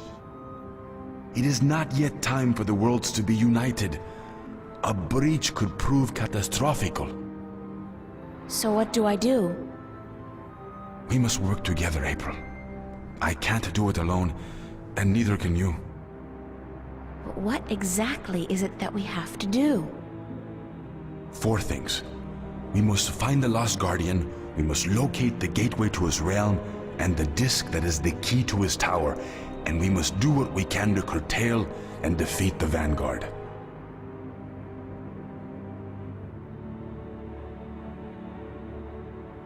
How are we going to find the Guardian?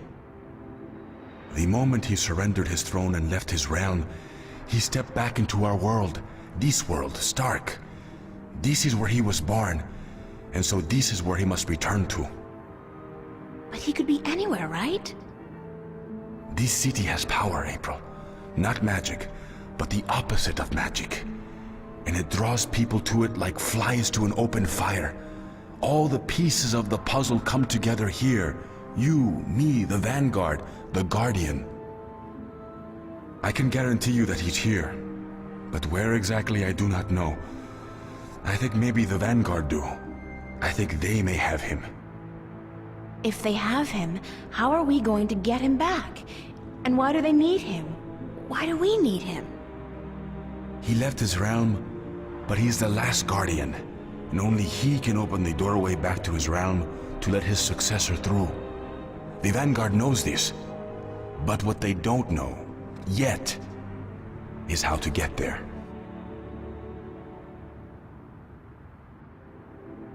Who'd know about the gateway to the Guardian's realm? That I do not know. That knowledge wouldn't be here in Stark. You must go to Arcadia, study the books, talk with the minstrel and others who might know, but not yet. First, we must finish our mission here. Where's the key to the Guardian's realm? In Arcadia. The key contains 2 parts. One is the disc itself, the other is the 4 jewels, the eyes of the dragons. That gives the disc the properties of the balance and makes it complete. Where is the disc? The disc was left in the care of the Sentinel 10,000 years ago. In the beginning, it was kept in the open, displayed for all to see. But not anymore. Not since thieves tried to make away with it. They will know where it is. Ask Tobias, Vestrum Tobias. Where are the 4 jewels? Ah, the eyes of the dragons. They are kept by the 4 dragons themselves. 2 in Arcadia and 2 in Stark. The white dragon has 1, as does the old one. These you must find yourself. I'll help you with the others. How do we defeat the Vanguard? The Vanguard are strong here and growing stronger. Even in Arcadia, they are gaining a foothold. And with the Tyrant on a leash, the future looks quite bleak. How do you know so much about what's going on in Arcadia? Voices whisper in my ear, señorita. Voices that I trust. You're saying the Vanguard are strong here. How come I haven't heard about them? They don't go by that name here. Did you ever hear of the Church of Voltec? Sure, they're... Oh, that's the Vanguard? See. Then they're big, very big. But why do they... Why assume a different name here? In Arcadia, they flaunt their philosophy. They preach the destruction of the balance under the pretense of returning humankind to the glories of the past. Here, they cannot do that. So they have integrated themselves slowly but surely into society under the subterfuge of the New Age religion, and they've built a financial empire to match governments. They have that much money? The Vanguard own multinational companies. They own planets, April. They own armies. All they need is the balance, and they will own everything. The twin worlds will be at their mercy. So, we basically don't stand a chance, do we? Against an enemy like that. If we hold at bay the forces of chaos, and if we ensure the natural continuation of the Guardian's role within the balance, then they will have lost. How are we supposed to fight this chaos you keep talking about? You're the key, April. You have the power to shift, yes? But there's more to you than that. You are a child of the balance. And no, that will have to wait. By just being alive, you counter chaos. Without you, last night might have turned out much worse. That tiny breach might have been permanent. I didn't do anything. Then imagine the power you wield when you really do something. Trust me on this, amiga. It's instinctive to you to fight chaos. You see it so clearly, and you will know what to do. You are most needed in Arcadia, where chaos is a part of reality. The tidal wave will hit there first, and unless it's subdued before it hits Stark full force, we'll never stand a chance. So you will have to travel to Arcadia after we are done here. Okay, so that's it? Kick some Vanguard ass, find the Guardian, locate the entrance to his realm, and a 10,000-year-old disc and 4 Dragon Eye jewels? And oh, April, make sure you do battle with the physical manifestations of chaos along the way, because hey, that's your destiny. It's impossible, Cortez. I can't do these things. I'm 18, I'm an artist. No, not even that, I'm nobody. You can't place all these responsibilities on my shoulders. I can't carry that much. I will help you, April. Others too, you're not alone. Well, I feel very alone, and I can't even tell anybody about this. Yeah, hi, how are you? I'm the Chosen One. Can you help me save the world from evil and chaos? There is no Chosen One, April. There are only those who would and those who wouldn't. You have a choice between the two. You said I had powers, that I wasn't like everybody else. True, but you still have a choice. Prophecies can never unravel the will of a single human. You are one of many possible paths, but unfortunately, most of the alternative paths have been blocked by circumstances beyond our control. The world does depend on you, but you have not been chosen.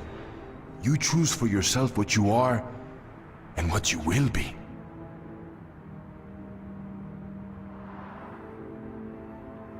Then the choice will have to be, yes, let's save the world. Where do we start? Here, in Newport. We must find out about the Vanguard. Their headquarters are in this city, but where? Do they have the Guardian under lock and key? What are their weaknesses? Once we've done that, you must travel to Arcadia. I cannot go there, and besides, I have things to take care of here. Right. Except, where the hell do I go to find out about the Vanguard? The library? The net? Valuable information is hard to find. Remember the painting I showed you yesterday? Sure. The artist, a boy named Warren. I told you about him, yes? Warren is involved in a lot of activities that aren't exactly legal. He has connections. He can point us in the right direction. All right, okay. Where do I find him?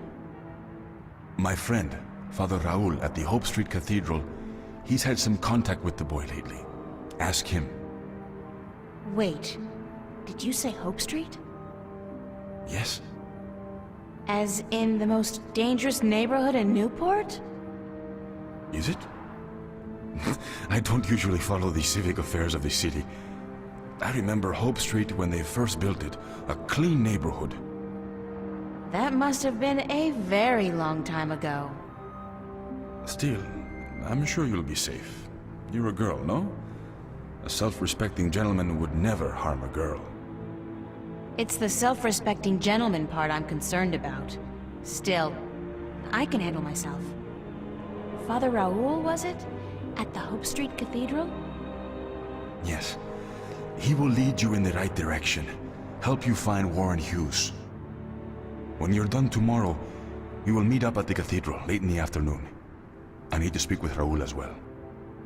Okay, good. It's a plan then? Enjoy yourself tonight, April. Who knows what the future may hold? Good night.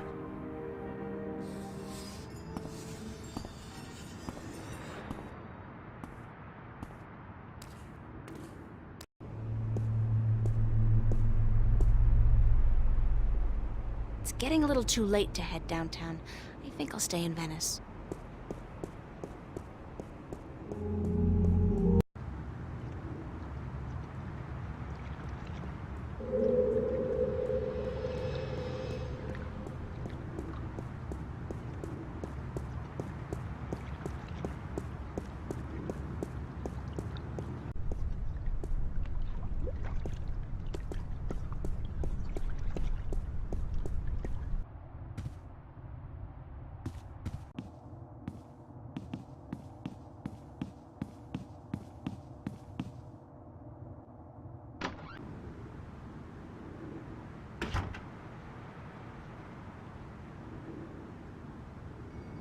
I don't need to make my bed. It's been too hot to sleep with a cover.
I don't think I've ever seen anybody pass through that door.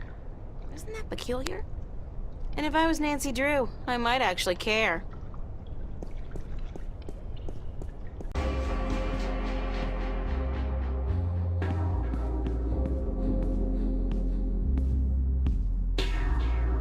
Marcus.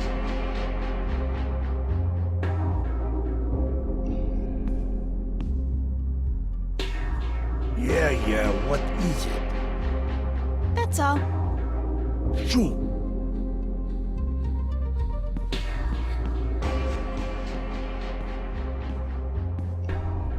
Pulling long hours today, Charlie? Unfortunately, yeah. Are you staying for the show tonight? What show? You don't know who's playing? I've had a few other things on my mind these past few days, Charlie. Sorry. Anybody good? Anybody good? Are you kidding? Roy and Dale's playing. It's the first gig on their new tour. Sort of returning to their roots before they do the big venues. Tonight? Great, that's perfect. Especially tonight. I need some serious unwinding. Yeah? What's up?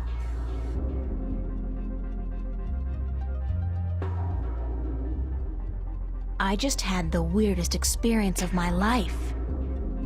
Weirder than what happened here last night? Much weirder, trust me. I mean, what happened here, it could be explained. A hologram, rapture gas, mass suggestion. That's stretching it a little, don't you think? What, rather than the alternatives? That we're all either going crazy or that something's breaking through from another world? You don't think that's stretching it? I don't know what I think, April. I just know that sometimes there are things lurking in the shadows that can't be explained by science. That the world holds more mysteries than we think. Maybe. So what's this thing you were gonna tell me about the weirdest experience of your life? You wouldn't believe me anyway, Charlie. Try me. No, really, I can't. It's too much, too close. I don't know if I believe it myself. Okay. You tell me about it later then, alright? Maybe.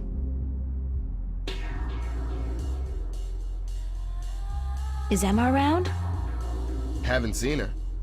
But she knows about the show, so she'll be here. When does the concert start? In less than an hour. I expect the place to be crowded soon, so you should find yourself a spot to sit down. Thanks, Charlie. No problem. Later.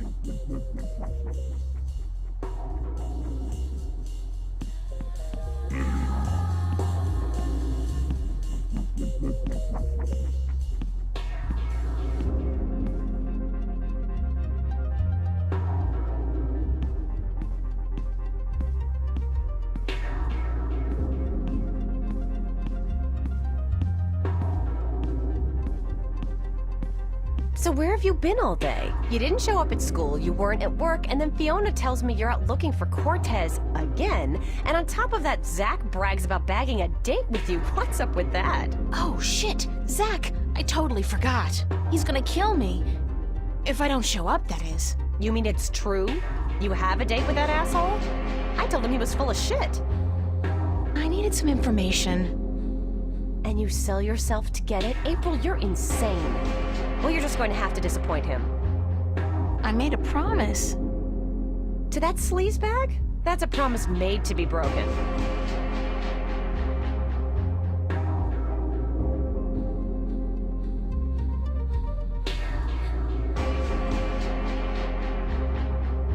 A promise is a promise. I have to go. Commendable, but incredibly misguided. He's only after one thing, you know, and that's sex. He can forget about that. I'll go, but I'm only staying an hour. I'll tell him I'm tired or sick. Knowing Zach, he'll take that as an invitation to your bed. But I guess you've made up your mind. Go, have a good time. And good luck, you'll need it.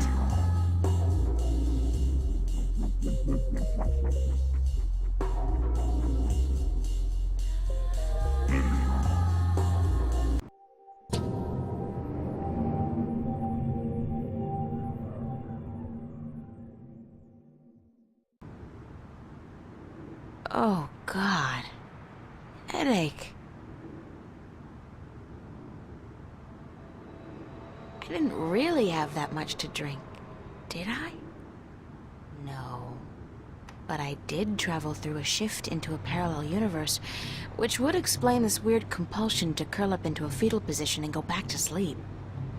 Not that I'm particularly looking forward to it, but I guess I have to go find that Warren guy Cortez told me about down on Hope Street. And hey, like that's not enough. I have to avoid bumping into Zach today. last night's, date is not something any of us should be reminded of, and I'm not just talking about the incident with the groping and me kicking him in the groin. Doesn't he get that no means no? No.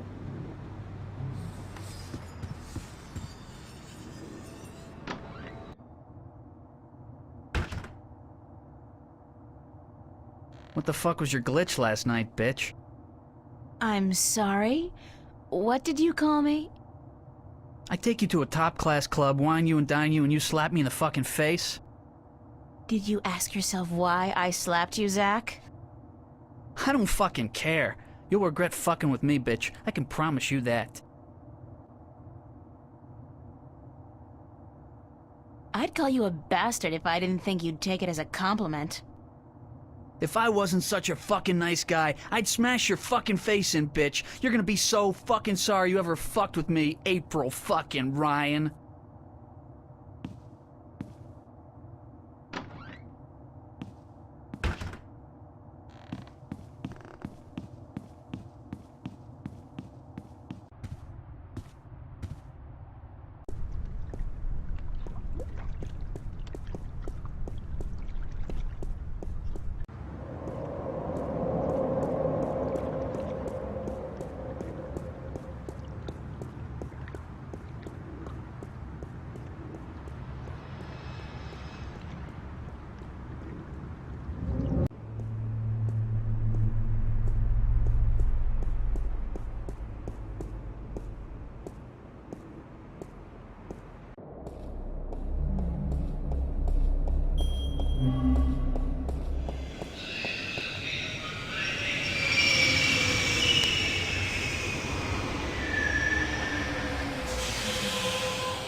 She's gone. Looks like he knows how to use that steel pipe. The boss man. From his uniform, I'd say he's one of the West Side Kings. They got recruitment posters all over town. I think he's in trouble.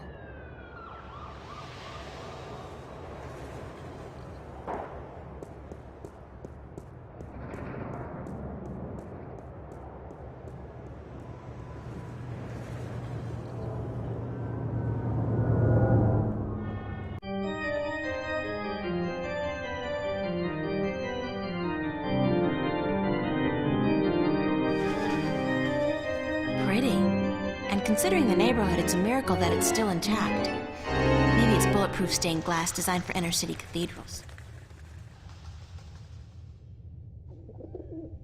I wonder how they light those candles. Do they have ladders? Or jetpacks? That's a funky idea. Priests with rockets on their backs. That would give a whole new dimension to evening services.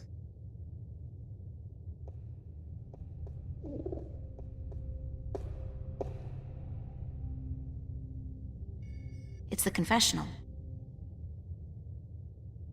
It's a baby angel. A cherub? He's got a red robe wrapped around his posterior, and he looks to be in a hurry. I can't remember reading about this particular incident in the Bible. Maybe it was in the sequel? Nah. That came out only 5 years ago, and this wall painting looks a lot older than that. It's a priest. Good morning. I'm Father Raoul. You're not a Hope Street regular, are you? I haven't seen you here before. I don't visit the neighborhood very often, no. And why should you? It's not a very nice place. This cathedral is all there's left of the hope in Hope Street. I'm sorry to hear that, Father. So am I. But we cope. We cope. How may I be of assistance? Do people still go to church? Yes, some do. Some do. Religion is pretty resilient. Religion, sure. But there's so many new religions, and people tend to abandon the old ones. don't they? They'll be back. The Voltex and the Manus of the world offer only a fleeting chance of material happiness. What they cannot offer is spiritual enlightenment. So you're not worried about the competition? We have over 2,000 years of experience and tradition to build on. I don't see us just rolling over on our backs and giving up. No. Do you know a boy named Warren Hughes? As a matter of fact, I do. The Hugheses were regulars before they traveled to the colonies. Poor Warren was left an orphan by his family. I haven't seen him for years. Where does Warren live? I'm not sure he lives anywhere, but he does belong to a Hope Street gang, the Razorblades, I believe.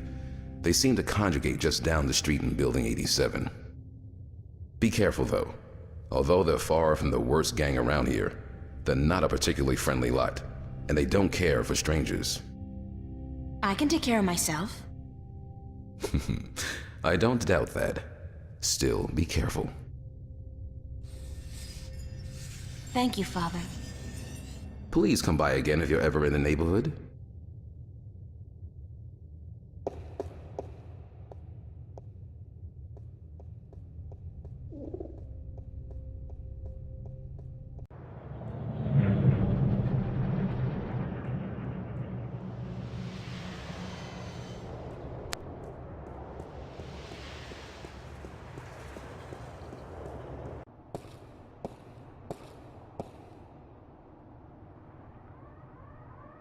It's out of order. It's a boy.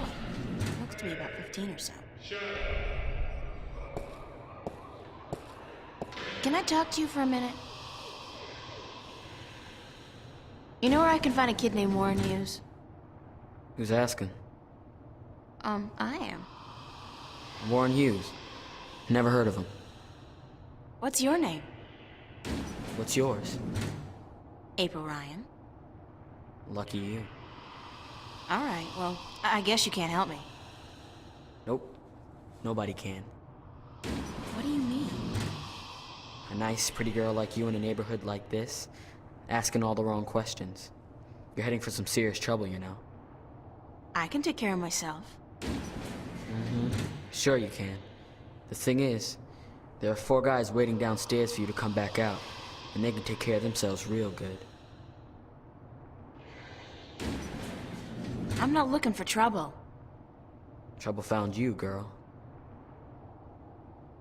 What do you want from me? I should have asked you the same question, except I don't care. You should have thought twice before coming after me. After you? I didn't come... So you're Warren? What, like you didn't know? No. Cortez told me your name, where to find you, but... Hold on. Cortez? Old Spanish-talking dude. Real crazy in the head? That's a fair description, yeah. Shit. You're not a cop. Social services? Corporate? No, I'm a friend of Cortez. He said to look you up. I haven't seen Cortez in a while. Not since before. So what does Senior Cortez want with me? We need some help. What kind of help?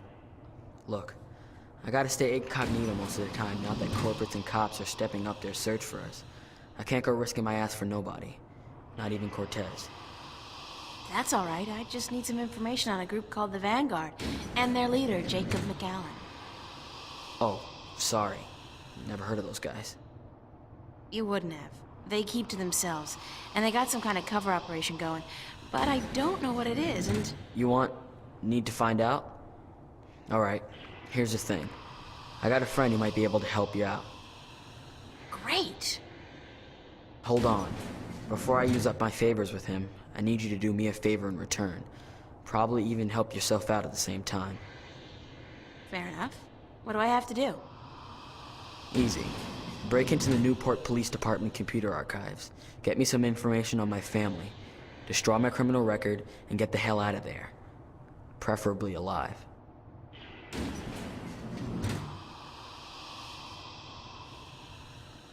I'll do it. You got guts, girl. That's cool. Besides, there's probably some information on the Vanguard's, was it? In the archives, and that information will be valuable to my friend if he's gonna help you. So here's the thing. My dad doped out on raps and seduced by commercials, sold out our whole family to the shiny happy colonization program for a lifetime supply of the big R, the rapture. He neglected to ask his lovely wife and children, and the corporates didn't care. One day they came to pick up my mom, my sister, and me. I got away though, snuck out the window. I spent the next 2 weeks in a dumpster. And your family? That's just it. I don't know. Off to the colonies, of course, but which one? I don't know. Sometimes they split up families too. You know, they don't tell you that in their ads. I don't give a shit about my dad, and my mom, she's tough. She can take care of herself, but I want my sister back. We were real tight. I'm not gonna let them use her in the mines and factories out there. So, you want me to find out where they took your sister? That's it. You're catching on. You do that for me, and delete my criminal record at the same time to get them damn corporates off my ass. I'll give you all the help you need. Where's the police station? Take the subway to Metro West. You'll come out on what they call Cop Street. You'll see the NPD headquarters down the block. You can't miss it. I'd better get going. Be cool, eh?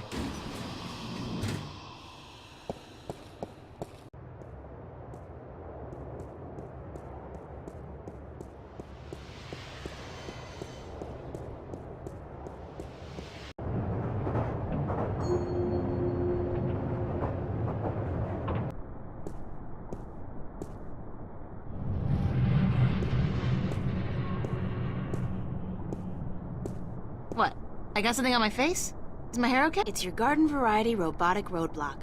You see them all over this pothole-infested town. There's a small control panel on it. The display reads 3018. Another unfortunate victim of the Anglo-Pacific Wars of the 90s.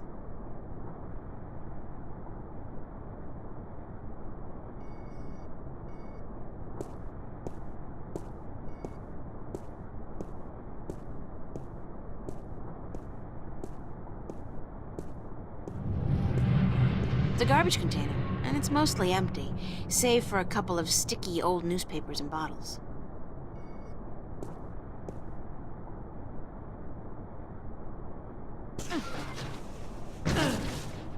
This is so gross. And me in my favorite shirt. Hey, is that a fur mitten? Ah, no, it's a dead rat. I'm not gonna check out that other mitten in the corner. I think it just moved. How utterly pointless is this? And I'm starting to reek a little of oh crap, too.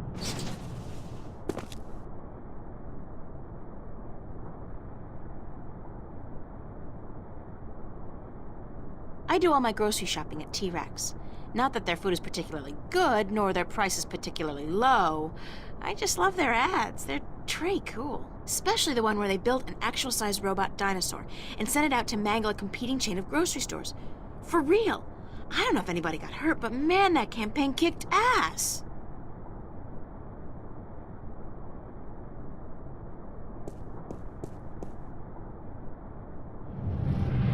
It's an automated garbage truck. They crisscross.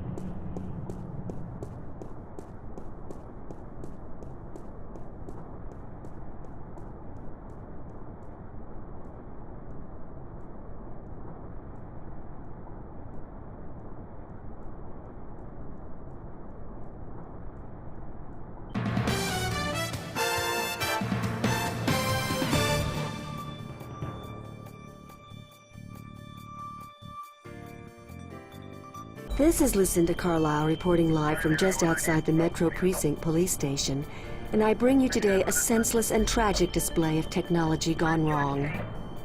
In the carnage you see behind me, medical drones are digging through the rubble of a crashed shuttle for the remains of over 100 people who lost their lives today in an accident that could and should have been prevented.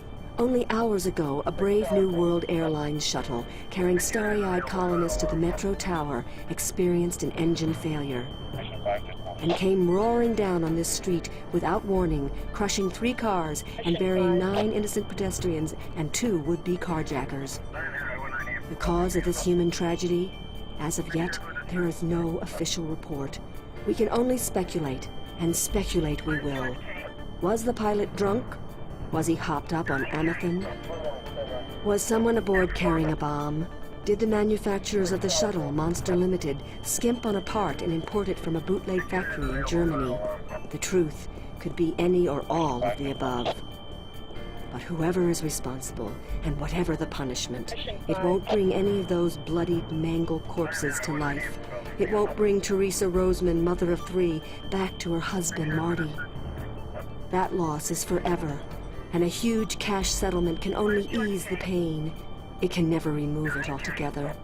Only expensive brain surgery or personality modification through proprietary drugs can do that.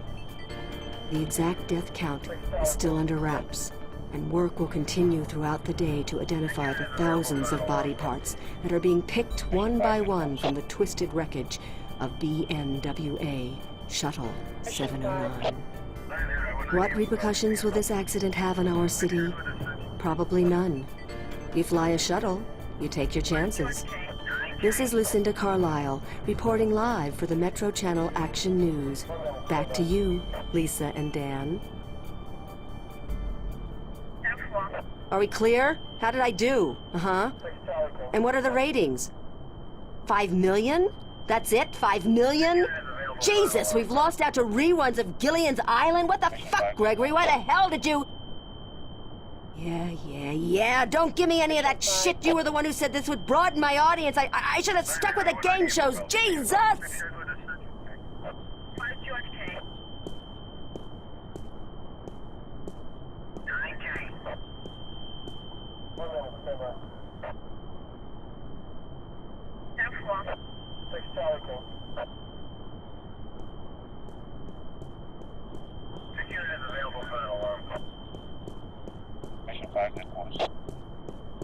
If I'm not completely mistaken, and if I remember my tech classes correctly, that's an anti-gravity control unit. It looks fully intact.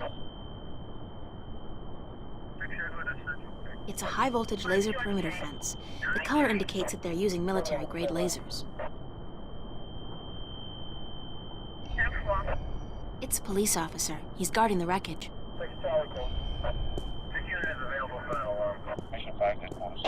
Move along. There is nothing to see here. Mission 5. Except for that crashed hovercraft.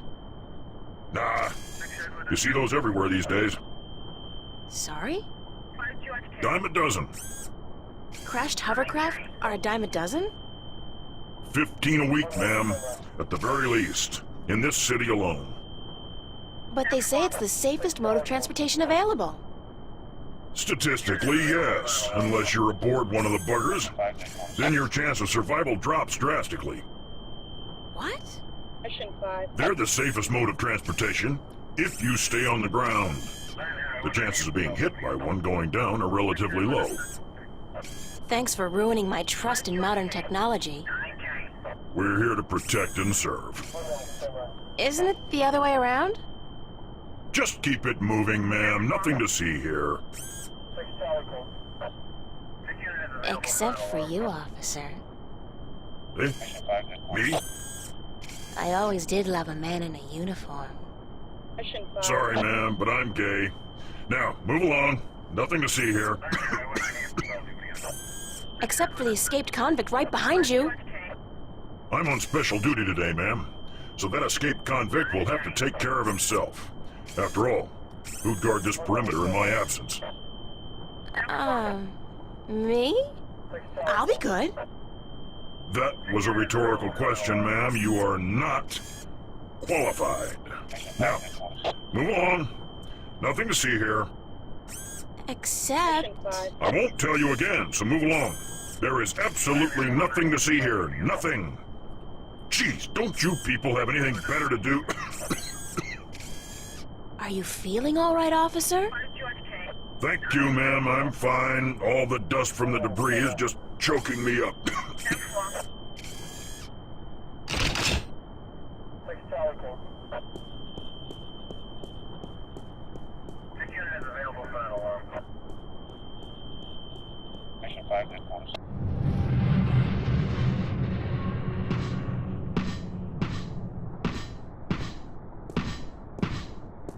Newport Police Department. It's a holographic sign. It's a police officer. He's guarding the entrance.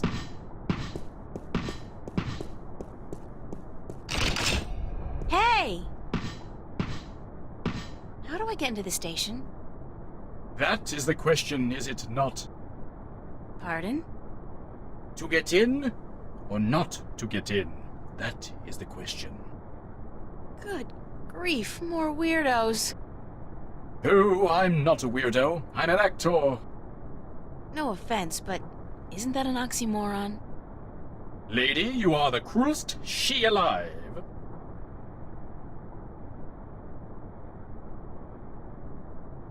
How do I get into the station? You don't. Not today. But I need to get in. What if there's been a crime? Good point. I guess you need to report it via one of the many kiosks installed throughout the city, or by contacting an officer of the law. Like yourself? I am but a humble servant of Her Majesty, and I'm actually assigned to Vice, so don't bother. Any chance you'll let me through? Shower me with sweet forgiveness, Princess, but unfortunately, I cannot. The doors ain't working. The doors aren't working? They're not. Good Lord, I must report this immediately, after I'm done with my policing exercise. Did you say the doors weren't working? Ah, correct. The only things getting in and out of the station today are police officers, prisoners, and garbage. Aren't they all pretty much one and the same thing? Cutting words from a wench's barbed mouth? What did you call me? Sweet princess. That's more like it. How are you able to bring garbage out and prisoners in when the doors are broken? These doors don't work, but the gate downstairs does, of course. You can only get through that inside of a vehicle. The security measures are quite extreme. Like how extreme? Can you say radiation poisoning? Why were you parading back and forth like that? I am practicing the fine art of policing. It doesn't look like policing. It looks like acting. Bollocks! And I thought I was making progress. Maybe if you tried being a little less rigid? Yeah, but it's this bloody suit. It makes everyone move the same way. I'm not able to release the character. Are you an actor or a cop? Both, darling, both. I am an actor, but I will portray an officer of the law in my next motion picture. It's called Mad Cop 2. I play the Mad Cop's friend, the somewhat ticked-off cop. I think I saw the first one. It stunk.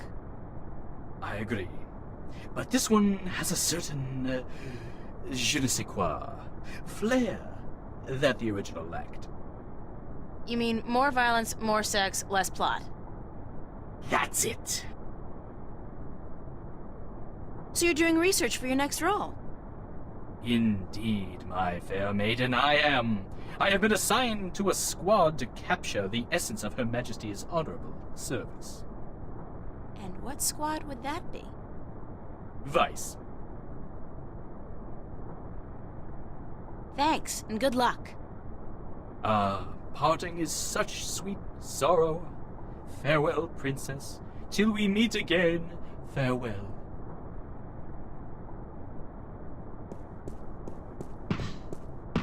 The doors are closed.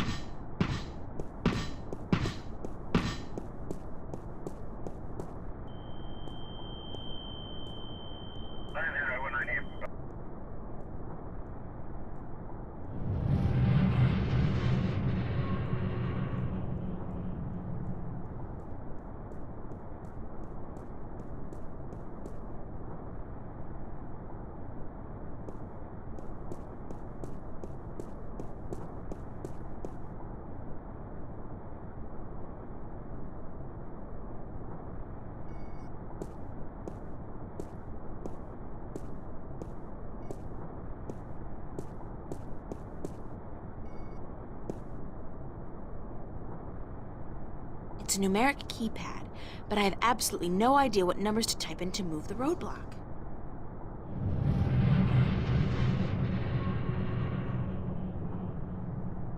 There's a small control panel on it. The display reads 3018.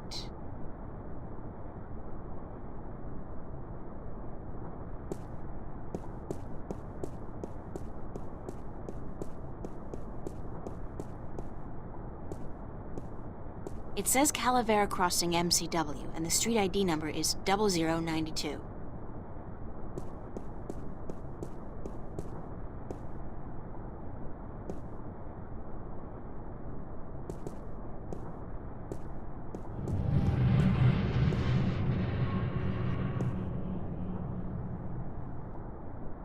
Perhaps if I try entering the ID of the intersecting street, the roadblock will move.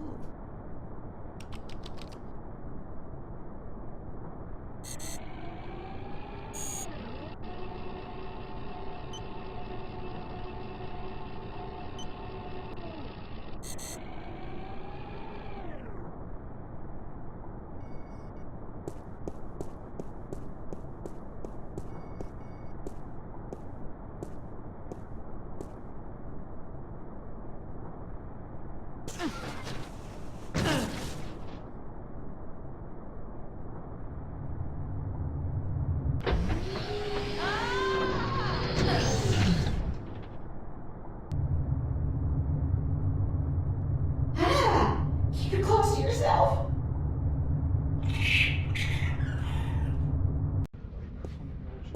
That was so gross. The things I do to save the world, I mean that smell, that sticky stuff, the way that rat just wouldn't let go. Disgusting.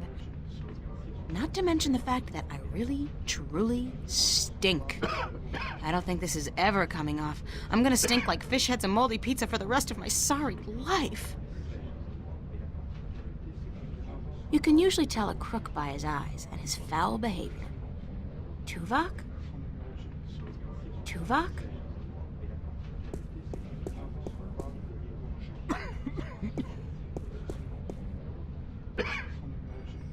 It's a, portly fellow wearing red coveralls. I think he's a repairman. It's a thin guy wearing red coveralls. He looks like a repairman. Hiya! Huh? You an angel from heaven come to take me away? No point talking to old Georgie there. Ever since he overdosed on raptures, he ain't been right in the head. I don't ever let him hold the hammer no more either, I'll tell you that. Hi. What do you want? We're on our lunch break, honey. Excuse me, how do I smell? Smell? Are you coming on to me, honey? What? I don't know. Women don't usually come on to me, so I'm just checking. I wouldn't want to miss a come on. I asked you how I smelled. Yeah, right. Like, moldy pizza and... is that salmon? Smoked. Yeah. And a faint touch of rum? I had an accident with a bottle inside a garbage container. Happens to me all the time. You're not alone. In fact, there are meetings downtown every Wednesday night. I don't have a drinking problem. If you can't admit it to yourself, honey, you do. After all, who's the one reeking of rum? Not me, that's for sure. Not today, anyway. Enjoy your lunch break, guys. With the Sunday overtime we're getting? You betcha, honey. The doors are closed. This phone, 099-12090. They don't open manually.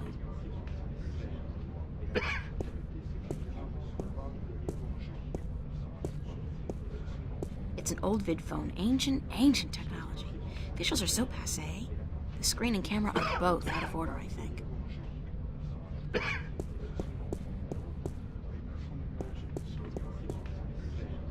From my extensive knowledge of cop shows, I'd say she's probably the desk sergeant on duty. For some reason, they're always slightly overweight and grumpy. Excuse me, ma'am. Yeah, what can I do for you? Where are the archives? The archives? You're not an officer of the law, are you?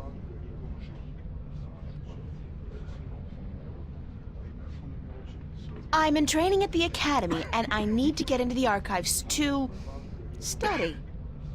You're in training? Uh-huh, sure you are. Then what the hell you doing here? You should be at the academy doing push-ups and learning how to bullshit like a pro. About the archives. You're not an officer of the law, are you? So what if I'm not? Then you can't go into the back, capiche? Cops only. Besides, half the doors in this building, including that one, are out of order. Nobody's going in, nobody's coming out. And until those overpaid, underworking service guys get off their butts and back to work, that's the way it's gonna stay. Thanks anyway.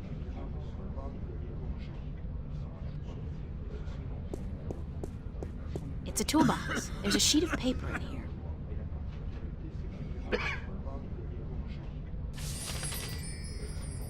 It's some kind of requisition form or work order. It's a toolbox. Bocamba Mercer Corporate Labor Union, form number 09042. Short-term tactical suspension of union members' benefits. It's a carbon copy of an old work order.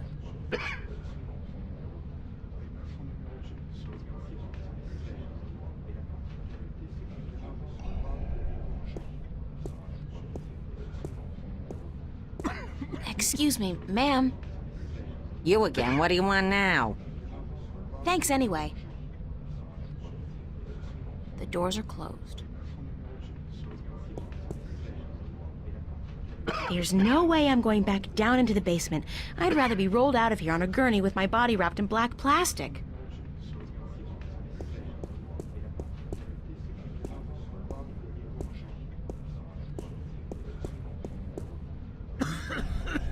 It's me again.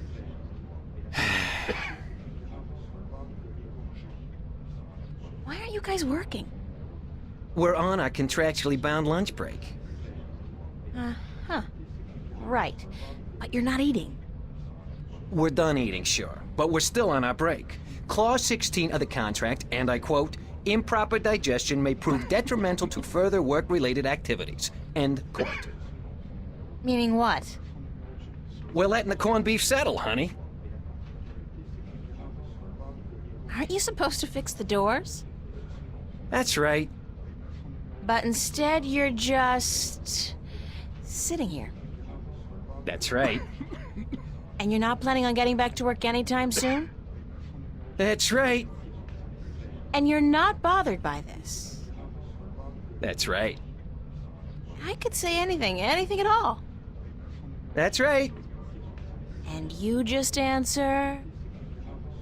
That's right. Well, how's that for productivity? Yeah, that's right. It'd be so nice if you could fix the doors. And it would be so nice if you could go away and leave us alone. Is there anything I can do to make you go back to work? No, short of emergency, we ain't moving our asses in the foreseeable future. What constitutes an emergency? Any event accompanied by a specific work order signed in triplicate. What kind of work order? Well, you know. About the work order... Yeah? Which one? You know, for emergencies. You mean the short-term tactical suspension of union members' benefits requisition form? Sure. Well, if you were to produce said requisition with the appropriate signatures, we'd be forced to prematurely suspend our lunch break, for tactical reasons, of course. Thus, allowing our scheduled work to be completed. Don't you just love bureaucracy? You what? Never mind. Where do I go to get the requisition form? What form? The requisition form for the short-term tactical suspension of union member benefits. Any official office for which we perform services. Enjoy your lunch break, guys. With the Sunday overtime we're getting? You betcha, honey.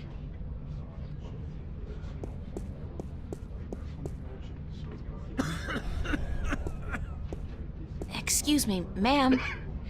You again, what do you want now? I need a requisition form number 09042. Short-term tactical suspension of union members' benefits. Hold on.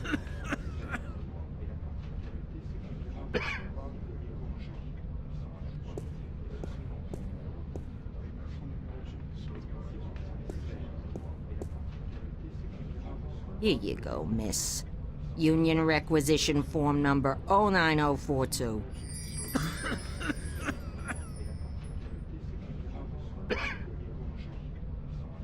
Bocamba Mercer Corporate Labor Union, form number 09042. Short-term tactical suspension of union members' benefits. The work order's blank.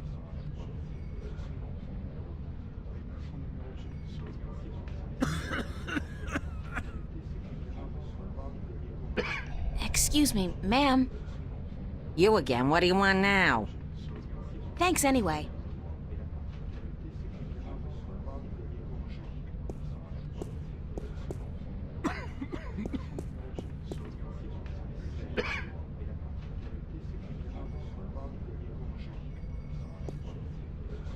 That's the requisition from last week. What a horrible experience that was. I pray each and every night that we'll never have to sacrifice our lunch break again. You keep it, okay? Seeing that form again sickens me.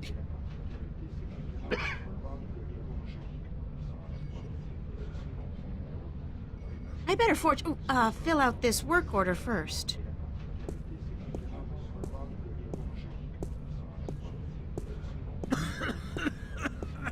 Fix the damn doors. Sign the commish. There.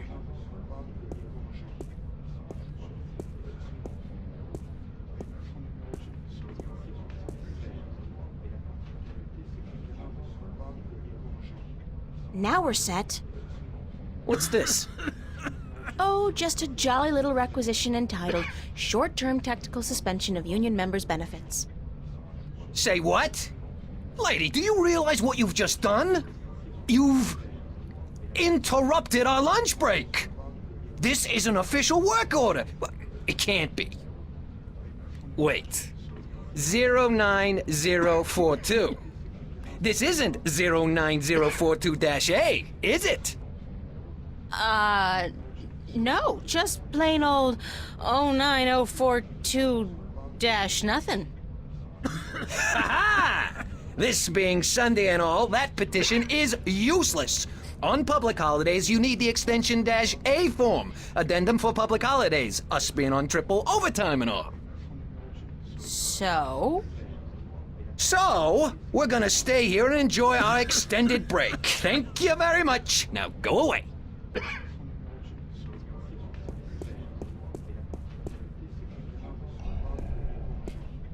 excuse me, ma'am. You again, what do you want now? I'm sorry, but I need the 09042-A requisition form addendum as well. The what? The 09042-A? Why the hell didn't you ask me for that one in the first place? Because I'm a cruel bitch and I love torturing you. In fact, I've made it my life's mission to haunt you forever and ever with requests for useless forms and documents. Hold on.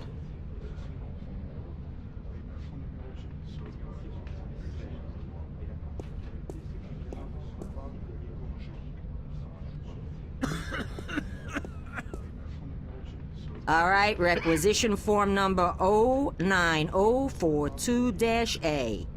And that better be it.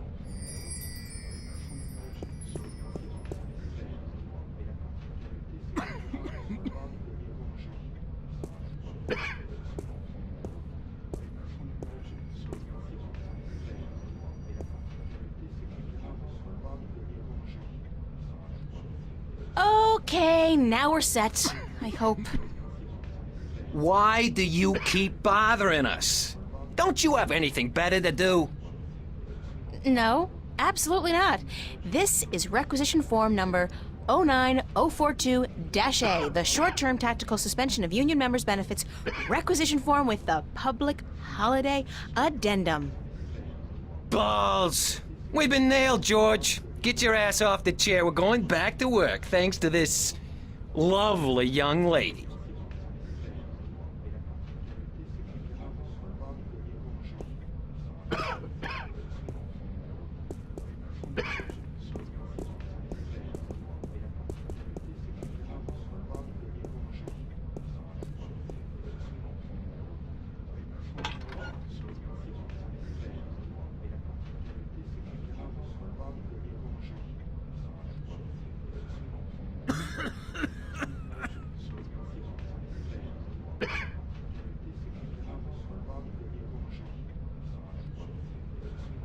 At least they're doing something, even if it's just staring at the panel.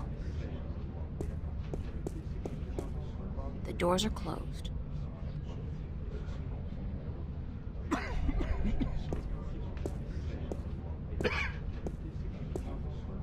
Excuse me, ma'am.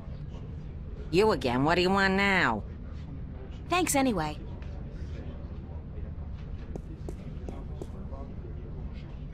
The doors are closed.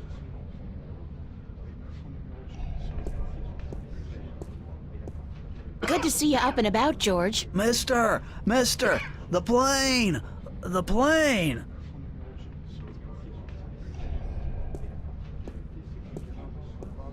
Are you guys gonna be done soon? Hey, who knows? This is complicated stuff, honey.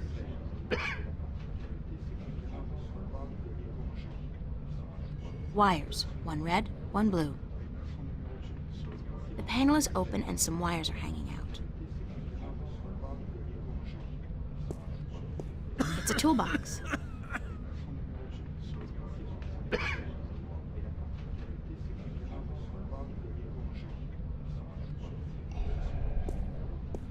How's it going?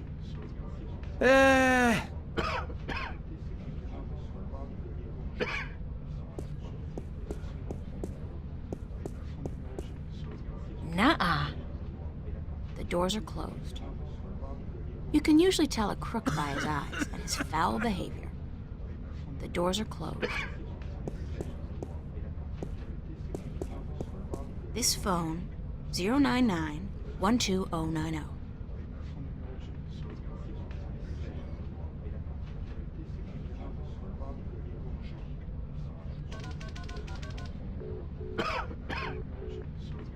Busy. What a surprise.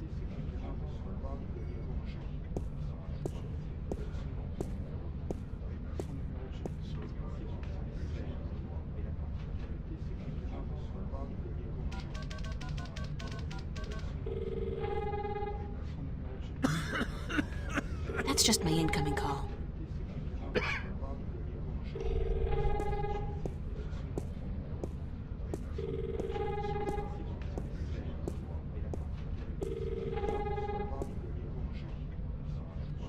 Hey, there's a phone call for you. For me? Who is it? I think it might be union business. Out of my way, lady!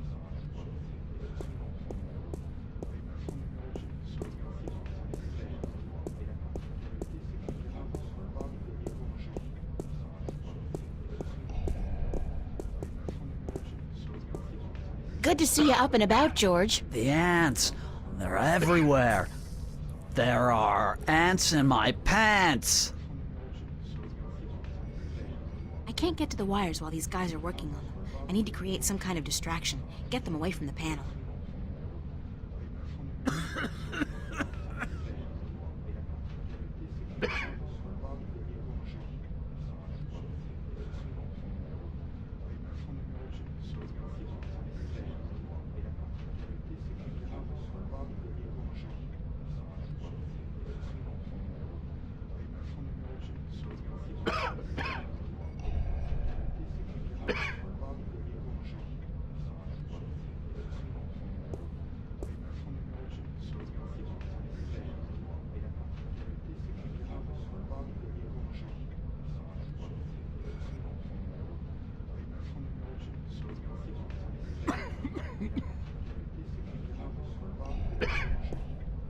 There's a call for you too, sir.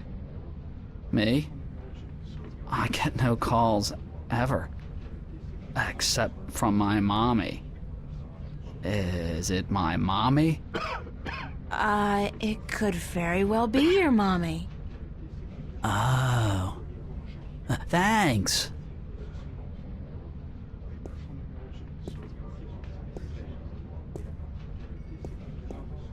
It's a long shot, but if I try to cross these wires...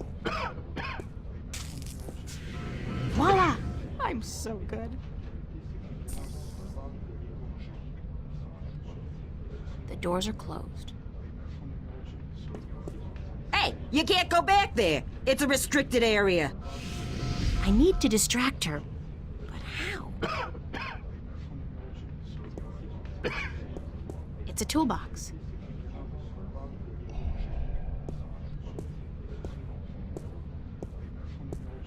Excuse me, ma'am. You again. What do you want now? Thanks anyway.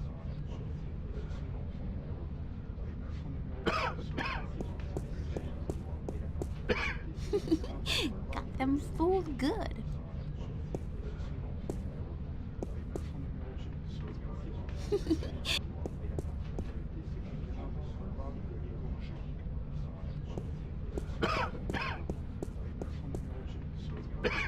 Which wire should I cut, Sarge? I can't tell which is which. Just cut one of them, Jackson. The timer's almost at 0. Boom! Ah!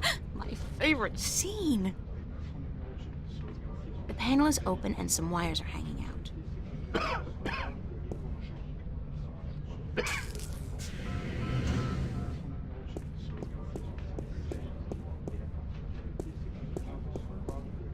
Tuvok? Tuvok? You can usually tell a crook by his eyes and his foul behavior. Let's see. What's the most difficult form to get a hold of? The label on that shelf says, reporting indecent or lewd behavior by Bingo or BM personnel, number 31366. I like my outfit. It's inexpensive, but cool. Excuse me, ma'am. You again. What do you want now? I'd like that form for complaining about lewd and indecent behavior, please. Number? 31366. Hold on.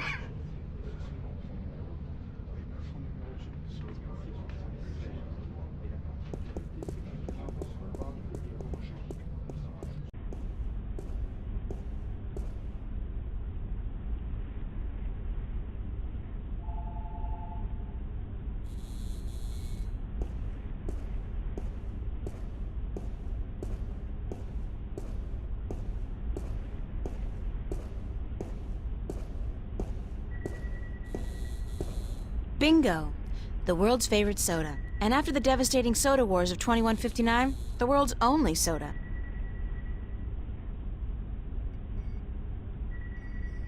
Let's see. Cola, lemon, lime, strawberry, strawberry lime, strawberry cola, cherry cola. Yuck. I'll go with the old standby, Bingo Classic. Boring, but safe.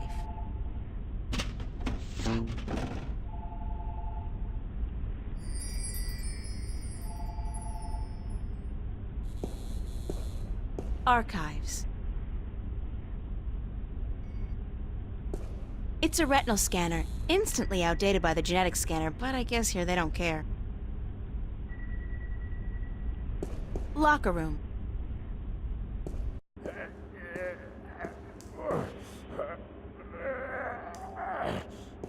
Sergeant Anthony McDonald. Sergeant Morty Lowe.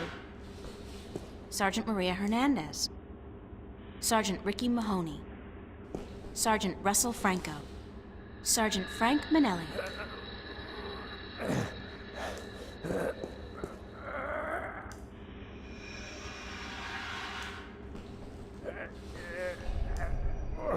It's occupied. Hi. Who's in there?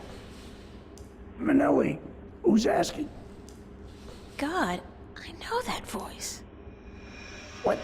Who are you? Sergeant Hernandez! Maria, thank God you're here. Listen, I need you to get my stomach medicine from the locker. Here's the key. Oh, God.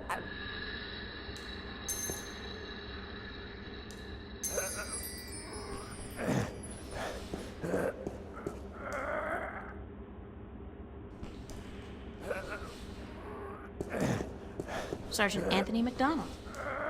Sergeant Morty Lowe. Sergeant Marie. Sergeant Ricky. Sergeant Frank Manelli.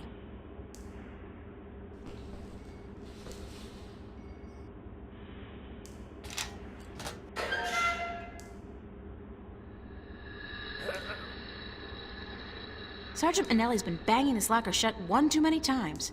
Say hello to 7 years of bad luck, guy. It's a loose shard of the mirror glass. I'll just carefully separate this shard from the mirror. Like so. I'll have to be careful carrying this around. Archives login. F. Manelli. Password, wife's birthday. What a smart boy. Real security whiz. It's a receptacle for a synthetic eye. I guess Frankie Boy's using one of those babies. You'd never tell from looking at him.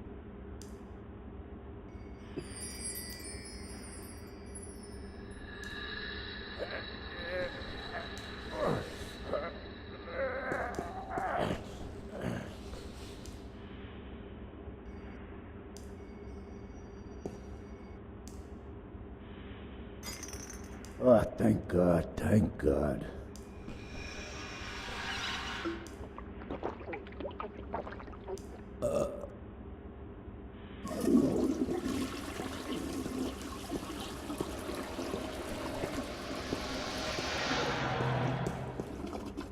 The showers. Unisex, of course.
The eye came loose. Poor Constable Guybrush. Sorry, Guybrush, but I need to borrow your eye for a while.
Excuse me, ma'am.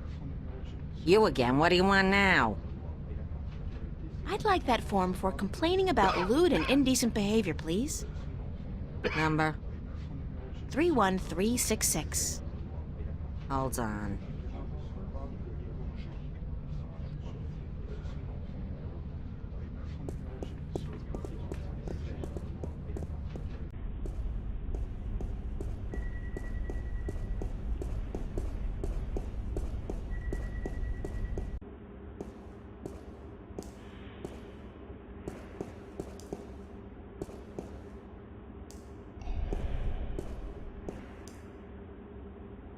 How are you feeling? Better. A little better. I need it. I think this medicine is flushing out my system a little, you know what I mean? It's accelerating the natural process. Achoo! Achoo! Achoo! No need to go any further, sir. Thanks, Maria. Hey, you got a cold or something? You sound different. Yeah, a cold or... I got something, all right. How's Mrs. Minnelli doing? Why you asking? I didn't think it... Hell, Maria, we spoke about this. I told you Can't you just let it rest? Sure, sorry. Just wondering. I wish you wouldn't, Maria. You know how... It is what it is, you know? About Mrs. Minnelli. God damn it, Maria, I'm on the freaking can, yeah? I was just thinking, maybe I should get her a birthday present. What do you think? Are you nuts? Have you gone completely nuts? What are you doing? What the hell are you doing? Being nice? Nice! You want Laura to kick me out of my own apartment, is that it? You want my wife to kick me out of the apartment tomorrow? Tomorrow? Your wife's birthday's tomorrow? You're not buying her a present, Maria. Don't even think about it. That would be such a big mistake. You don't want to make a mistake like that. Okay, boss. You're the boss. Don't call me boss. And would you leave me alone? I'm not in a sociable mood. Hell, I'm on the can. Gotta go, Minnelli. Thanks for your help, Maria.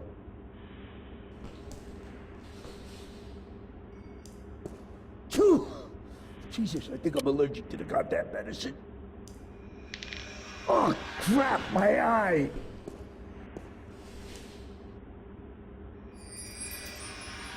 What the hell happened to my... Maria! Maria, did you take my eye? Give it back! There you are, back in your slot.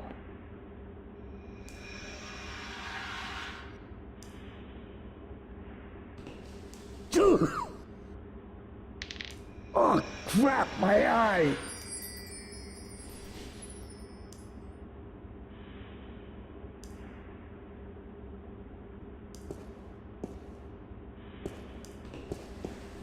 There you are. Back in your slot. Oh.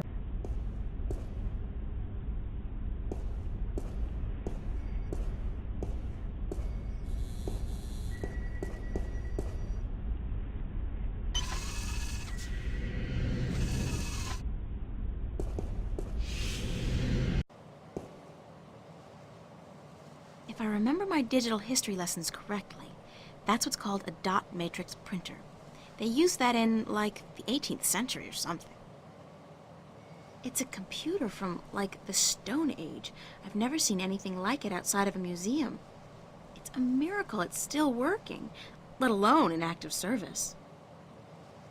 It's a control panel with a weird keyboard.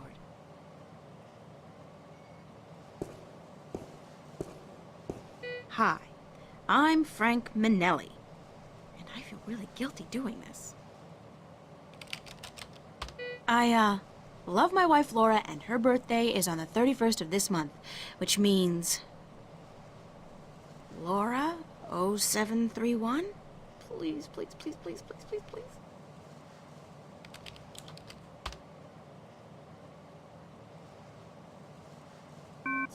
I'm so good again. Now, what to search for?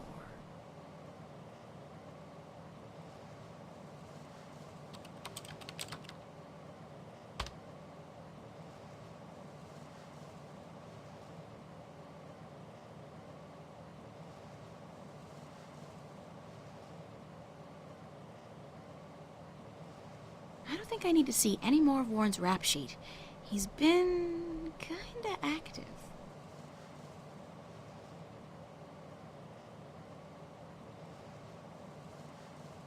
Whoa! I think I just killed Warren. Oh well, he's just gonna have to, live with that. At least the cops and corporates won't be after him anymore. Just the morgue.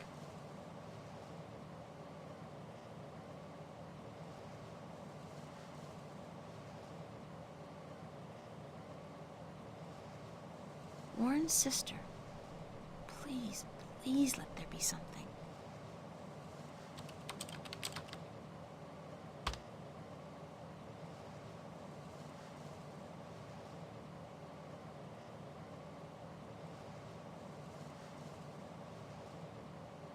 I'm just gonna make sure there's no warrant or anything out for my arrest.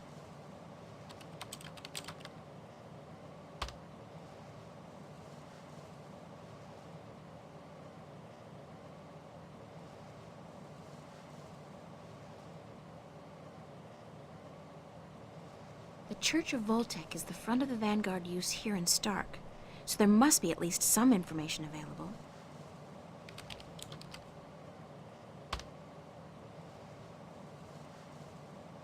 Jacob McAllen. White Cardinal? What the hell is that? I should keep that name in mind, though. It could turn out to be important. It's a long shot, but...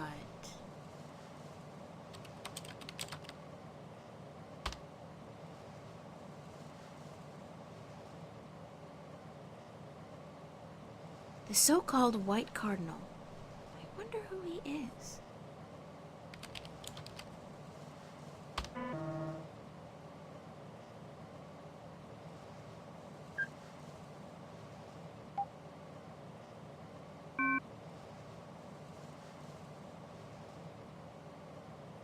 I have no idea what that is.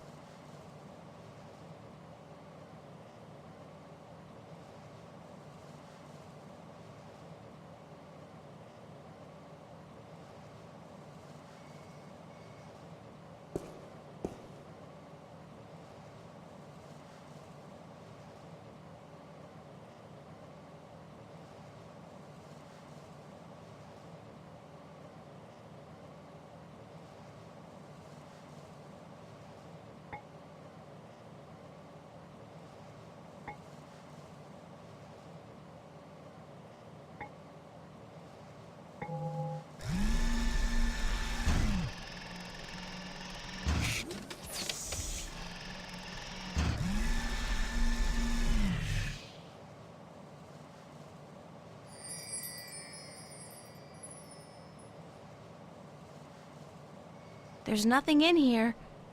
Oh, except for a tiny data cube. Big surprise, I'm still here.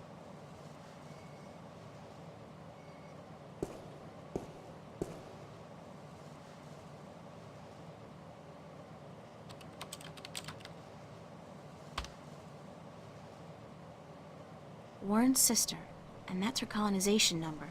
I'd better remember it in case I need it.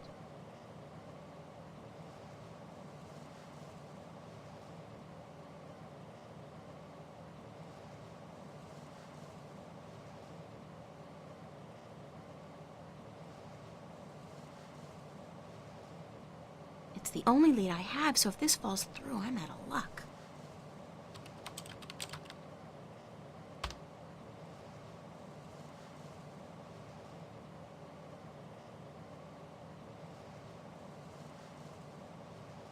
I'd better get a hard copy of this for Warren.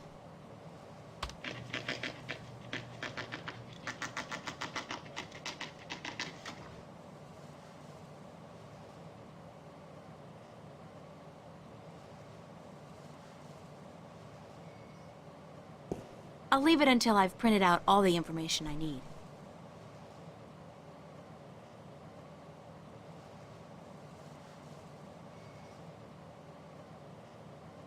It's a tiny data cube with a non-standard interface. It probably won't work on the screen we have at home.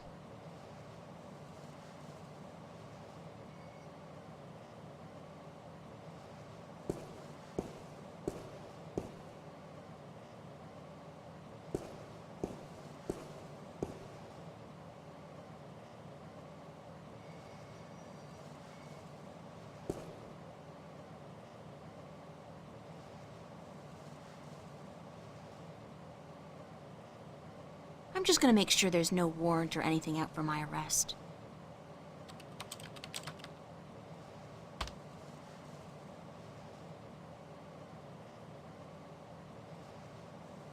The so-called White Cardinal. I wonder who he is.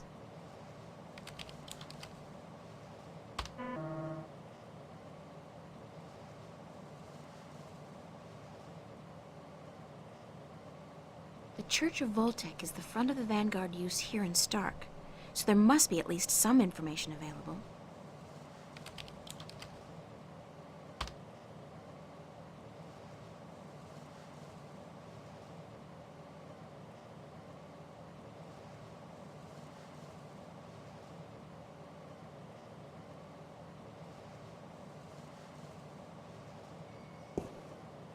I'll leave it until I've printed out all the information I need.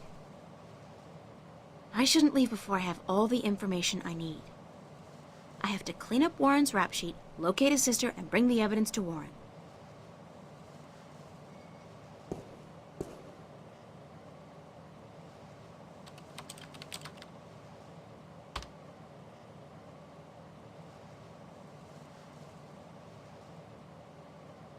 Presses are rolling. Now, where's the printer?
I don't want to know what he's doing.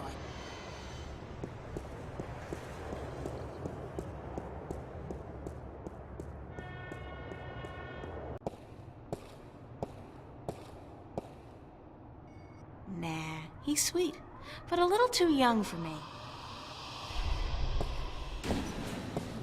How did it go? Did you get the information? Is my sister okay? It wasn't easy, but I did it. Your sister's fine. You don't have to worry about the law or the corporates anymore. That's great. Thank you. Really. Thank you. So do you have the information for me? Sure, right here. Listen, Warren. Your parents, they're dead. But your sister's okay. She's been adopted by some woman named Drake, a lieutenant with the Wakamba Mercer Corporation. My sister's a corp brood? And my parents. You know that should hurt, but It doesn't. I don't feel anything. My parents left me a long time ago. But my sister, I gotta find her. I'm sure you will, Warren. Hey, wait a minute. You killed me? Thanks a lot. Well, when you're dead, nobody cares. The cops are not going to be chasing after you for crimes committed by a dead guy. Yeah, you're right. I'm gonna have a tough time getting a new ID. You should've just wiped my record clean. I'm not complaining, though. I'm better off now than I was a few hours ago. So what can I do for you now, sister? Can you put me in touch with your friend now? Yeah, for the information you needed? Right, you got it. Head on out to the Newport docks, down in the outskirts of the city. It's all deserted now since they stopped using the boats for cargo shipments. Head across the construction yard to a large garage. You can't miss it. It's got all these large tubes outside. Knock 3 times on the door and tell Burns Flipper, and this guy's weird, so don't mind the stuff he says. Tell the Flipper that I sent you. I'll call ahead to let him know you're coming. He should be able to help you out with almost everything you need to know, okay? Thanks. Where does your friend live again? Burns Flipper? I'll go to the Newport docks, knock 3 times on the large garage door. He'll let you in.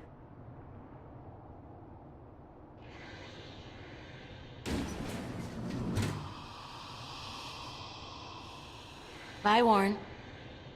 Hey, keep it cool, sister.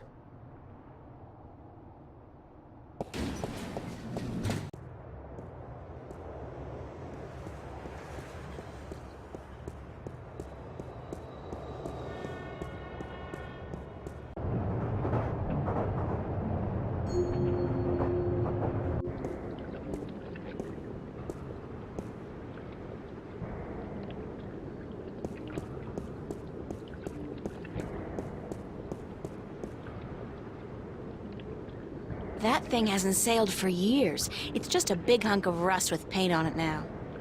Cargo containers. The city looks ominous from here through all the smog. Metro Tower in particular.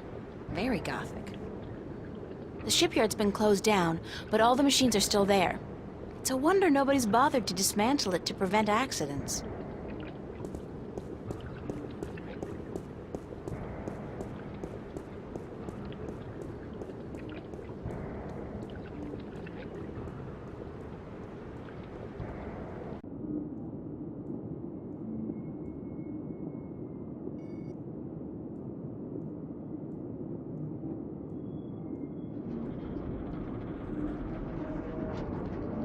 Hey, cool! It's a 2032 Camaro in prime condition. Gas-guzzling automobiles was my secret passion before I turned 13. They were so much more fun than boys. Still are, really.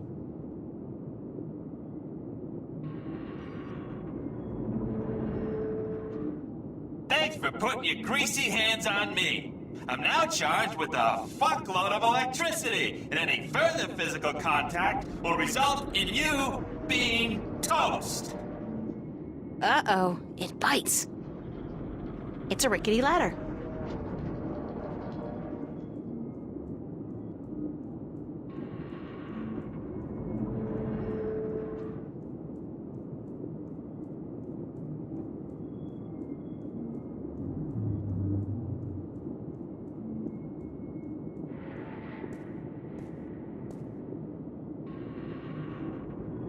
The doors are closed. Junk. Expensive junk, but still junk. The smog is particularly bad out here, and the air even less breathable than it is in Metro Circle. Where there's ventilation, there's life. MTI Industrial Strength Paint Shaker. So it's a device for shaking paint then? That's so last century. It's a container. I've been up close and personal with enough trash for one lifetime. So, no.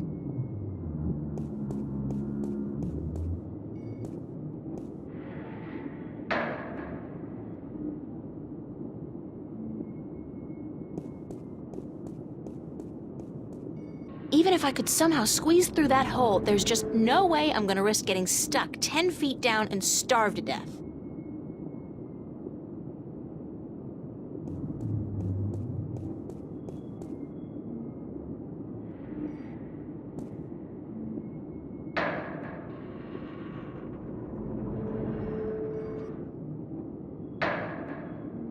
You're trespassing. You gotta leave now. Where'd that come from?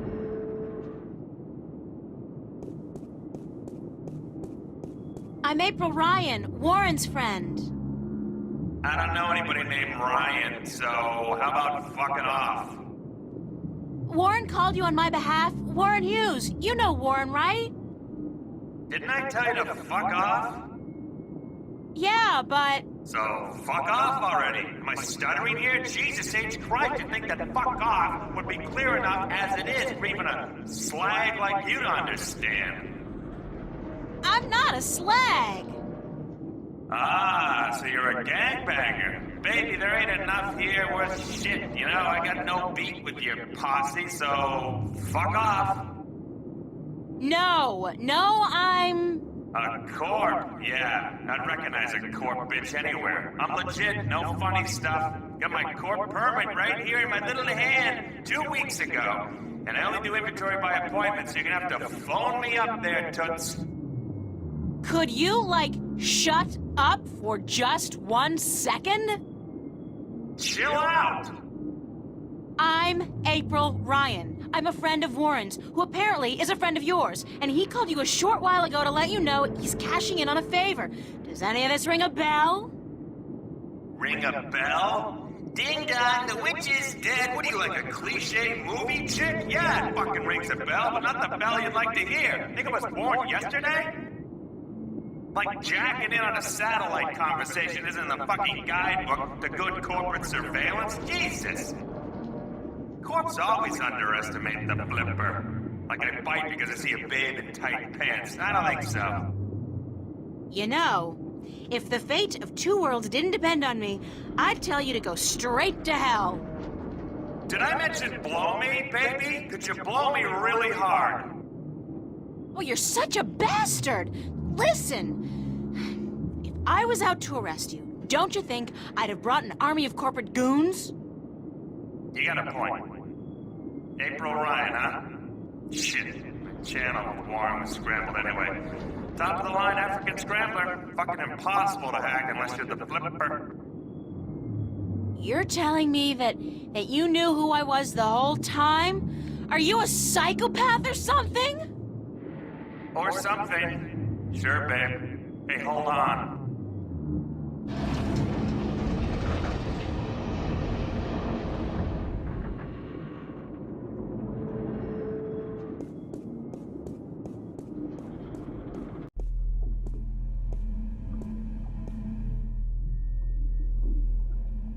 They don't look very solid.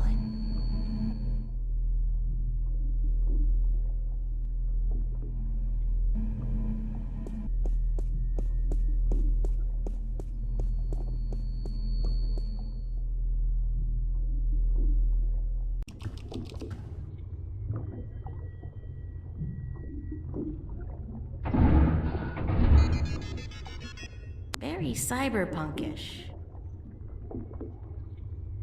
Very cyberpunkish. It's a guy in a hover chair. That's gotta be Burns' flipper. Hello? Are you Byrne? Yeah, chill out, baby. Chill. Be there in a sec. How'd you get down here? Who the hell are you? I knocked, you let me in. We spoke only a few minutes ago. Warren's friend April? Warren who? I don't know any Oh, Warren, right, yeah, Fire Lizard. Zeke. He's a good supplier. The flipper likes him. Likes him good. You a buddy of his? Yeah, oh, you his baby, yeah. Oh, sure, I date 15-year-olds all the time. Whatever.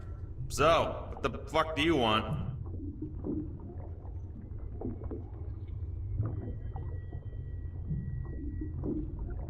I need some information. So visit the fucking library. Or go bother the Oracle or whatever. The flipper can't help you? That's too bad. I guess Warren was wrong about you. Yeah. Hey, what? What was he wrong about? About you being the best there is at getting information. Any kind of information. I guess you can't help me. Fuck yeah, I'm the best. Best there ever was, better than chocolate. I'm the king of data streams, the emperor of the feed, baby. What kind of information do you need? I need information on a guy called Jacob McAllen and an organization called the Vanguard, or the Church of Voltec. Sounds pretty heavy. I gotta tell you, Voltex and shit, they got security top of the fucking food chain. You got something concrete for me to go on here, huh? Besides names? Names are nothing. What do you mean? Details! Gods and the Jesus is in the details, woman. There's a fucking ocean of info out there. Gotta know where to start, what to focus on, where do I begin? Give me a map!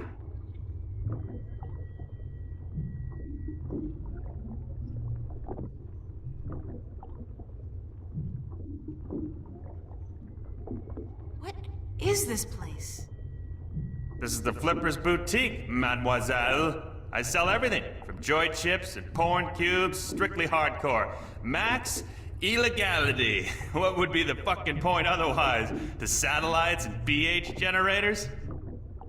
What I don't have here, I can get for a price.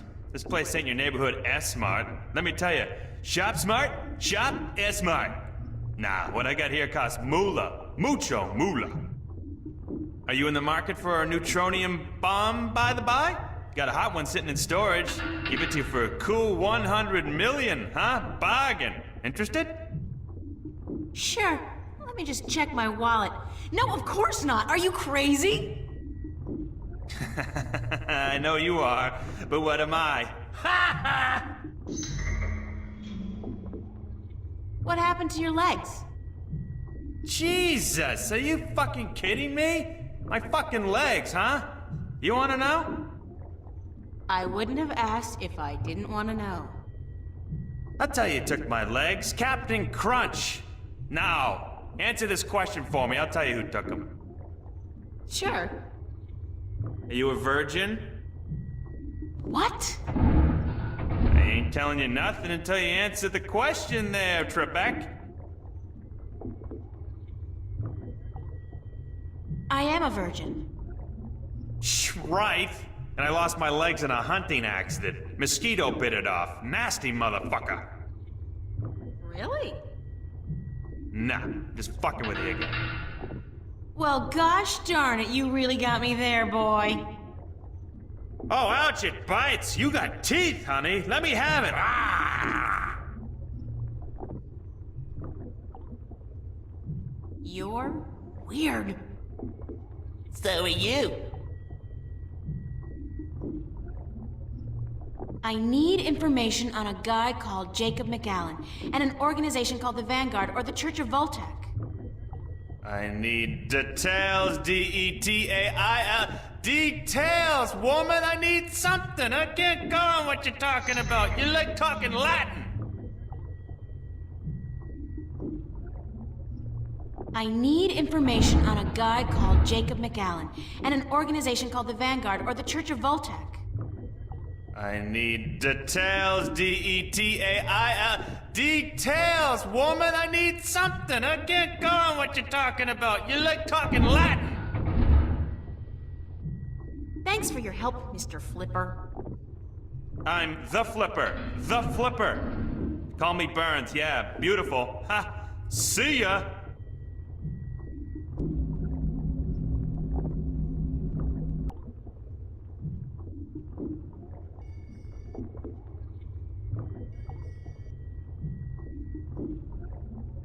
Hey, Burns? I'll be right up! I got this data cube from the police station. Yeah, so what the hell is on it? You asked for details? This thing has details. Plenty of it. I hope. And you expect me to sort through this shit for you, locate the relevant information, dive into the big blue sea of corporate security, and fish out whatever it is you need from the feed? Could you? Please? Shit, you're cute. But if you weren't Warren's little plaything, I'd kick you out. Whatever. Hand it over and I'll give me a few minutes.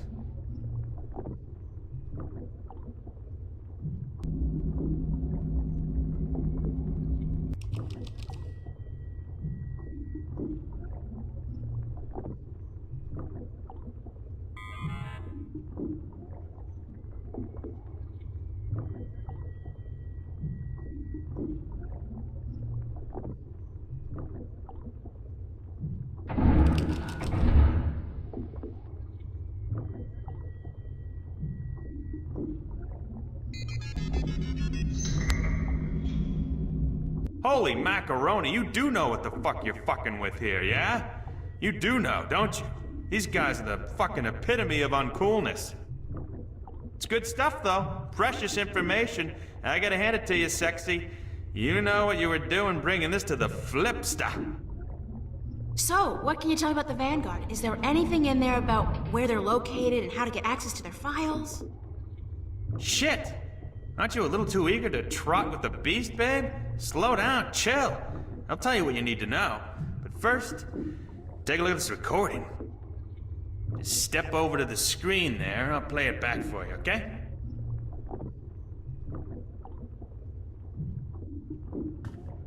To join in the effort, we must charge forward into a new era of compassion, companionship, and goodwill.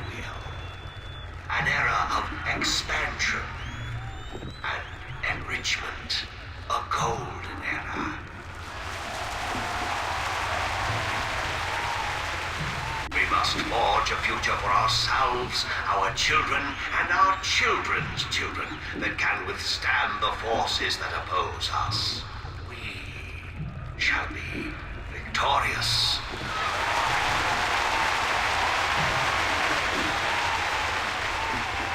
What the Church of Voltec was created to do is bring spirituality back into our lives and into our world. Spirituality and knowledge. Our enemies have suppressed the truth for too long. We can no longer stand idly by while they spread their lies and their disinformation to the people of our planet. We must fight back. We must take to arms and defend ourselves against our oppressors. I am not, by nature, a man of violence, nor are you. I know that. But the time comes when all people must do their duty to protect their ideology and to preserve their beliefs. That time has come. Our time has come. We will do what we must to protect ourselves and our families. We will do what we must to defend our beliefs against the heretics. We will go to war if that's what it takes.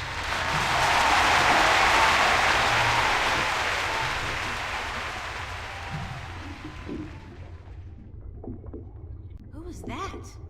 He was incredibly charismatic, but cold. What do you think? Your friend and mine, Mr. Jacob McGowan, head honcho of the Church of Voltec, or the Vanguard if you wish. Supposed peaceful philosopher dude. Not the case, as it turns out.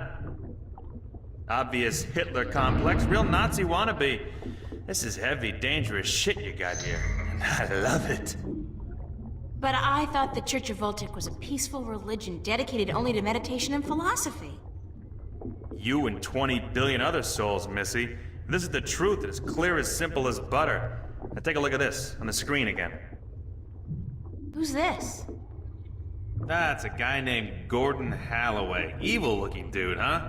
Turns out he's McAllen's right-hand man, runs the Vanguard's secret ops. There's a gold mine of info in this data cube. Yeah! The Vanguard have a bunch of agents that they've bred in tanks.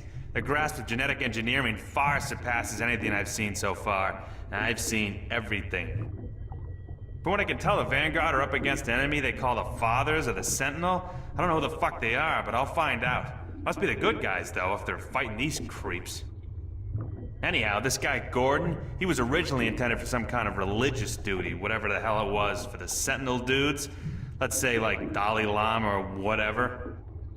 But the Vanguard kidnapped him before he was ready, and they did some shit with him, some experiments to try to use his powers, and I'm thinking this spiritual crap, it's just bullshit. But both the Vanguard and these Sentinel dudes, they believe this kid has powers, that he's destined for something very important, so when the Vanguard grab him, that's like, holy shit, fucking big deal. What kind of experiments did they perform on the child? Weird fucking things. Trying to control these powers he has? They fuck up big time, though, and the kid is totally screwed up, split in half in some spiritual way. One part chaotic, the other pure logic. So now this dude Gordon, he's like the coldest motherfucker you'll ever meet, so stay out of his way. According to these documents, he'll kill somebody for cutting in line ahead of him, which I'll do too, you know, or like coughing in his own direction, which I'd fucking lop your head off for, but anyway. Now, he runs the whole dark side of the Church of Voltec, and I'm guessing he's next in line to take over, after old man McCallum leaves this earthly realm, which could take ages, I'm afraid, with the tech these guys got. How come the police were able to gather this much information on the Vanguard, and yet they don't do anything about it? I don't know, maybe it's routine. Maybe they want something on the bastards to pressure them when they really need to. And maybe the information just got lost in the system. The fact is, though, that with assholes like these walking among us, we're not safe. None of us. Least of all you. So please don't hang around longer than necessary. Yeah. So, okay, these guys are badasses, and I should stay as far away from them as possible. Disregarding that, however, where are the Vanguard headquarters? You're either very brave or very stupid, Chiquita. But whichever it is, I shouldn't tell you. Why? Because I'm a girl and I can't take care of myself? No, because anybody who fucks with these guys is sure to end up with a bullet lodged in the back of their skull. Or worse. I'll take that chance. Shit. You know, I'm the flipper. The flipper. I'm not into this shit, you know. I'm strictly into sales and profit. This detective shit you're doing. What the hell is it? Why are you doing it? That's a very long story. Some other time, yeah? I really need that information, Mr. Flipper. Okay, chill, Dick Smack. I got it. You see, the church has several unofficial headquarters round and about, but they're insignificant. Cover operations, basically.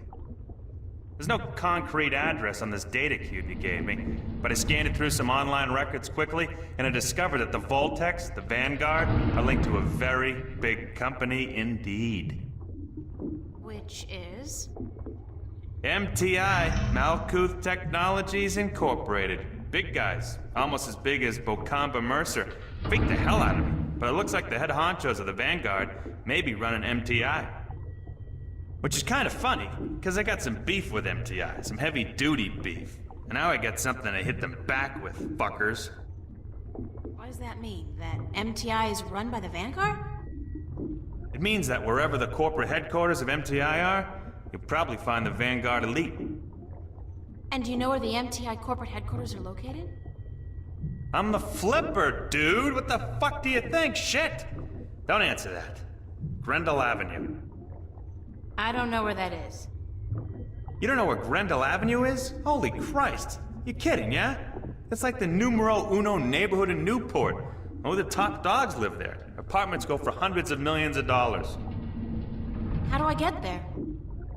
Sorry, babe. A slag like you are stuck on the ground level for all eternity. There's no stepping up in the world for you. You gotta have proper ID, top-level ID to get to Grendel Avenue.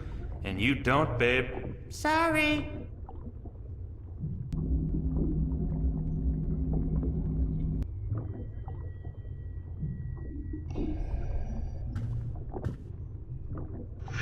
Hey, Burns? I'll be right up! What is it? Could you fix me up with some fake identification? Why would you want that? How else am I going to get to Grendel Avenue? Hey, I'm warning you, don't fuck with those Vanguard shitheads. Yeah, they bite. And I bet you they don't let go like fucking... What do you call those little fucking dogs that don't let go? Pit bull terriers? Shit! Man, those things are nasty. Fucking wicked nasty. Can we discuss the fake identification I need? Baby, I gotta tell you, it's gonna cost you cash only. You got a lot of cash? Lots of it. You better come it out of your ears, baby. Sorry, friend of a friend and all, but it ain't cheap.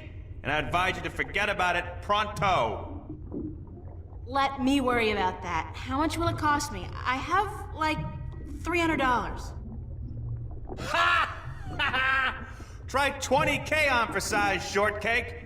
Sorry, little missy, but fake IDs cost a moolah. I need to buy a properly generated key from a connection downtown. I need an authorized blank card. You're an idiot.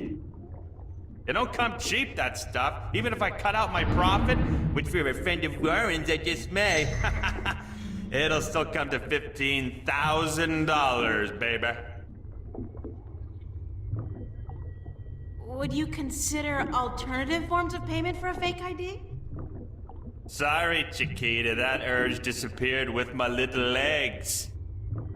No! Oh, not that! God forbid! More like a favor or something you need. Don't think I need it. Whoa! God!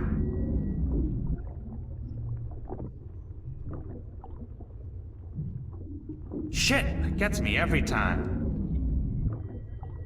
What's up with your chair? Ah, the anti-grav control unit is fried like fried taters, brainiac. Ah, it'll be gone for good in a few days. But I hope my good friend, my buddy, my mate, Freaky Sales, gets me a new one before that, so it don't fall down. If I get you a new anti-grav control unit, would that get me a fake ID?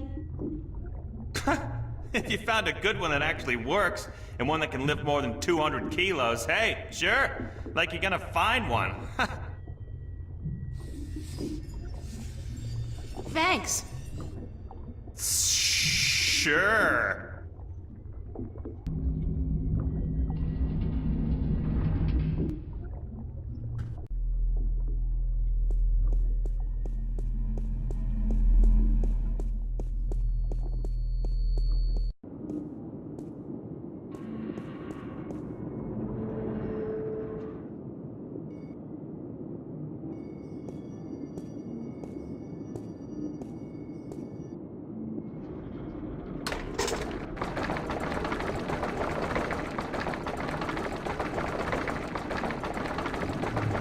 I think that's quite enough.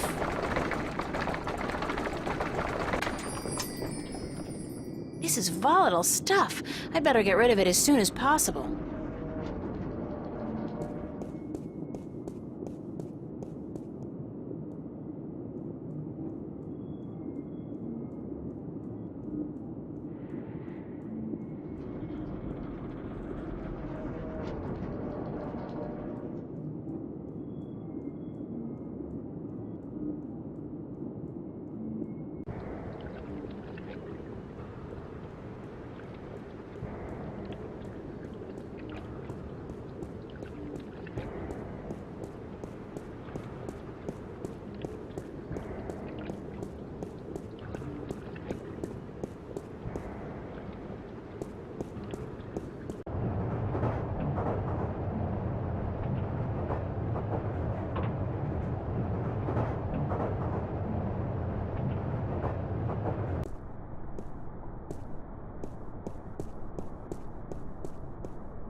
Would you like a cold soda, officer, to wash away the dust? Much obliged, ma'am.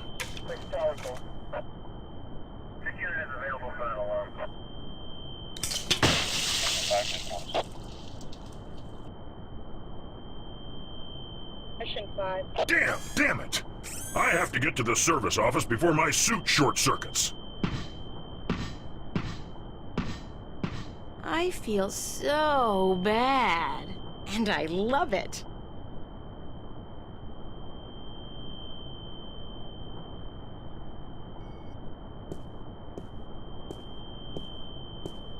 I can't pass through the fence without setting off the alarm, or worse, getting fried by that military-grade laser. It's a high-voltage laser perimeter fence.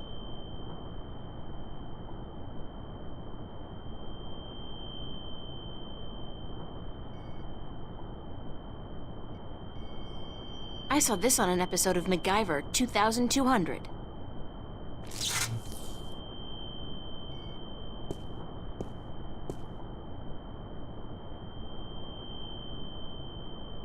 The AG control unit is fastened tight with a couple of big screws. Yanking it free might damage the unit.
Hey, Burns? I'll be right up.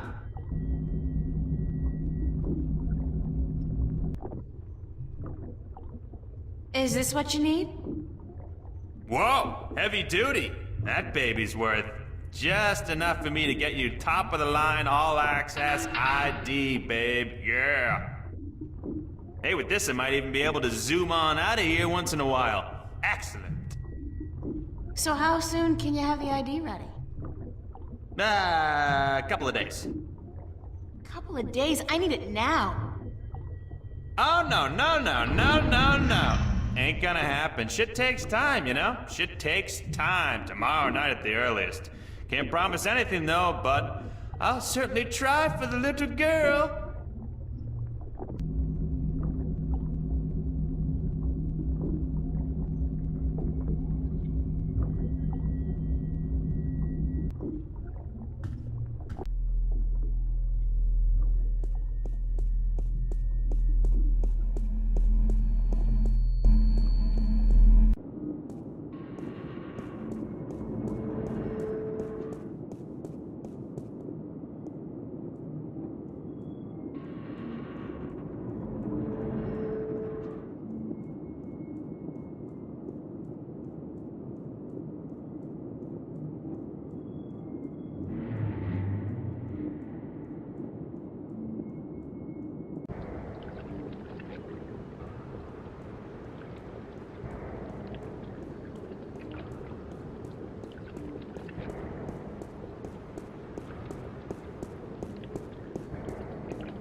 hate to say it, but I don't have time to talk to Charlie right now.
Nothing adds more to the tranquility of a city park than a huge rusty iron bridge.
Hey, Burns? I'll be right up!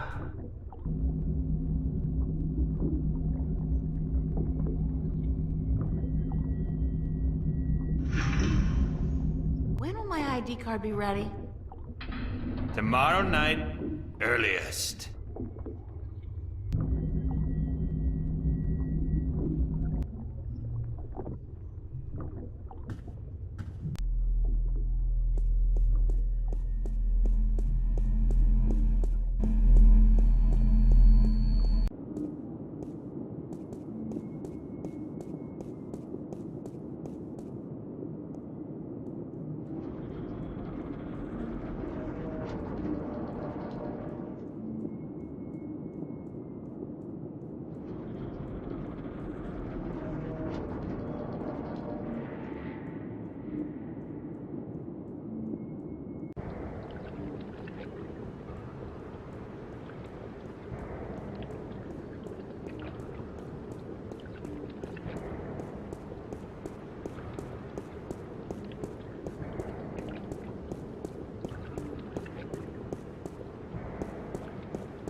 stirring up support for their ideas. And Arcadians, those easily misled sheep, they embrace these ideas because they prophesize change, and change is always attractive to humans.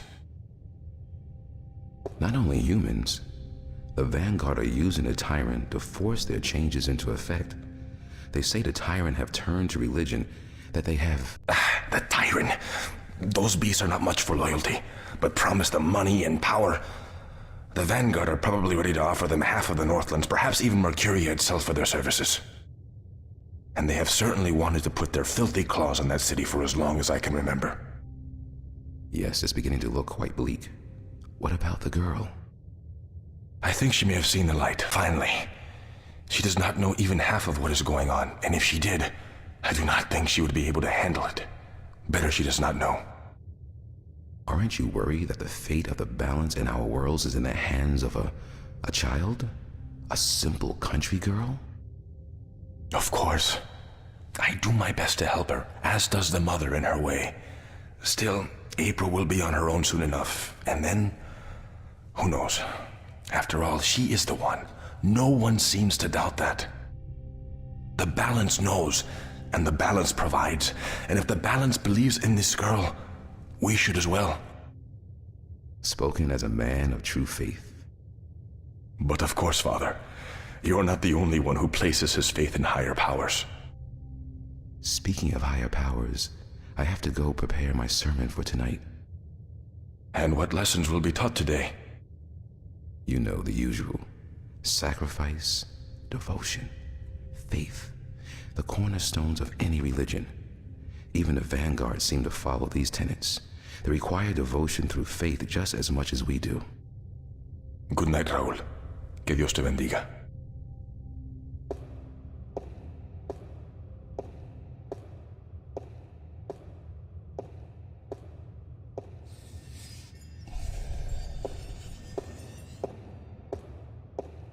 It's beautiful in here, don't you think? So quiet, so spiritual. See, I'm no Catholic, but I still like coming here to meditate. To pray if you want. If you're not a Catholic, who do you pray to? To the universe. To the balance. To the rock in this floor and the air around us. To you and to myself. What is that, Buddhism? It's life, señorita. Pure and simple. So, what did you dig up today? Oh, nothing, except for everything you ever wanted to know about the Vanguard and Jacob McAllen. You got the information? You found Warren? He helped you? Eventually. It wasn't easy, but I know where to find McAllen, and I'm working on how to get there. I should be all set by tomorrow. Good news. And just in time, too. Things are not going well out there. What do you mean? The balance is collapsing, and magic is seeping through into this world. Stark is still protected by its strong currents of logic and order, but Arcadia is on the brink of war and utter chaos. Unless we act quickly, Arcadia will fall into disorder, and Stark will follow. Can't we get help? Everyone with the power and will to help is doing so, but you are so much more important than anyone else. You can travel to Arcadia to bring order to chaos, at least until we find the Guardian and return him to his realm. What about the Vanguard? We investigate your lead tomorrow, yes? If we find what we are looking for, if they have the Guardian or know where he is, then we are one step closer to victory. But we still need to find the entrance to his realm. And the situation in Arcadia is not getting any better, not without your help. I don't know anything. What can I do? By just being there, you are helping. You are strong in the balance, April, and your power flows into those you meet and helps them against the tides of chaos. Whatever you do, however you do it, you are helping. I still feel so helpless. I don't understand half of what you tell me, and as for the other half, I can't help being skeptical. Good. Do not trust everyone or everything, and make a stand against that which you do not believe. Just be sure to accept the truth when you find it, and embrace the good in the world. I'll do my best. What are we going to do now? Tomorrow, we will visit with McAllen, find what he knows and use it. Then the day after, you will go back to Arcadia. At most, we have a week. But it should be enough. As for today, relax, be with your friends. I don't think I'll ever be able to relax again. We pay a heavy price for our knowledge, yes. But try to enjoy yourself, because the hard work begins in the morning. I will see you then, yes? Wait! Where are you going to be this time? We will meet here, yes? I'm afraid I cannot go back to Venice, not now. There are people looking for me. The Vanguard? Yes. They know what I am, who I am. They will not rest until they have me. So we must work very fast to destroy them. Tomorrow, then? Tomorrow. Have a good night, okay? Be careful. Thank you, señorita. And you.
Hey, what are you doing?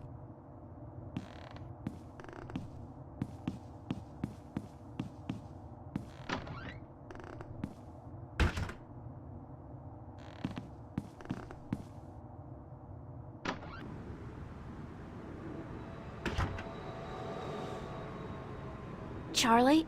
Emma? What are you guys doing here? We locked ourselves in to wait for you. I hope you don't mind. No, of course not. By the way, I think Zach was spying on you guys. I caught him leaning up against the door, and he hurried back into his room the second I arrived. He's such a loser. And he seems to have a personal vendetta against you now after what you did to him. Or what he claims you did last night. Gotta love the guy. So what's up? What's the occasion? We want to know what's going on with you, April. What do you mean? Nothing's going on. Don't lie to your best friends. That's way below you. We know something's going on. There's no point denying it. For 3 days straight, you've been away all day. You've been acting weird and hanging around Cortez, of all people. And then today we find out you've been up to Metro Circle by yourself? I mean, April, for God's sake, what is going on?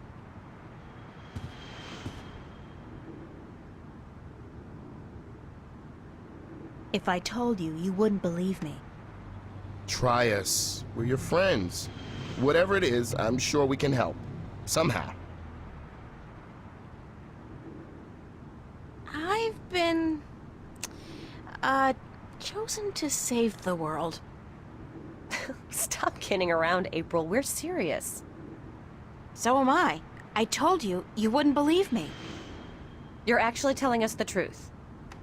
What do you mean you've been chosen to save the world? As in, there's something really bad going down. I can't say exactly what, but Cortez is with the good guys, and I've been drafted. Look, April, if you're having some kind of nervous breakdown, we'll do anything to... God, I knew I should have kept my mouth shut. Forget it. I don't even believe it myself, so why should you? I believe you, April. I've seen things these past few days, strange, inexplicable things. And my grandma taught us that there's more to this world than meets the eye. And after all, it's you saying these things. My friend, April. I've never known you to lie or even exaggerate the truth. If you believe it, I believe it. And I'm sure the same goes for Emma. Thank you, Charlie. It means a lot to me. I wish I could tell you everything, but I don't think I can. I understand. When you're ready. But if there's anything at all we can do to help, well, don't hesitate to ask. There are a few things you could help me with. Great. What? Like I said, I can't really tell you very much about what's going on. Not yet, anyway. Tomorrow, after I've had a good night's sleep, I'll try explaining as much as possible. But there's one thing you can do for me. I have reason to suspect that somebody's out to get me, or Cortez. Who? Long story, but I could need some backup. These goons, these agents, they could be closing in, and whatever advanced warning you're able to give me... We'll do our best. What do they look like? I'm not sure, but you'll know when you see them, I'm sure. Anybody suspicious around, let me know. This is kind of exciting, but you gotta tell me, what are they after you for? Did you do something illegal? Not yet. Not really. It's what I might do that they're worried about. But please don't ask me any more questions today. Just keep your eyes and ears peeled for anything weird. I need a good night's sleep, and tomorrow I should be able to tell you more. But thanks for helping me out, guys. I really appreciate it.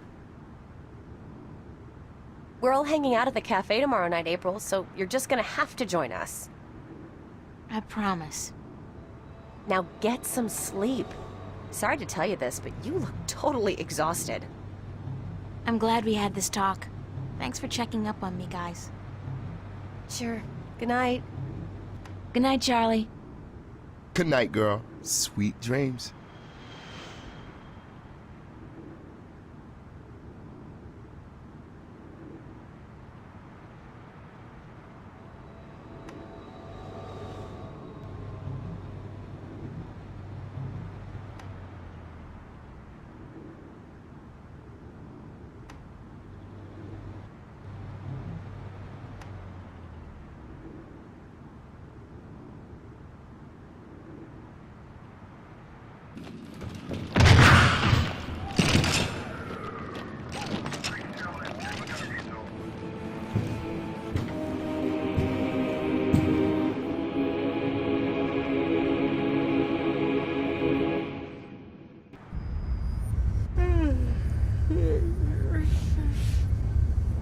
What's that noise?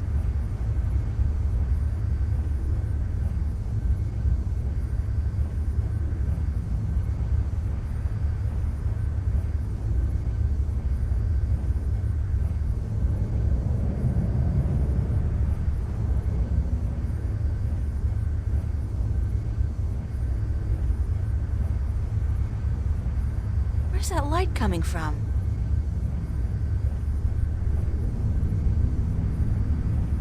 Oh!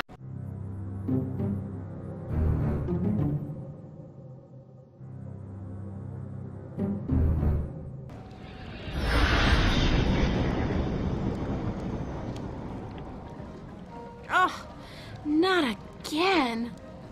Not now. I hope this is a dream. I really do, because if Cortez didn't open a shift, who did? And how will I get home again on my own?